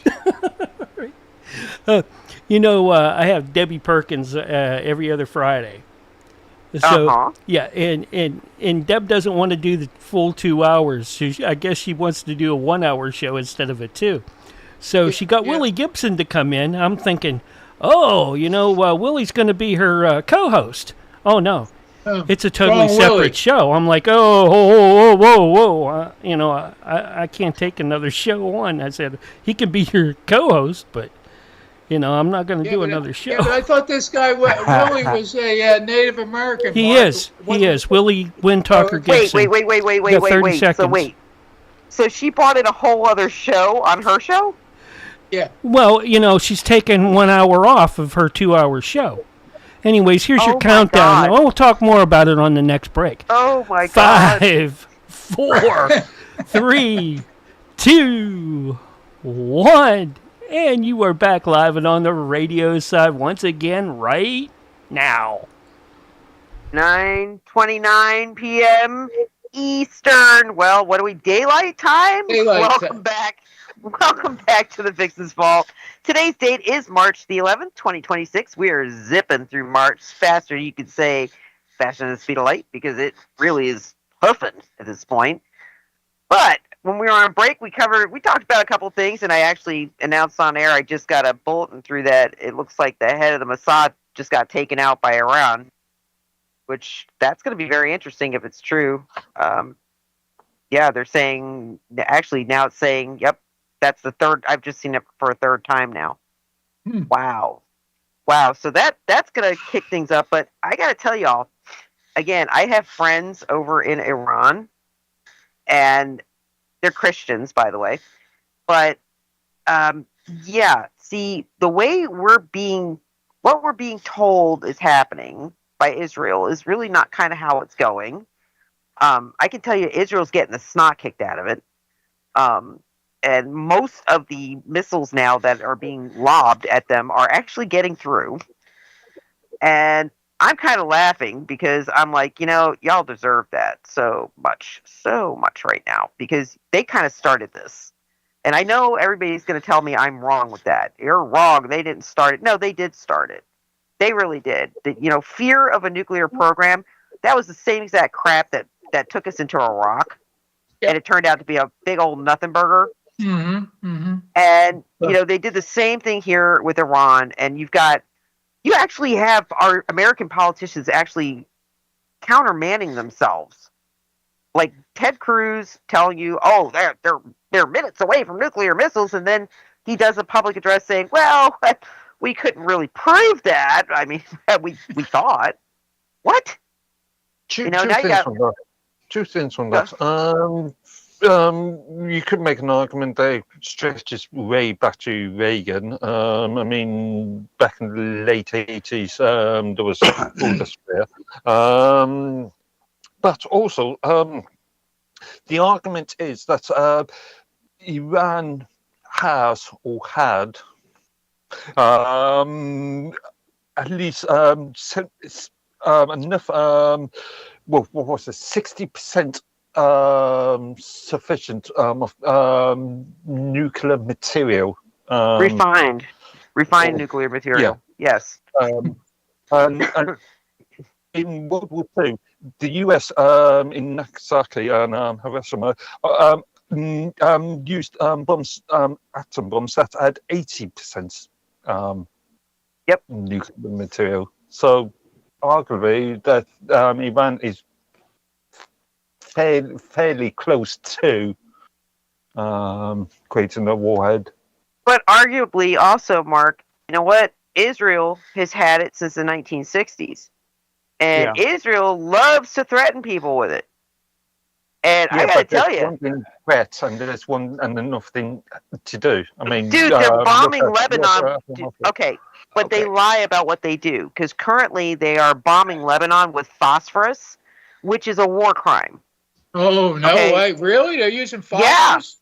Oh yeah, and crap. it's you can see it on the videos. I mean, you can see the white phosphorus freaking after the explosion. It's like, oh my god, that's white phosphorus.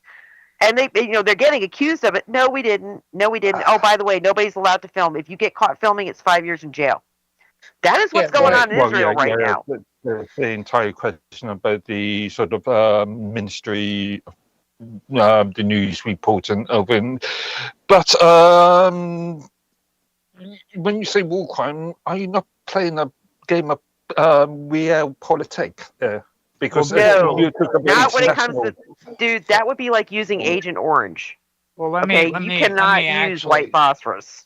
Go ahead. Let me actually comment on what Mark just said. Now, when it comes to nuclear capabilities, I think freaking people keep forgetting about the Samson option.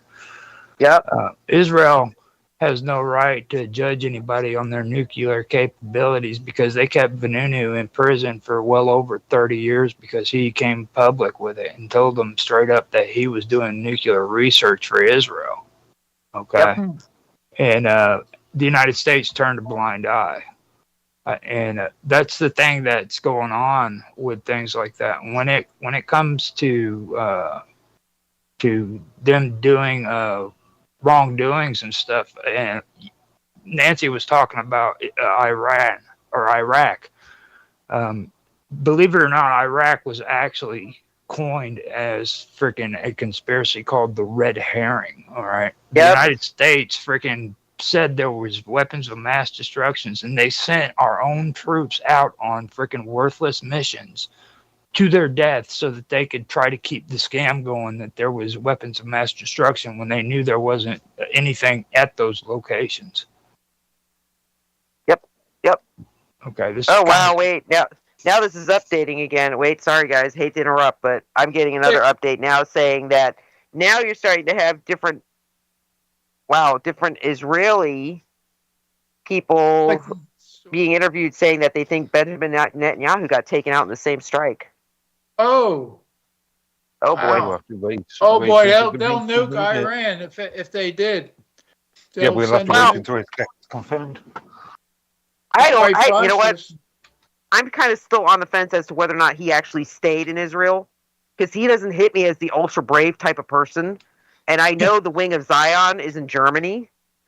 So it's like, did he just, hoof it on the Wing of Zion and take off? Bye, see you later. Sorry, I started a war.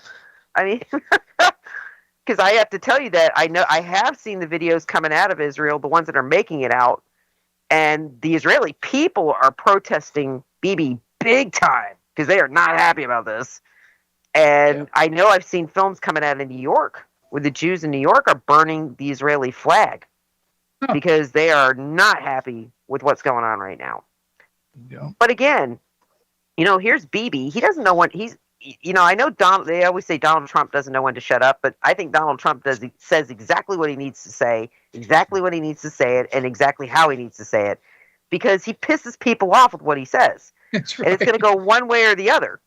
And I always say that when he needs people behind something, but he can't be the cause of them being behind it, he says something really irritating, so everybody does exactly opposite of what he's saying, and then they're on the same. Like I said, everything that we need them to do, every agenda that we need passed right now is being pushed by the left and the right who hate Donald Trump.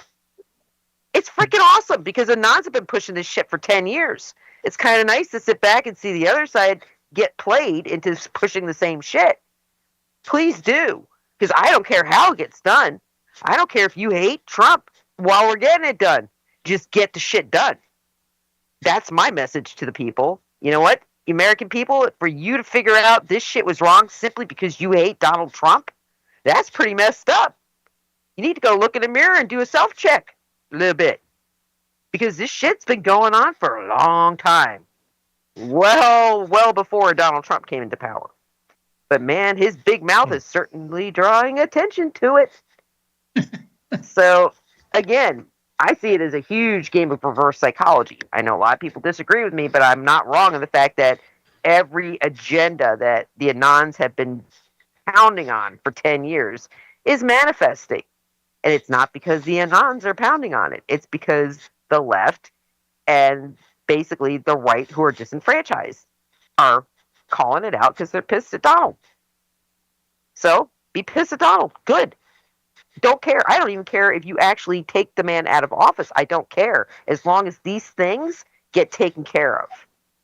That's what I care about. You know, I want the traffickers stopped. I want the illegals stopped. I want our money to stop being, I want it not stolen anymore. I want our taxes to actually go for things that benefit the American people, not everybody else but the American people. That's right. You know, it's, you know, I would like to not get highway robbed when I have to go get a prescription filled. I would really like to be able to pay for health insurance that actually covered something. And, you know, auto insurance, too. That would be great. I'd love to pay for auto insurance that's not more expensive than my car loan. That would be freaking awesome. But that's where we're at right now because everything is so corrupt and out of control. Yeah, So I was checking it out, and it's cluster bombs is what's being dropped down on Israel. Oh, is that right? Yep, Yeah. yep. And, they are bombing the snot out of them. Another thing I wanted to mention too before was the 5-day crap. You know what I mean? It's like I find it pretty entertaining that, you know, Donald Trump starts saying that this is just going to be a quick operation, and it just literally turned against him. Now it's gone into what, 6 or 7 days, and it's escalating even worse. But what do you see? What dynamic are you seeing, Roger, as a result of this? More and more Americans are questioning. No, they're questioning Israel. They're questioning why we're doing this. Why are we doing this? Why are we supporting Israel? Why are our boys going to go die for Israel? Why are we supporting a country that's... This goes back to what Mark was alluding to that I wanted to mention with the Reagan administration. I'll be more precise. It was during the Reagan administration, but it was the second term when Reagan allowed Bush Sr. to become vice president. The moment he allowed the neocons into power was the moment freaking this all started happening. And then the neocons ended up pushing this agenda. Okay, so... But do you really think Reagan would have gotten into power without George Bush Sr.? He wouldn't have. His first term had nothing to do with George Bush Sr. at all. Oh, but it did. That's the thing. George Bush Sr. was head of the CIA. Yeah, he was. I mean, he was the one pulling... He was pulling, you know, pieces and moving chess pieces behind the scenes that whole time. Biden. So was Biden. Biden has been in politics for... Yeah, the thing is Biden has always... that man, if you go through his history, see, this is what I hate it. Because you guys are shown this picture of Biden, and you're not shown the real Joe Biden we all had to deal with for years and years and years, which was Mr. Put my foot in my mouth and swallow, even when he was a senator. You know, basically calling, oh my God, that man cannot talk about races. You cannot let that man publicly get up to a microphone and discuss different races because he's an idiot. He's straight up racist. Idiot. Yeah, straight up racist, like hardcore. But so I always say that Bill and Hillary Clinton, their best friend was, you know, Senator Byrd, who was literally a freaking what? A Grand Master of the Ku Klux Klan. Yeah. And I mean, they had a giant picture of him on Bill Clinton's desk when he was governor. And I'm like, and you're telling me these people are what? They're woke? Excuse me? See, hold up. These people weren't actually woke. They had to accept the woke movement, but they were actually democratic conservatives, and that's what's that's what the whole thing is. And it's really hard for people to comprehend that stuff. Oh my goodness, a Democrat who's a conservative? Yeah, they do exist. Okay, and these are the old school Democrats, the ones who freaking want to bring back freaking the Jim Crow freaking laws and stuff. You know? And that's what I've had. I actually got into an argument with V over the stuff when it comes to Farrakhan and Malcolm X and what Malcolm X's beliefs were on the whole situation. He didn't like the idea of the black man joining the Democratic Party because he called it a slave mentality. Well, yeah, Okay. they were the party in power that endorsed slavery. So, Right. yeah, I kind of get that. You know, But and again, it was a two-party problem. I mean, the way they lie to you when they teach you our history, because again, I always say that Abraham Lincoln was not what you think.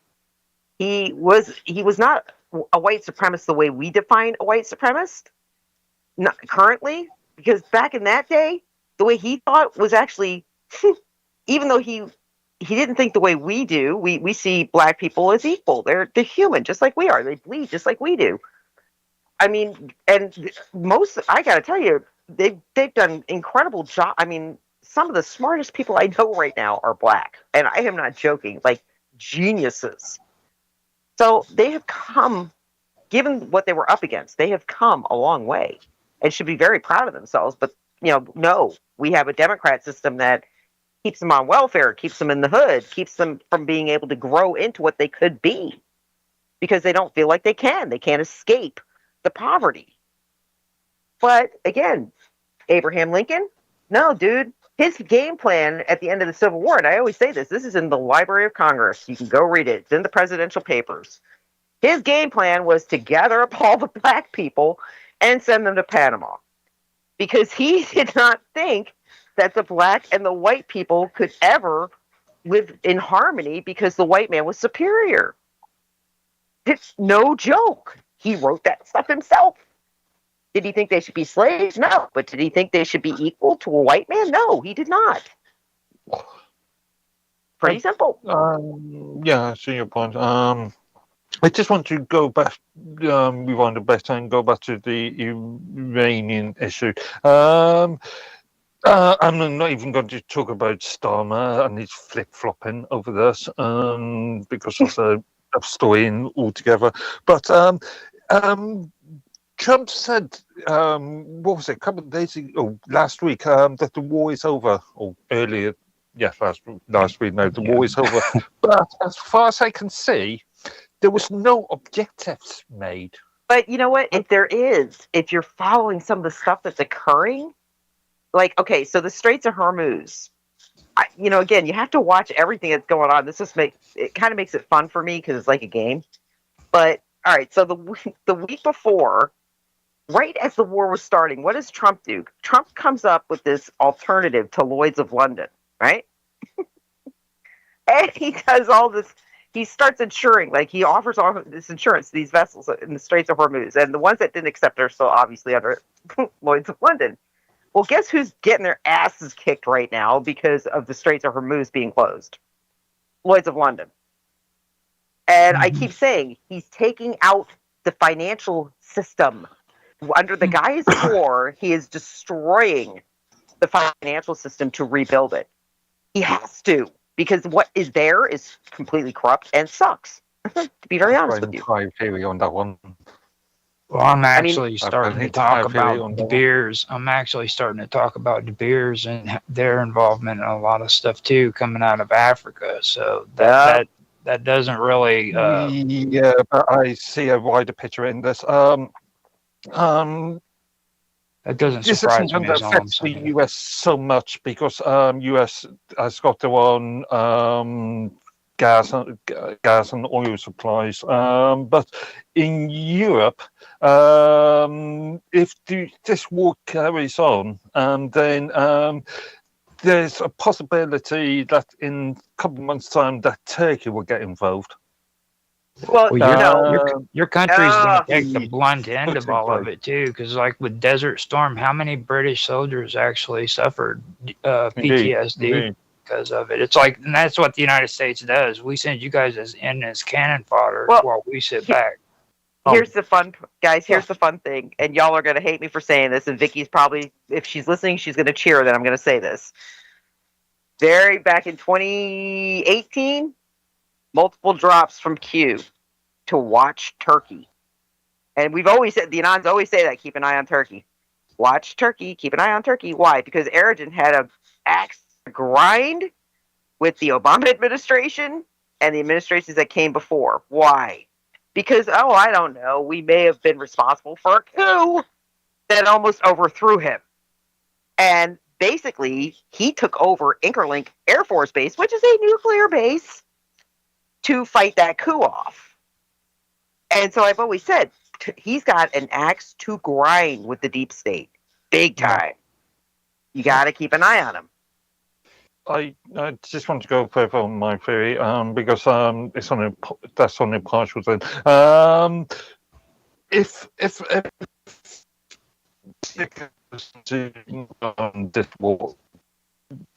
or the next war, depending on how you measure it, that could further destabilize oil prices in Europe, which will create inflation, increased inflation, because obviously all of our goods needs to be transported from warehouses to shops and so forth. So oil prices, and that will allow governments to assist governments into bringing in a centralized digital banking system. That's exactly what they want. They already have kind of a centralized banking system. You have the SWIFT system, and you have the, and then you have the BRICS. And the thing is, well, here's the thing though. That's the other thing they lie to us about, and that would be the success of the actual BRICS system, and the fact that China's not broke, not even close, and Russia's not broke, not even close. I know they keep pushing this in Western press. It's like, no, they're not. Well, I don't know. What is this going to be a big surprise when they're not broke and they can finance whatever they need to, because they can. But in the same respect to that, Mark, the other thing that's happened this week, and again, people need to pay attention. Venezuela has repatriated their gold to the United States. And basically, what's going on is they're auditing Fort Knox as we speak. Oh, really? Who's doing it? Oh, they are. It's been ordered by DJT, and they are doing it. And so, what do you think is gonna come of that? Do you really think our gold's there? No, it's not there. No. So, what do you think is gonna happen? Because then, let me tell you, you can do a lot of things with Americans. I thought abusing our children would be the string that really broke the camel's back. But I think I've said it to you guys a million times, and I hate being right about that, which is, it's money. It's freaking money, man. When we don't have money to pay the welfare to the poor, when we don't have money for food stamps, when we don't have money to take care of like over 50% of our population at this point, yeah, dude, it's going to be a mess here. It's going to get real bad over here. Really bad. Have you guys ever gone deer hunting? Have you ever gone deer hunting? Yeah. My dad did.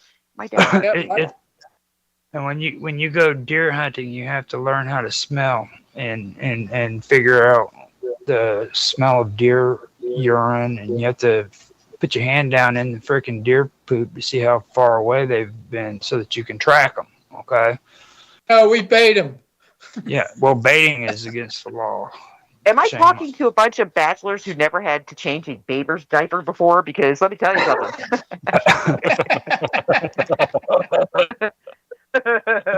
You say this like it's going to gross me out. I'm like, have you ever changed a sick baby's diaper?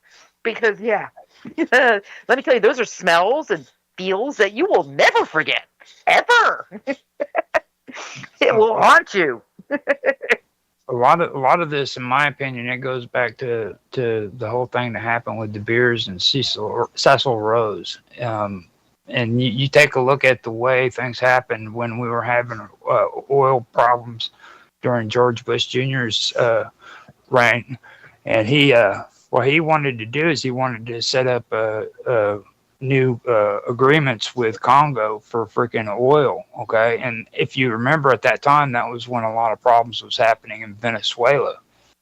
And then fast forward to today, and all of a sudden Donald Trump is freaking sending bombs to Venezuela, and he's attacking Iran. The prices of fuel is going to go up, which is going to force us to, of course, trade with Africa for alternative sources. So is that possible?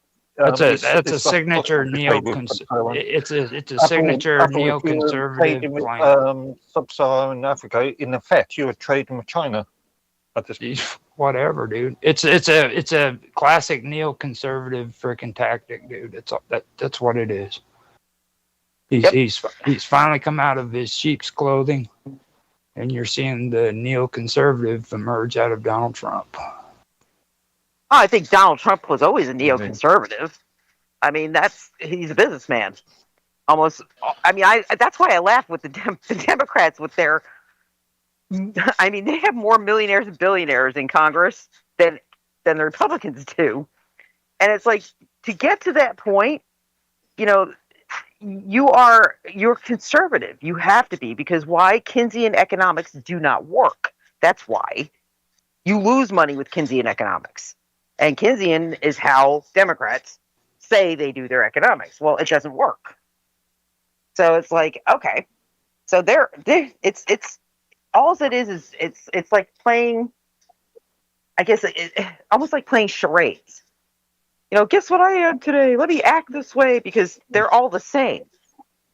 You know, in fact, I laughed because I saw a meme the other day about Jeff Epstein and reminding people that this man who did all these heinous things was actually the thing he was most renowned for before he got caught was as a philanthropist. The millionaire philanthropist, Jeff Epstein. I'm like, oh, that's right, he was. Oh, that's right.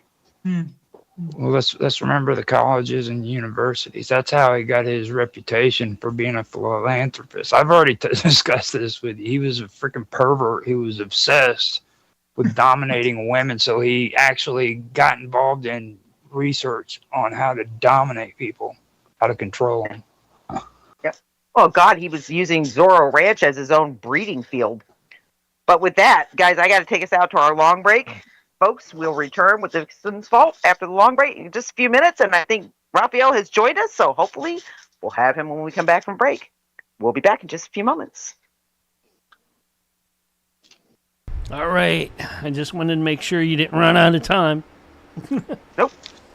I keep an eye on it. I've been pretty good about that. I figured out who sent me the copy of that book too. If you ever get a chance, Nancy, there's a book that Naroki sent me that you need to check out. It's called One Nation Under Blackmail by Whitney Webb. Nice.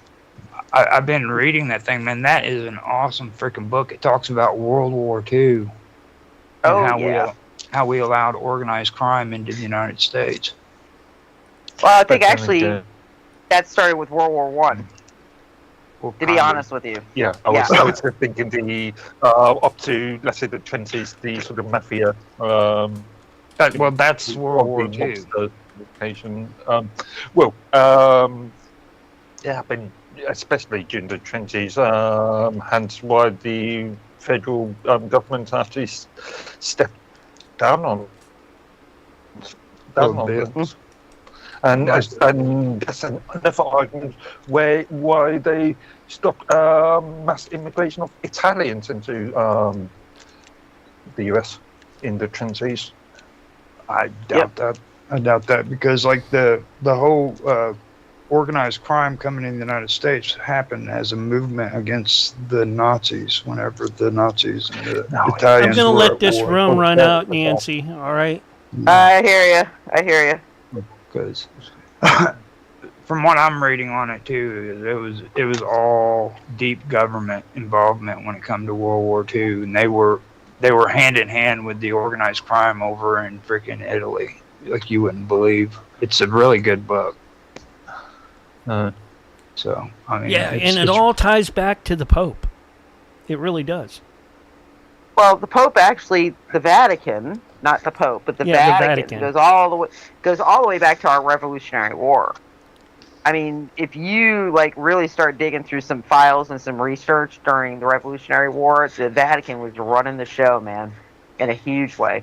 Yep. In a huge way. That's why New York is called New York. New York City's called New York instead of New Amsterdam. Yeah. Arguably, we Brits had an influence. I mean, there are changed to, No, I can't remember. There was a famous We're gonna lose the room here any minute Brits now, that any went second. to the Confederates who gave tactical advice to the Confederates. Okay, I'm gonna Oh. switch this. I'm gonna switch this to a room before. All right. Okay. All right, Talk to you in a everybody, little hang bit. up. Bring us right back.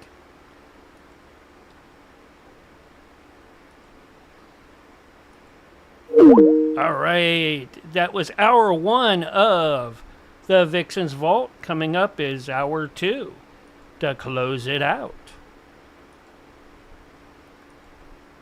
Then half my night will be done.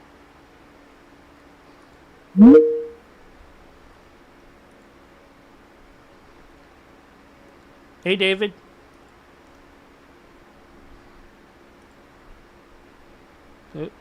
Got to bring the people. I'm sorry, I was muted again. Yeah. Yeah, okay. Yeah, I'm back. Yeah, I'm back. I'm in good shape. How you doing out there? You doing well? So far, so good. Good.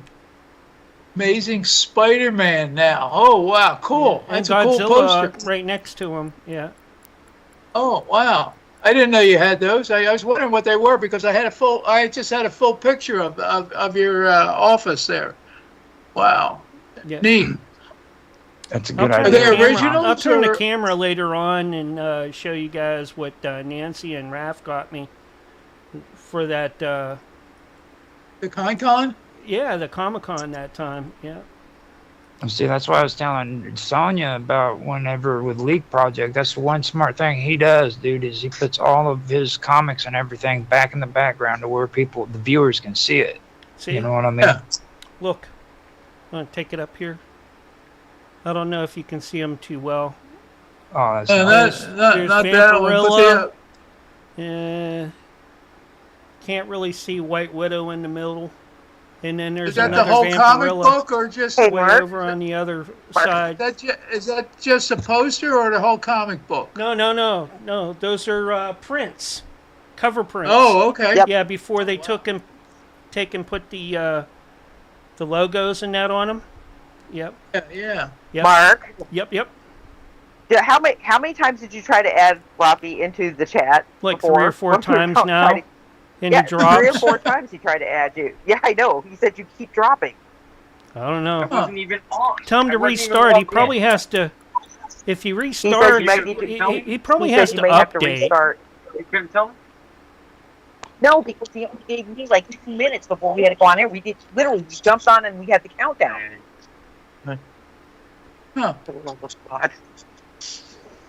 How did he get in the last time? Yep. What? He's red now. Sorry. No, he's There he coming. is. You got it. There he is. Yeah, He's you in got it now. now. You got it now. Yeah, there you are, Raph. Oh boy. Okay. Do-do-do-do-do-do. Yeah. All right. That it was kind of interesting with Deb. I'm like, she's like, I thought you knew. I'm like, no, we never discussed 2 separate shows for Friday. Yeah, I'm that's like, right. It's what you- yeah, but it's 2 hours, and yeah, but it's another show. That means more editing. I'm cutting time tight as it is. Bringing you More in. editing, more advertising. Yeah. It's more of everything. Yeah, I'm Yep. like, you bring them in as a co-host. I don't have a problem with it. Do up a banner and says hour 1's yours and hour 2's his, under the I same feel show bad for banner. you. I'm like, Poor old Mark, dude. Nobody ever gives him any respect. yeah. Nobody. I'm sure she's listening because she's been listening to the Yeah. shows. I'm like, yeah, it just kind of caught me off guard when I saw it today. I'm like, oh, no. Well, it was last night I saw that. I'm like, no. One show, 2 hosts, or a host and a co-host. You know what the problem is, though, right? Like you got to stop listening to ska music.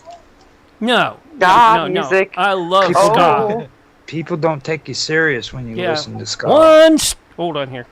One step beyond. Oh my God! Do-do-do. Don't do that again, dude. Boy. Do-do-do-do. Oh boy. There's my madness for you. Cake was the only good thing that ever came out of ska music. I'm gonna That's say bullshit. Anyways, somebody needs to say. Yeah, I like the specials. I like Madness. I like what's the other one? Ska. Yeah, there's some pretty good stuff. You weren't raised in Texas, right? No, I'm originally from Pennsylvania. I told you that. Okay, good. I just wanted, because I know that if you were raised in freaking Texas listening to Hickerbilly and ska, dude. Oh, rockabilly, yeah, rockabilly. We had that up in Pennsylvania. Come on now. Well, you don't want to be doing that in Texas as a kid, not especially a teenager, dude. You end up getting beat up. No, psychobilly's cool, man. They're everywhere. Well, maybe Hickabilly, but yeah, not, like the Reverend Horton ska. Heat. Oh yeah, that's great stuff. Did you used to wear like checkered pants that went, or shorts that went down to your knees and stuff? Because that was a big ska trend. Yeah. I kind of dressed. I kind of dressed like Mark. But anyways, he could be like a rude boy. Just get the cap. He's good. Mm-hmm. It was interesting. Anyways, we're under 30 seconds, and we'll be back soon. It was interesting that you listened to the Smiths, so I was really amazed by that. Yeah, I actually kind of like Morrissey when I'm in a really depressed mood and I want to kill myself. But no, anyways, here's your countdown: 5, 4, 3, 2, 1, and you're live right now, Nancy. And we're back with the Vixen's Vault. It is 10:04 p.m. Eastern. What? Daylight time. Welcome back to the Vault. It is March the 11th, 2026. And I hope everybody's having a good evening. We've been feisty tonight, children. We've been very feisty tonight. But like I said, I'm actually, while you guys are on break joking around about ska, I am literally looking for anything that would either confirm or deny. I mean, I'm pretty sure that the head of the Mossad got taken out. He's gone. But Netanyahu, they're not confirming anything. So I'm trying to get confirmation on it. But like I said, it's a good day when the head of the Mossad gets taken out. I'm sorry. I know a lot of people are going to be angry with me for saying that, but the Mossad has never been a good thing. Kind of like our CIA.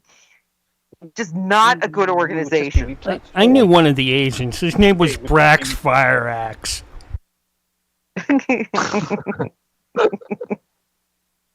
Yeah, I'm not good then because he will just be replaced. Well, I don't know about that because, like I said, Israel's getting the snot time. I mean, they're not there's a much larger population in Iran, number one. Number two, the government structure of Iran has been around a lot longer than Israel has, a lot longer. And I mean, and Israel doesn't have the support of her own people, Mark. They are not happy. Of Iran has only been around since '79. Say what? The current structure. No, you're talking about the Khomeinis, okay? But Iran, as a country, as a nation, has been around a very long time. They really have. They've been here for a while, and actually, it's interesting because I know people say that, the United States did this and the United States did that, and it was their fault they got so westernized. No, not really. That is not true, because if you go back into the 1920s and look at the pictures taken in Iran, they were right up to par with us when it came to how their society was working it back then. So they were westernized already. Whether or not it was us, whether it was the English, really, I think it's kind of inconsequential as to who did what insofar as the westernization of Iranian society. But I can tell you that literally the Khomeinis, no, that was a knee-jerk reaction. And it's kind of funny because I tell people this, historically speaking, so in the United States, when we had the Great Depression and we went through the industrial era, okay, we're all taught that here. Mark, you probably don't know that, Mark. Mark, go sit in a corner. In the United States, we're taught about our industrial age and how this was where the captains of industry were involved and blah, blah, blah, blah, blah, whatever. But that's when things went from going from the cotton fields to the big cities for production, okay? So what happened as a result of that? Because that was a huge jump for society. That was huge. And it was pretty much overnight. I mean, it was not something that happened slowly. It was boom, bang, boom. 10 years, we're totally different society. There was a huge knee-jerk reaction here in the form of the what? Evangelical movement. The evangelicals were born out of the Industrial Revolution. People don't realize that. Go look it up. That movement came about as kind of a knee-jerk rebellion against modernization. The Khomeinis, same friggin' thing. What happened? Why were they so mad? Why would they jerk their head? Well, because in America, we went from Industrial Revolution straight nosedive into Great Depression. And basically, American people believed that it was the captains of industry's fault that they couldn't feed their children, that they didn't have a house, they were living in dirt pretty much. It was the Depression hit this country very hard. My grandmother lived through it, and I can tell you when she died, she still had PTSD from it. That woman was hiding bananas, eggs, and everything else under her furniture when she did the last couple of weeks before she died because she was afraid somebody was going to steal it. That's how deeply affected she was by the Depression. Same thing with Iran. Okay, Iran's people were suffering in some way, in fact, in many ways, because the Shah was taking. And basically, Rafi has said it many times on the show, and he was right. The Shah of Iran literally ran away with Iran's money. And knee-jerk reaction. I've done a lot of research on this stuff since this whole thing kicked off because I really wanted to understand it, and I supported Trump's anti-war agenda, so I really needed to understand the back and forth. There's so many chicken shit war hawks that want to rah, trying to live a dream they never had. I was almost G.I. Joe, but I couldn't enlist because I had flat feet or some shit like that. And so they want to, try to get their vicarious glory by watching us bomb the shit out of people that have nothing to do with any of it. But anyway, long story short, the history goes back to the 1930s. The Shah that we installed, it was his father, who was the previous monarch. He's the one that westernized Iran during the 30s, trying to emulate what Turkey was doing. He actually had his police going out and ripping the scarves off of women's heads and everything else. So he was trying to force westernization. So, you fast forward to I want to say around the 50s, Mossadegh was the prime minister that was elected to power. He was a nationalist.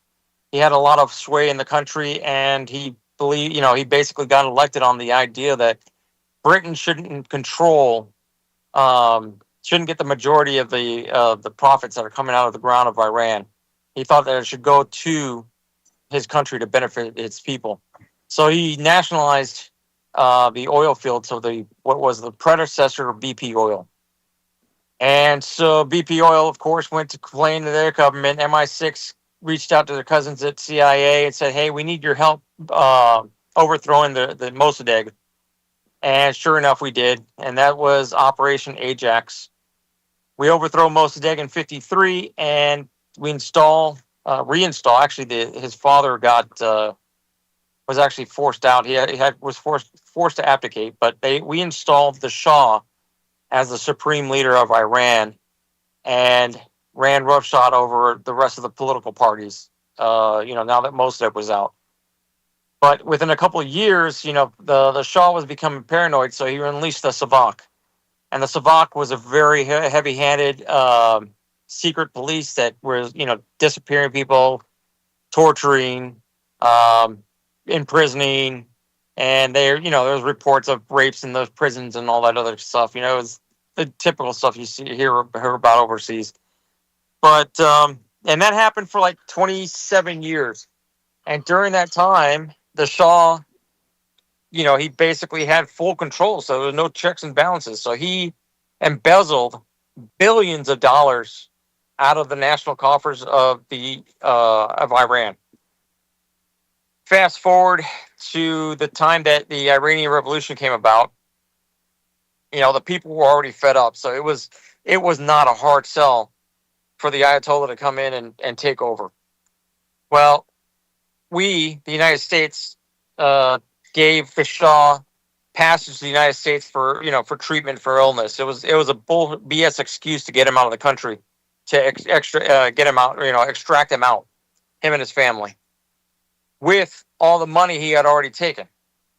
Well, this is what caused the embassy hostage crisis that happened under Carter. It wasn't the Ayatollah. I found the 60 Minutes interview with Mike Wallace. I had interviewing the Ayatollah, and it was clear through the whole interview that the Ayatollah had nothing to do with it, but he wasn't going to stop it either, because the university students were rightfully pissed off that the Shah took off with all their money and basically left them, left them destitute. They were an oil country. They should have had tons of money, but they didn't, because the Shah took it. And then, to make matters worse, not only would we not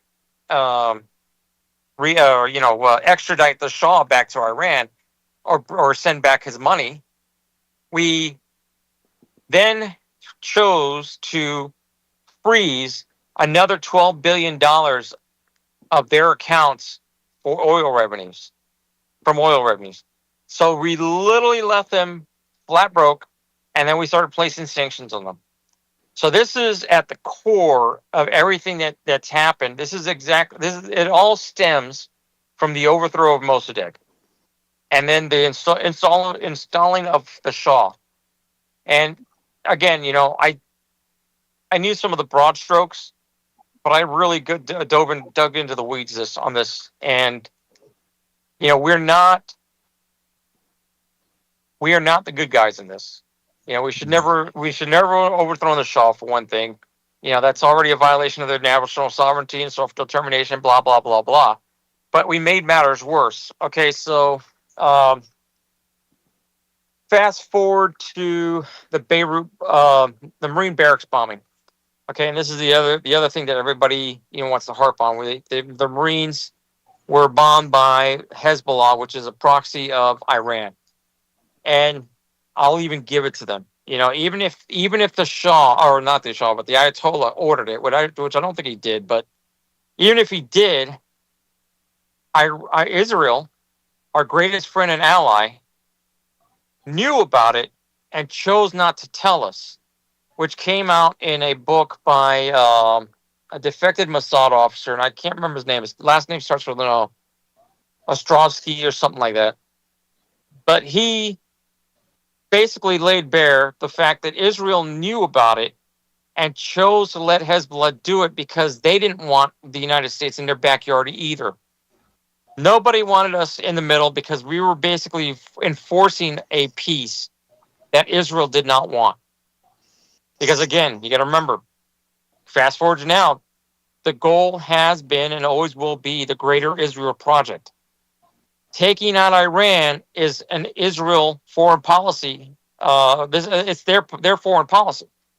They want to destabilize Iran and weaken them so that they can become the hegemonic power and expand from the Nile to the Euphrates, halfway into Saudi Arabia, all the way up into Turkey. And this, again, we talked about Turkey earlier. There is a lot of tensions going on between the two countries because Turkey knows they're next. And this actually extends into Cyprus. All right, there's a lot going on. But all of this stuff that's going on, this is Israel. And I think at some point Israel has told Donald Trump that if he doesn't do it, they're going to drop nukes on Iran. And I think that's the reason why we got forced into it. And obviously, if it goes into Cyprus, then it becomes a British problem as well, because we've got military bases in Cyprus. Well, you have to take Azerbaijan into consideration as well. Like when it comes to Turkey, that's more of a U.S. issue than what it is a Israel issue, because Turkey, we have a foothold in Turkey right now. But Azerbaijan has been a thorn in the side for the United States, particularly when it comes to that region, and that's where a lot of illegal activities are being through the black market has been funneled through. So there's a whole network there. It's a wider issue because if you account for Turkey, then you potentially talking about Europe or at least the EU, and also if you're talking about the Middle East, then you're talking about Saudi Arabia, two big players, and then you're talking about OPEC as well. Well, they're in our pockets too, though. See, they do what the United States says, and I think you underestimate Saudi Arabia. Well, I think there's another layer. There's another layer to this, and it's something that I just caught on to because Mike Flynn just talked about it, and it just said, basically it said that Israel attacked Iran's banking infrastructure. All right, I don't remember if it was military or a cyber. I think it was basically missile attacks. But it made me go back and look it up. And Iran, Venezuela, Syria, all these countries were some of the last countries with non-Rothschild controlled central banks. And so Iran, in retaliation, I think they hit the UAE, a bank in the UAE or something like that. But it's not just about the petrodollar. It's about the banking system. Because if they institute a new global digital currency, they're going to have control of all the banks to make it all work. Yeah, but banks are willing to go and play with. I know large banking institutions like Barclays and Bank of Scotland are really rubbing their hands at this idea. Yeah, it's a good idea if they can pull it off, but they need the system to do it. I was talking to my brother the other day. Because let me kind of throw you a good example of what I'm talking about. Okay. Now, you guys remember back maybe 10 years ago, whenever, maybe even less, they had these big advertisements saying that if you buy this phone, you can get a free year subscription to Hulu and Netflix. Now, they turn around and they started putting a lot of shows on the television that used to be cable, paid programs onto Netflix and Hulu and all that. And in order for you to watch those, you have to be on there. And what they had to do is they had to buy up all of these platforms so that they can transition from cable television to internet television. So it was a long-term plan where they bought up all of this stuff so that they could create a network, a system that they could use. And that's what they're doing with the banking system too. They're wanting to switch it up to cryptocurrency, but they have a long-term plan where they have to do certain things in order to get it done. Technically not cryptocurrency. If you want to go down, I would bet cryptocurrency is exactly what it is. I agree with Raph on it's that more one. centralized.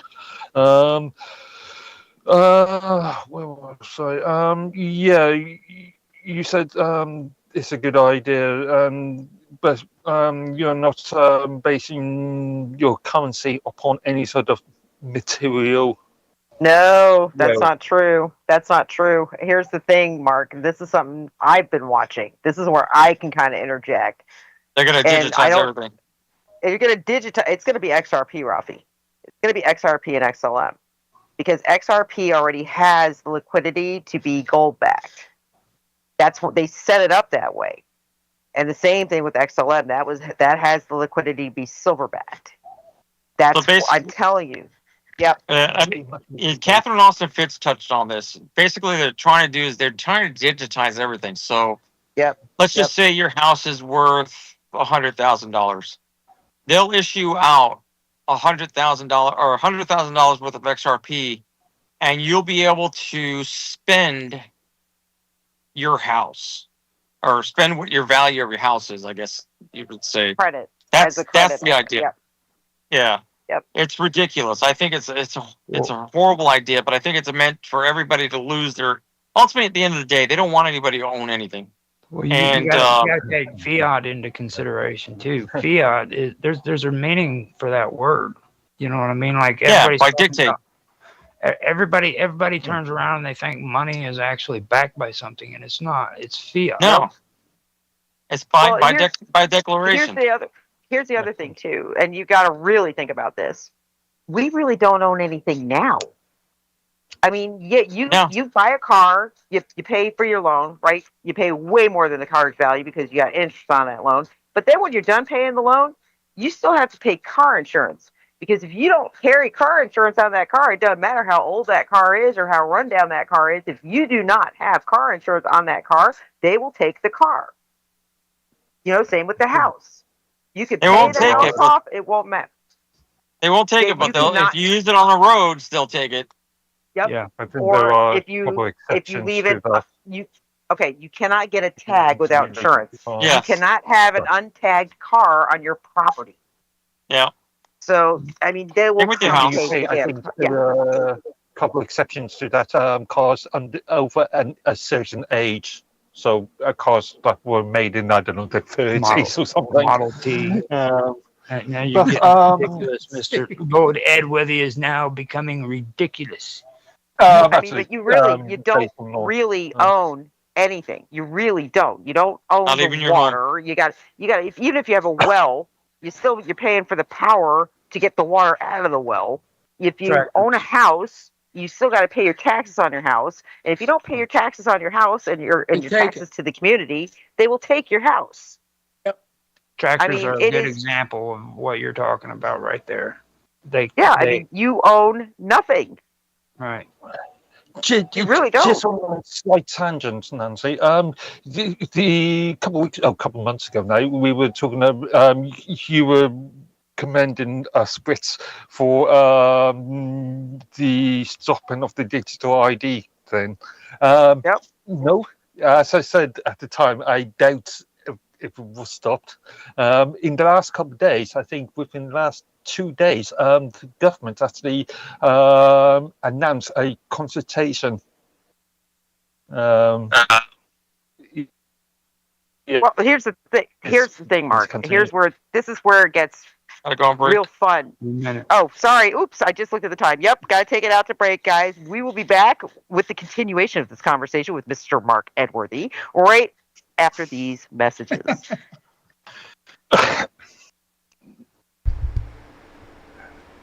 All right, we're on radio break. Now you see why he's got a black Don't eye. panic. Mark, here's the fun part. We fought you guys. We fought a revolutionary war against you guys because of a 3% T-tax. Okay? 3% T-tax. Do you know that Americans work pretty much all the way to May every year just to pay their taxes? That's the money you make between January and May is going to pay your taxes, whether it be your income tax, whether it be tax on food, whether it be tax on your gas, whether it goes to taxes. Yeah, everything is taxed. And back in the day, Washington sent troops up to southwestern Pennsylvania, right up where I was from, for the Whiskey Rebellion because they didn't pay their taxes. You see his chin just get all But the revolution didn't. That was after the revolution. 3% tax. That was after the revolution. revolution. Also started. Yeah, it started. That was the. It started because they wouldn't allow us to control our own economy and print our own money. Correct. Okay, so if you guys really want to hit below the belt, I can do this. This comes with everybody's idea of this. You got 3 minutes, Roger. This ID 3. tax thing. It goes into. It goes into the whole thing with the liquor 2.5 licenses and stuff like that. Okay, these corporations actually want to dictate who freaking is doing what according to state IDs, and they're doing it because of the liquor licensing. They're doing it because of all of these bureaucratic shit that they want. That's why they're pushing the whole state ID to vote. Okay. And that's what it's all about. It's about the corporations. It has nothing to do with the elections or anything of that nature, man. If you go in and you look at the franchise what they call it, the franchise unions, I guess. People who have Kentucky Fried Chicken and the pay up front organizations. They're all involved in it. They're making big money off of this shit. And It's that's what it's part of about. corporations. Another point that we both discussed about, or at least partially, is the Fabian Society. Yep. Fabian Yep. movement. Mm-hmm. I mean, that's the thing, and what's really bad is, they have spent the last 60 years pounding down your throat that if you think independently and you're a constitutionalist, there's something wrong with you. Mm-hmm. And it's like I said, if you literally go by our Constitution, we are so far away from that document. It's not funny. It's really not funny. And it becomes, and I got to tell you, it becomes more and more obvious. Just the stupid, the controlling of the children through the school system. Parents have no ability to make decisive or diplomatic decisions regarding their own children's education. We have to fight for that. Are you kidding me? A parent has to fight for the right to be able to say, no, my child cannot be transitioned sexually by the school. You have to go to school board meetings and fight for that right. Well, it's just Because like in they took it from Missouri. you. In Missouri, have you ever heard of Missouri's right to work freaking laws? Well, we Check have out- those I here know- in Texas. I was going to say check, we have them here in Florida too. Yeah. check out what Florida's that right to work stands state. for. What's that? What that stands for is, like, if somebody's working at a fast food joint, the employer has the right to hire and fire them at any moment that they wish, and they don't have Yeah. to freaking. Yeah, there's I no. mean, it's There's They don't have to give a reason. just there's you're no- fired. Get the hell out. That's one good thing about Yeah. living in Britain. That's At why least we've got that's why states like good labour Texas laws. don't have a lot of unions. The only Yeah, we I don't would say yeah. the biggest union here is the railroad. And you Oh can't. yeah, and, don't get me and started. it's really hard to get rid of those folks. Mhm. Yep. We All don't right, have look out, Florida- cats, dogs, and kids. Here we come with our last countdown to get out of here. 5, 4, 3, 2, 1, and you're back live and on the radio side right now. 10:29 p.m. Eastern Daylight Time, March the 11th, 2026. Welcome back to the Vixen's Vault, folks. Fun, engaging halftime. I would call it halftime. Halftime, actually, it was three-quarter time, though, because we were at a three-quarter break. But always a fun break, because everybody talks at one time, and everybody's trying to get what they want to say in, because we only have 5 minutes. So it's like this mass, I don't know, distortion of voices, all trying to talk at the same time and all trying to say pretty much the same thing in many ways, but always interesting. Like that one we went back to the Revolutionary War, and we were clarifying different things, and we were talking about taxes and, oh joy, our favorite subject. But, and tonight I wanted to actually do a show on UAPs, and I don't know how I got so far off base, but, welcome to my world. But again, welcome back to the show, and yeah, I'm still looking for any conclusive evidence. Like I said, I pretty much confirmed that the head of the Mossad did get taken out in that bombing, so he's gone. And they actually took out the Mossad building. Well, good hit. Good job, Iran. That was a good hit. But, again, I think there's a lot more going on overseas than we're being told.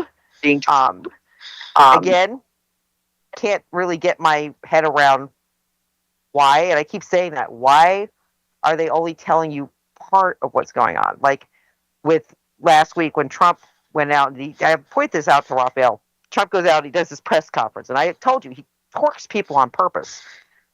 Okay, so we're going to get all that oil in Iran. Yeah, that's pretty much what he said at the press conference, and I'm watching Ralphie's face turn redder and redder and redder, and I'm like, yeah, that's making him super happy. Not.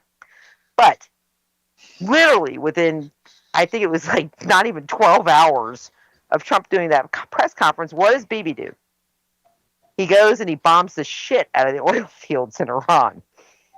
Literally bomb the snot out of them. And it's like, to the point where they're getting black rain in Tehran right now because of the bombing of those oil fields. And I'm like, okay, so friends don't do that to friends. Let's just point that out, okay? There's another war going on here that y'all are not seeing. And it's pretty kind of comical because what I'm seeing is exactly what I said was going to happen. You got Trump now distancing himself from Bibi in a big way, where he's saying, oh, the war's pretty much over. It's done. It's good. It's done. And Bibi's like, no, we go, we destroy. Oh, but I'm a nice guy. I'm not going to kill the whole population like I did in Gaza. No, I'm just going to partially kill them. I mean, it's becoming more and more obvious. There's huge problems here in this relationship. And like I said, I think it's going to end exactly the way I thought it was going to end from the very beginning, which is that Israel is last. They're the last pawn to go down on the chessboard. That Bibi Netanyahu would be the king. And when he goes down, that's it. Okay, they are... Interestingly enough, as soon as I heard about the bombing of the destruction of the oil fields, I was the first thing I was thinking about was Rommel's attempt in North Africa during World War II. Mm-hmm. Yep. And Dunkirk. Yeah. Dude, let me tell you something. If I hear one more person bring up anybody who disagrees with Israel's government right now, they call us what do they call us? What's it called? Anti-Semitic. Not anti-Semitic. No. The deniers, people who deny. Oh, Holocaust deniers. There you go. You don't like Bibi, so you're denying the Holocaust? No, I'm not denying the Holocaust. No, not at all. But I am going to point out that what he's doing is worse than what the Nazis did. Okay, so let's just clarify that for me. How does that happen? I'm pretty sure they met after World War II and put all these laws in play for the entire world so that crap could never happen again. And he's doing it. What's his justification? Oh, I'm getting them back? It's called ravagism is what it is. Me and Mark went through this. How I was talking to you about the Slavs and the German bankers. The Slavs actually called the German bankers rich, freaking greedy bankers from Germany. So what happened was after that, because of ravagism, it's a hard word to say, but the Germans ended up doing the same thing with the Jews. So they became greedy Jewish bankers. And it just passes on and it passes on. And then in the meantime, you get people like Cecil Rhodes who monopolizes off of that shit. Now, for some reason, Rhodesia ends up being going from an imperialist territory into a freaking autocratic territory of England, and then now they ended up becoming Zimbabwe. And why is that? It's because of the politics that are being pushed out from these powerful elites. And they don't care if you're a Jew. They don't care if you're a freaking Gentile. They don't care if you're white, black, brown, orange. All they care about is the money. Yep. Okay. A couple of things. First of all, I just want to point out that Rommel was never a Nazi. He despised the concept. One reason why he was executed, apart from the attempted assassination of Hitler. Yep, that is true. You're correct. But Mark, I think there's a lot that we were lied to also, though, when it comes to what happened in World War II. You don't hide Adolf Hitler in Argentina because he was a devastatingly horrible man. Okay, that's just not what happens. I'm sorry. Somebody lied somewhere. Okay, and it's a question of who and why. Because I can trace the Zionist movements to the banks in Germany. And explain that one to me. So it's a paper trail of all of the Nazi war criminals that escaped freaking Germany into freaking Venezuela. Oh, forget Venezuela. They were here in the United States. They were in Ohio. They were in Arizona. The majority of them were down in Venezuela and Chile and Argentina. Yep, Argentina was the biggest one. Yep. And If I can jump in if I can. Go ahead. I'm sorry about that. Oh, I'm sorry. I was just going to say it was. I left. You know, the same thing could be said of Iran. What's happening right now? It can be said of Iran. I mean, the reality is, I left off at the Marine barracks bombing, and that's a bad place to leave off because it makes the Iranians look completely bad. It's not like we didn't get our payback. We encouraged Iraq to go to war with Iran. We were provided them with ISR and chemical weapons, and we gave them the targeting packages to launch chemical weapons into Iran, and which killed tens, if not hundreds of thousands of people. All right, not just during the war, but through the chemical weapons themselves, which is a war crime. Yep. So there's that. So they're going to feel some kind of way about it. But fast forward to 9/11, the two countries, right off the bat, we go into Afghanistan and Iraq. You know, we decided we were going to invade the two countries surrounding Iraq, to their east and the west. So rightfully, Iran felt like they were being encircled so that they can be invaded on two fronts. And that's the reason why they sent in their Quds forces in order to teach the insurgents how to create those IEDs that did so much damage to us, to impede our progress in taking over those countries. Because as we found out later from General Wesley Clark during his 2007 interview on Democracy Now!, just after 9/11, the Pentagon had rolled out a plan to invade 7 countries in 5 years. Obviously, it did not go according to the timetable, but Iran was last on that list. So yeah, they rightfully had a reason to not trust us to begin with. They knew that we had a design for them, that we were up to no good. So, you know, going up to this, they prepared. You know, they did everything right. You know, they knew they didn't have the money to go toe-to-toe with the United States. They didn't have the technology to go toe-to-toe with the United States. So they focused on decentralization.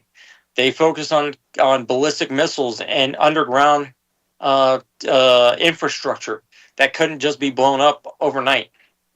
You know, fast forward to the 12-day war.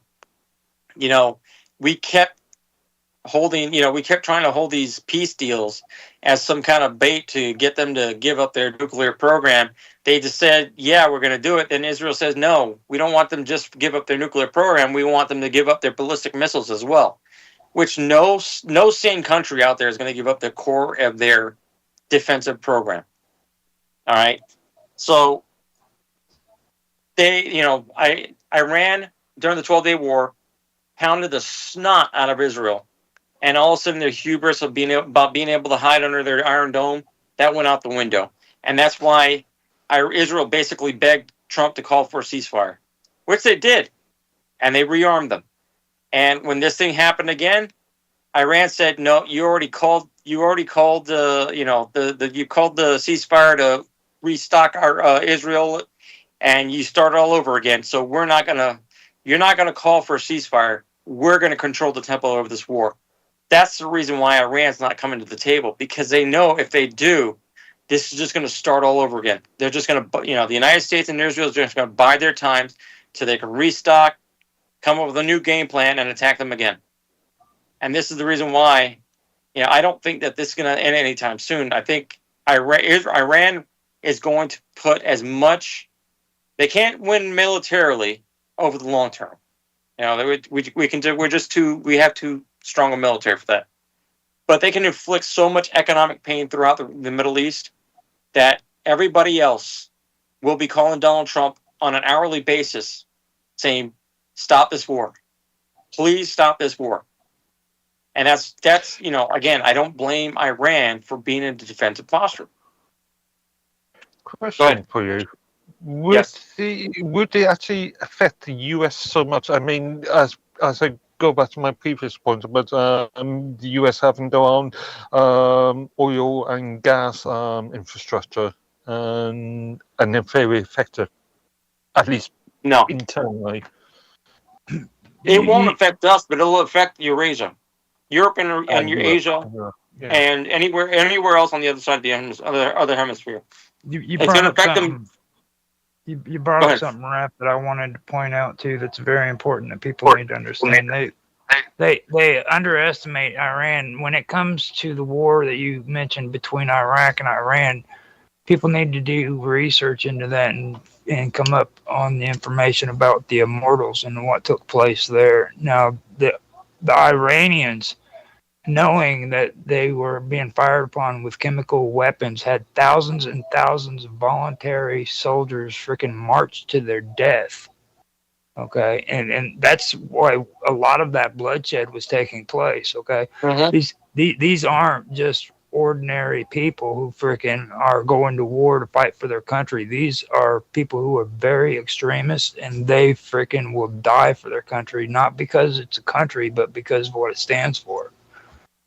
So you're going against a whole different kind of enemy here. Okay. You know, it's funny because every time I think about it, they remind me of the Fremen from Dune. Mm-hmm. You know, it's the thing about it though is that they, a lot of people cannot separate Shiite from Sunni. A lot of the terrorism and all that stuff they keep citing, the people coming on my thread, they're trying to attack, the fact that I'm against this war. But they keep citing, in Afghanistan, they did this, they raped women and children and all this other stuff. It's like, that's a Sunni country for one thing. And we're the ones that created that fiasco over there. We even paid farmers to cultivate poppy instead of crops. There's and then all the other ones, Al Qaeda, ISIS, all of that. Those are all Sunni groups that we have funded at some point or another. Funded, trained, armed. We created all those groups. Whereas the Shiites, they're just concerned about their neck of the woods. You have not ever seen a terrorist attack done by a Shiite group. Hezbollah and maybe Hamas, I think, are Shiite. No. But even Hamas. Even Hamas was created by Netanyahu as a counter to the PLO, and as late as 2019, he was stated we got to continue funding Hamas. The billions they sent through Qatar to fund Hamas. That's how they're doing it. We have to continue funding Hamas in order to prevent a two-state solution. This actually goes into a bigger picture. Then I'm just thinking of the current argument in Britain about the government wants to create non-statutory sort of rules about what is Islamophobia. In fact, they created a sort of newspeak environment, changing the definition, and so they are creating this single block called Islam. And there is no difference between the various sects, and it's much more worrying when you consider the immigration issue at the present, the European immigration issue, and the potential of many more Iranians entering Europe, and especially Britain.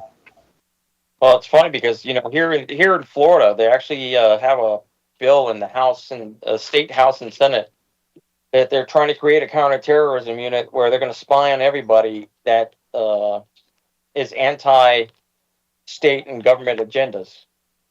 I don't know if you guys know about that. There is a white paper at the moment in Britain to actually. We've all heard of Unedited. That's organisation.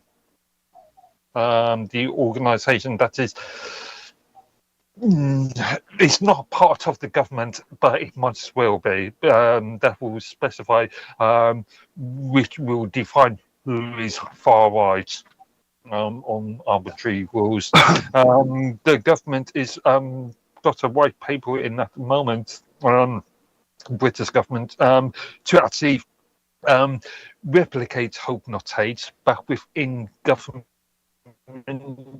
inside the government. So the government will define what they would say is far right.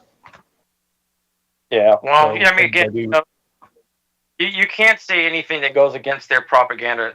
Basically everything that's coming out of TV, I just posted a video where there were basically clips. Remember that old clip where they had all the news stations reciting the same script over and over and over and over. It was exactly the same. Yeah. Yep. I think it was Sinclair Media, but I just posted another clip where they're basically saying the same words. Basically the same words that it's short-term pain for long-term gain.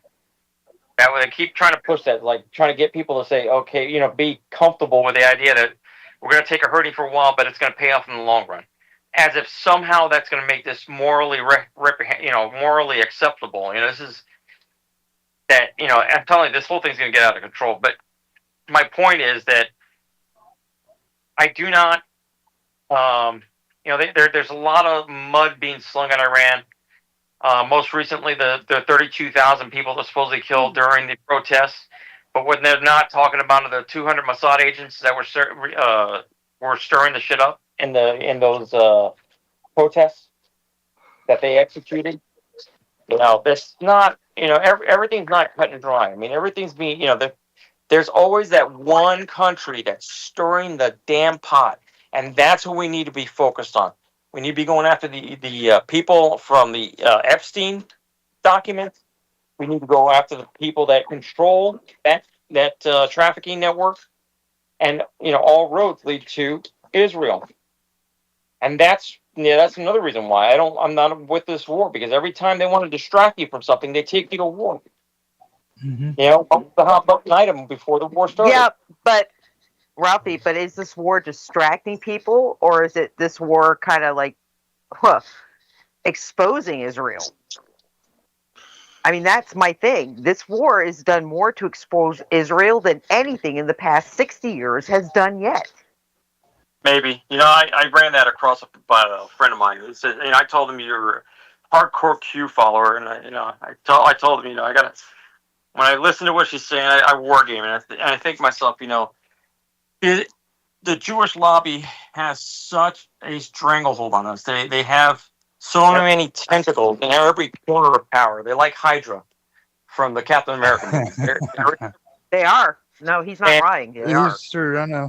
It's just weird hearing it. Is that they have such a strong hold that how do you fight that? And the only thing I could think of when I thought about it was force the war and let Iran level Israel. Yep. That's the only thing I can come up with. Like I said, when we went into Venezuela, babe, we went in there with weapons that nobody had ever heard of. Yet we haven't deployed any of that against Iran. Yeah, they don't even plan to. I mean, that's it. They can't. Iran is not Venezuela. No, it's not. But I will tell you, it's interesting. Like I said, I told you, remember I said to you, there's a lot. I mean, I've been told by Hobby for years now that Israel was one and the same with the Iranian government, that there was a lot of Israeli infiltration. And sure enough, this past week, we've had 2 IRCG commanders basically come up as double agents and run to Tel Aviv. They're ducking for cover. They're going back home and these are people who are responsible for taking out Gazan leaders, Iranian leaders. I mean, and I said to you, how far-fetched would it be to say there are still, Mossad moles within the Iranian government who, now that Iran has told their commanders, go ahead and bomb whatever you want. How do we know that they're not intentionally bombing targets to trigger Saudi, to trigger Qatar, to respond? And amazingly, none of them have really responded. It's kind of like Russia. There's nobody that's going to be able to tell you that stuff, because it's like with what you were talking about with the Mossad leader being assassinated. Okay, you've got so much freaking people out there pushing both agendas. Like a day ago, in India they made the broadcast that he was dead. Okay. Yep. And then the Jewish media outlets started pushing back, calling it freaking disinformation, Fake news.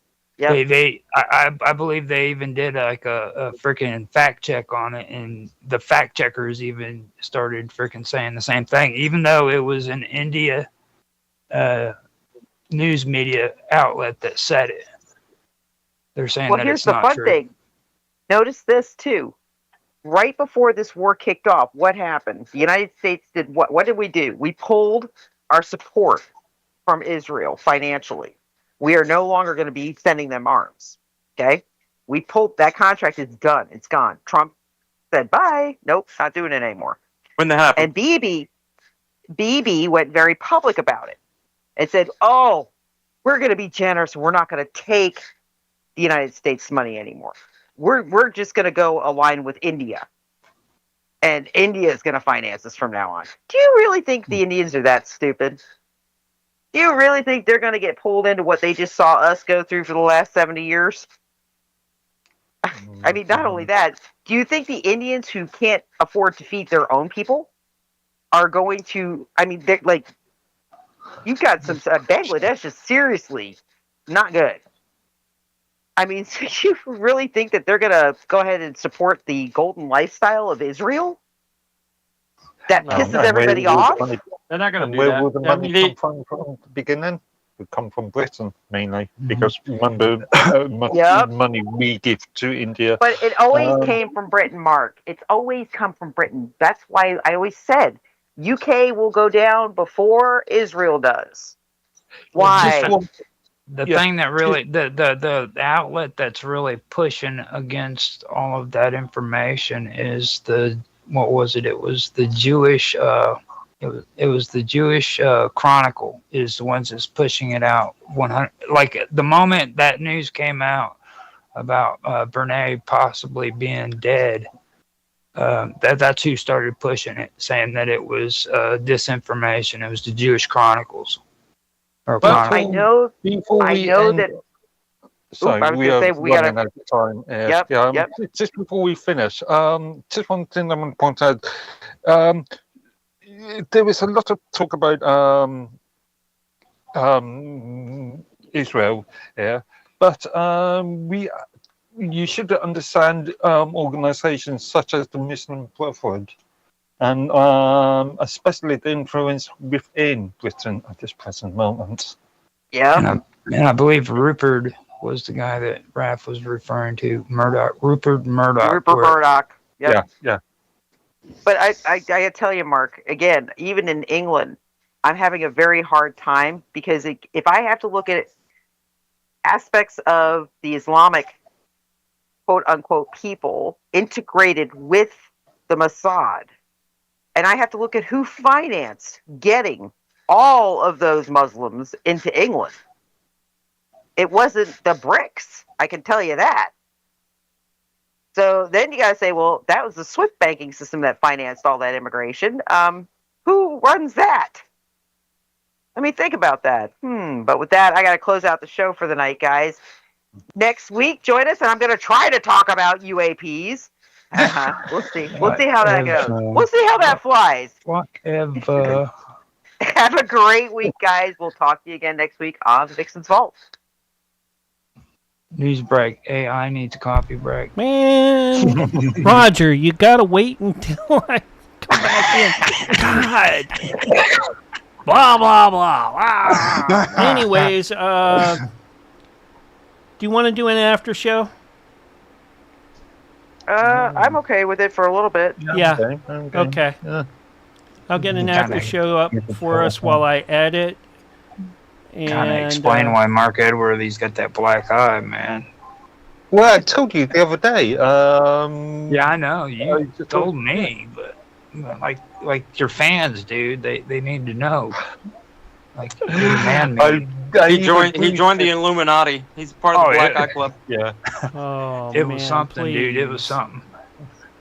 He actually took the show last Thursday, dude. Like he I swear to God, that man just stole the show. Okay, we did a scripted. I suggest you look at. I replied to your script in our elements room, and I suggest you read it. Okay. I'm sort of very risk like that. All right, Now we you- are going to say goodbye to.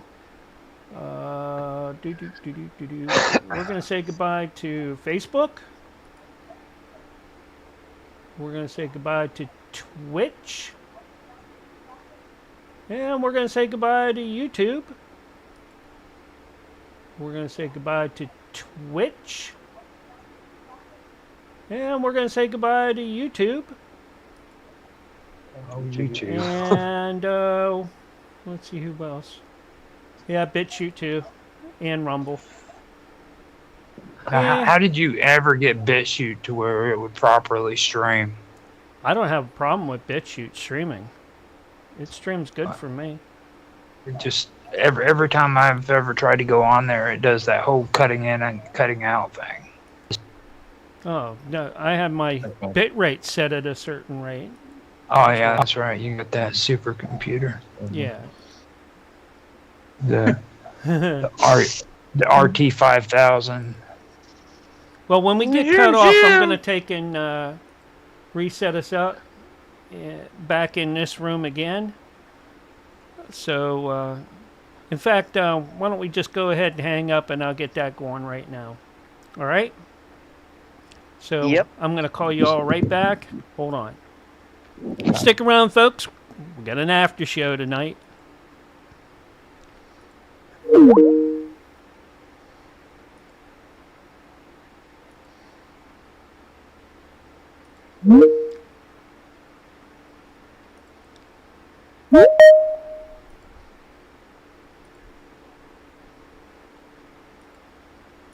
I'm in. I'm in, right. Mark. You're always the first. Yeah, I don't know why. I don't care. It works. All right. Hello. Hello, hello, hello. Hey, there's Nancy. Nancy's We're all Hey, back hey, for hey. the after show.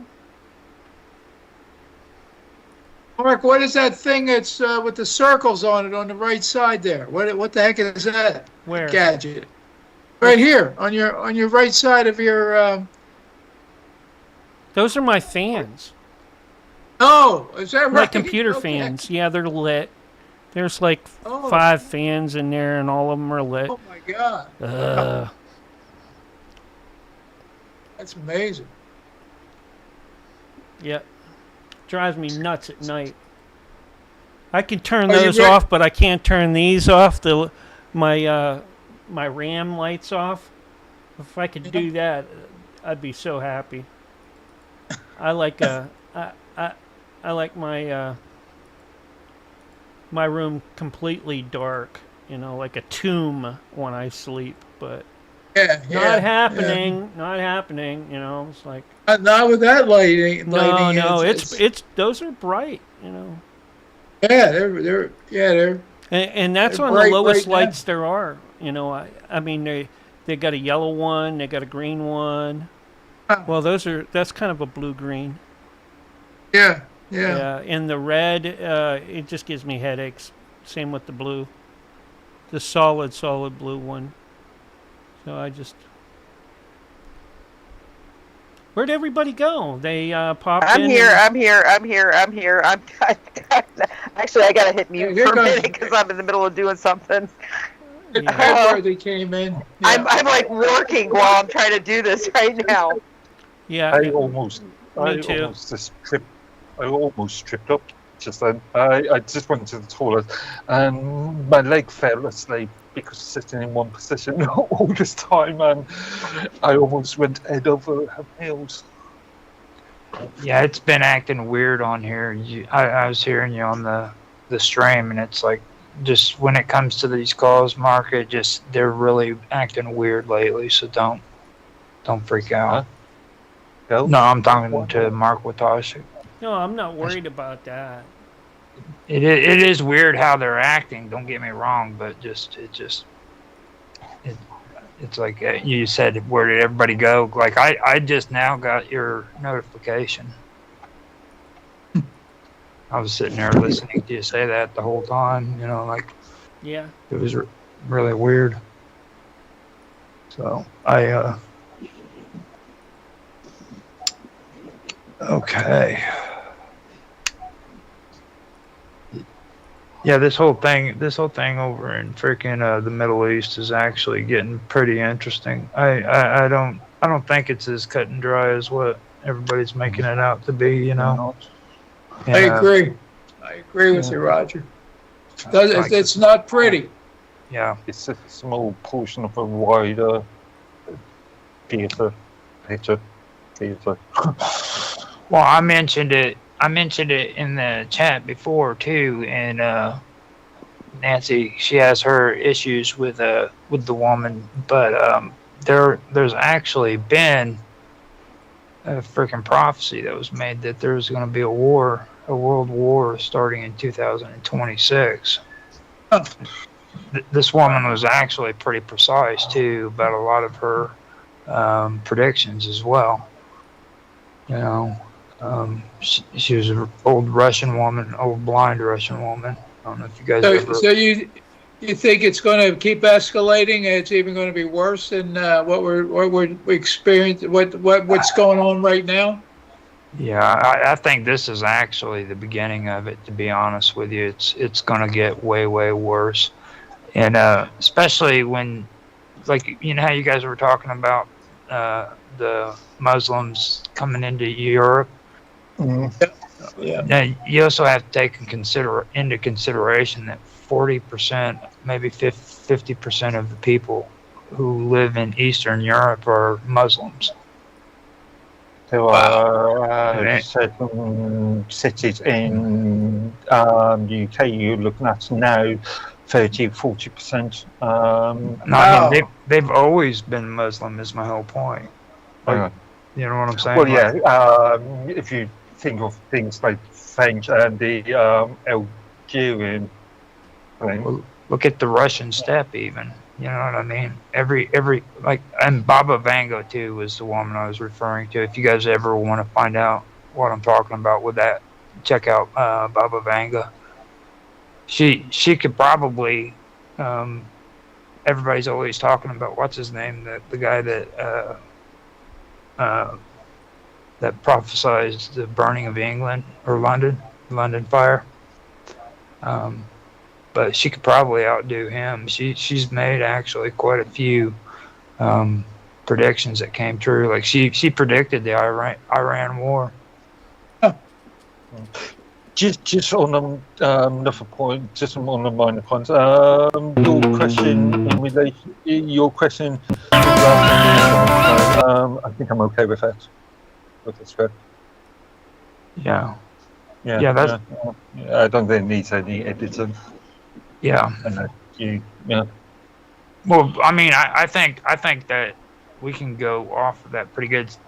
The whole thing, because like what I was going to tell you, Dave, was the reason why Mark has that black eye was because he had a freaking meltdown on Stir the Fallout, dude. No, I just lost focus for a couple of seconds. My eyes just became blurry, and I must have rubbed my eyes. And next morning I woke up with this bruise. So, presuming it was just that.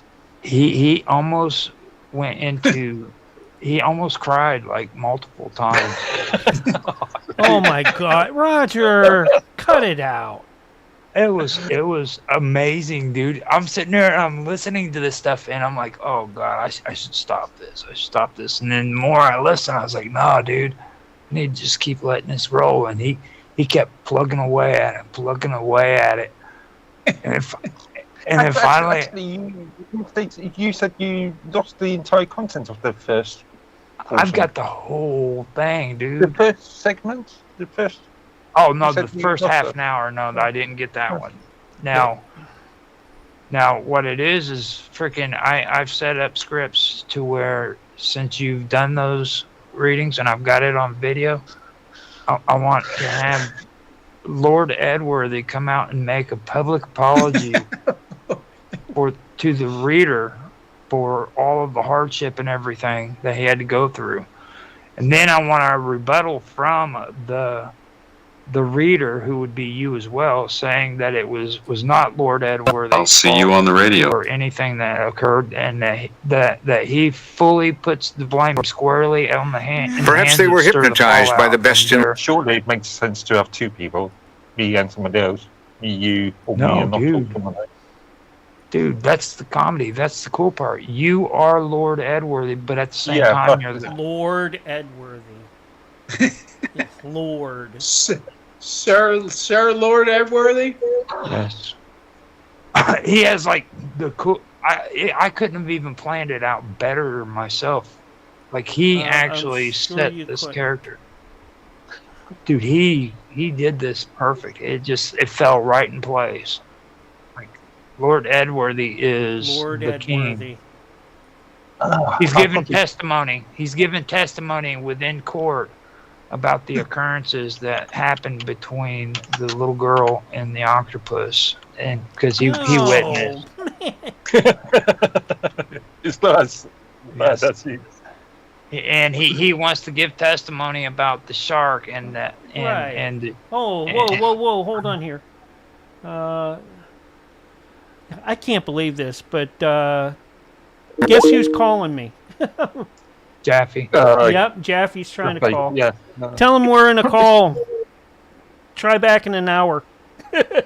he he just out of the blue puts up his notification just a little while ago. He's starting to act like Naroki. Oh my God! Yeah. I mean, he. Naoki called at 6 a.m. my time the other day. Yeah. Yeah. Yeah. It was like 1 o'clock in the morning for me, and I'm like, dude, I'm not going on no show for another. At 1 o'clock in the morning, I was just finishing up on editing, and it got so bad that I'm sitting there and I'm editing. I'm right in the middle of doing it, and he starts calling in and stuff, and I'm like, I can't do that. And he just floods the calls. You know? Yeah. Yep. Oh yeah, So- we're only there for him or those guys,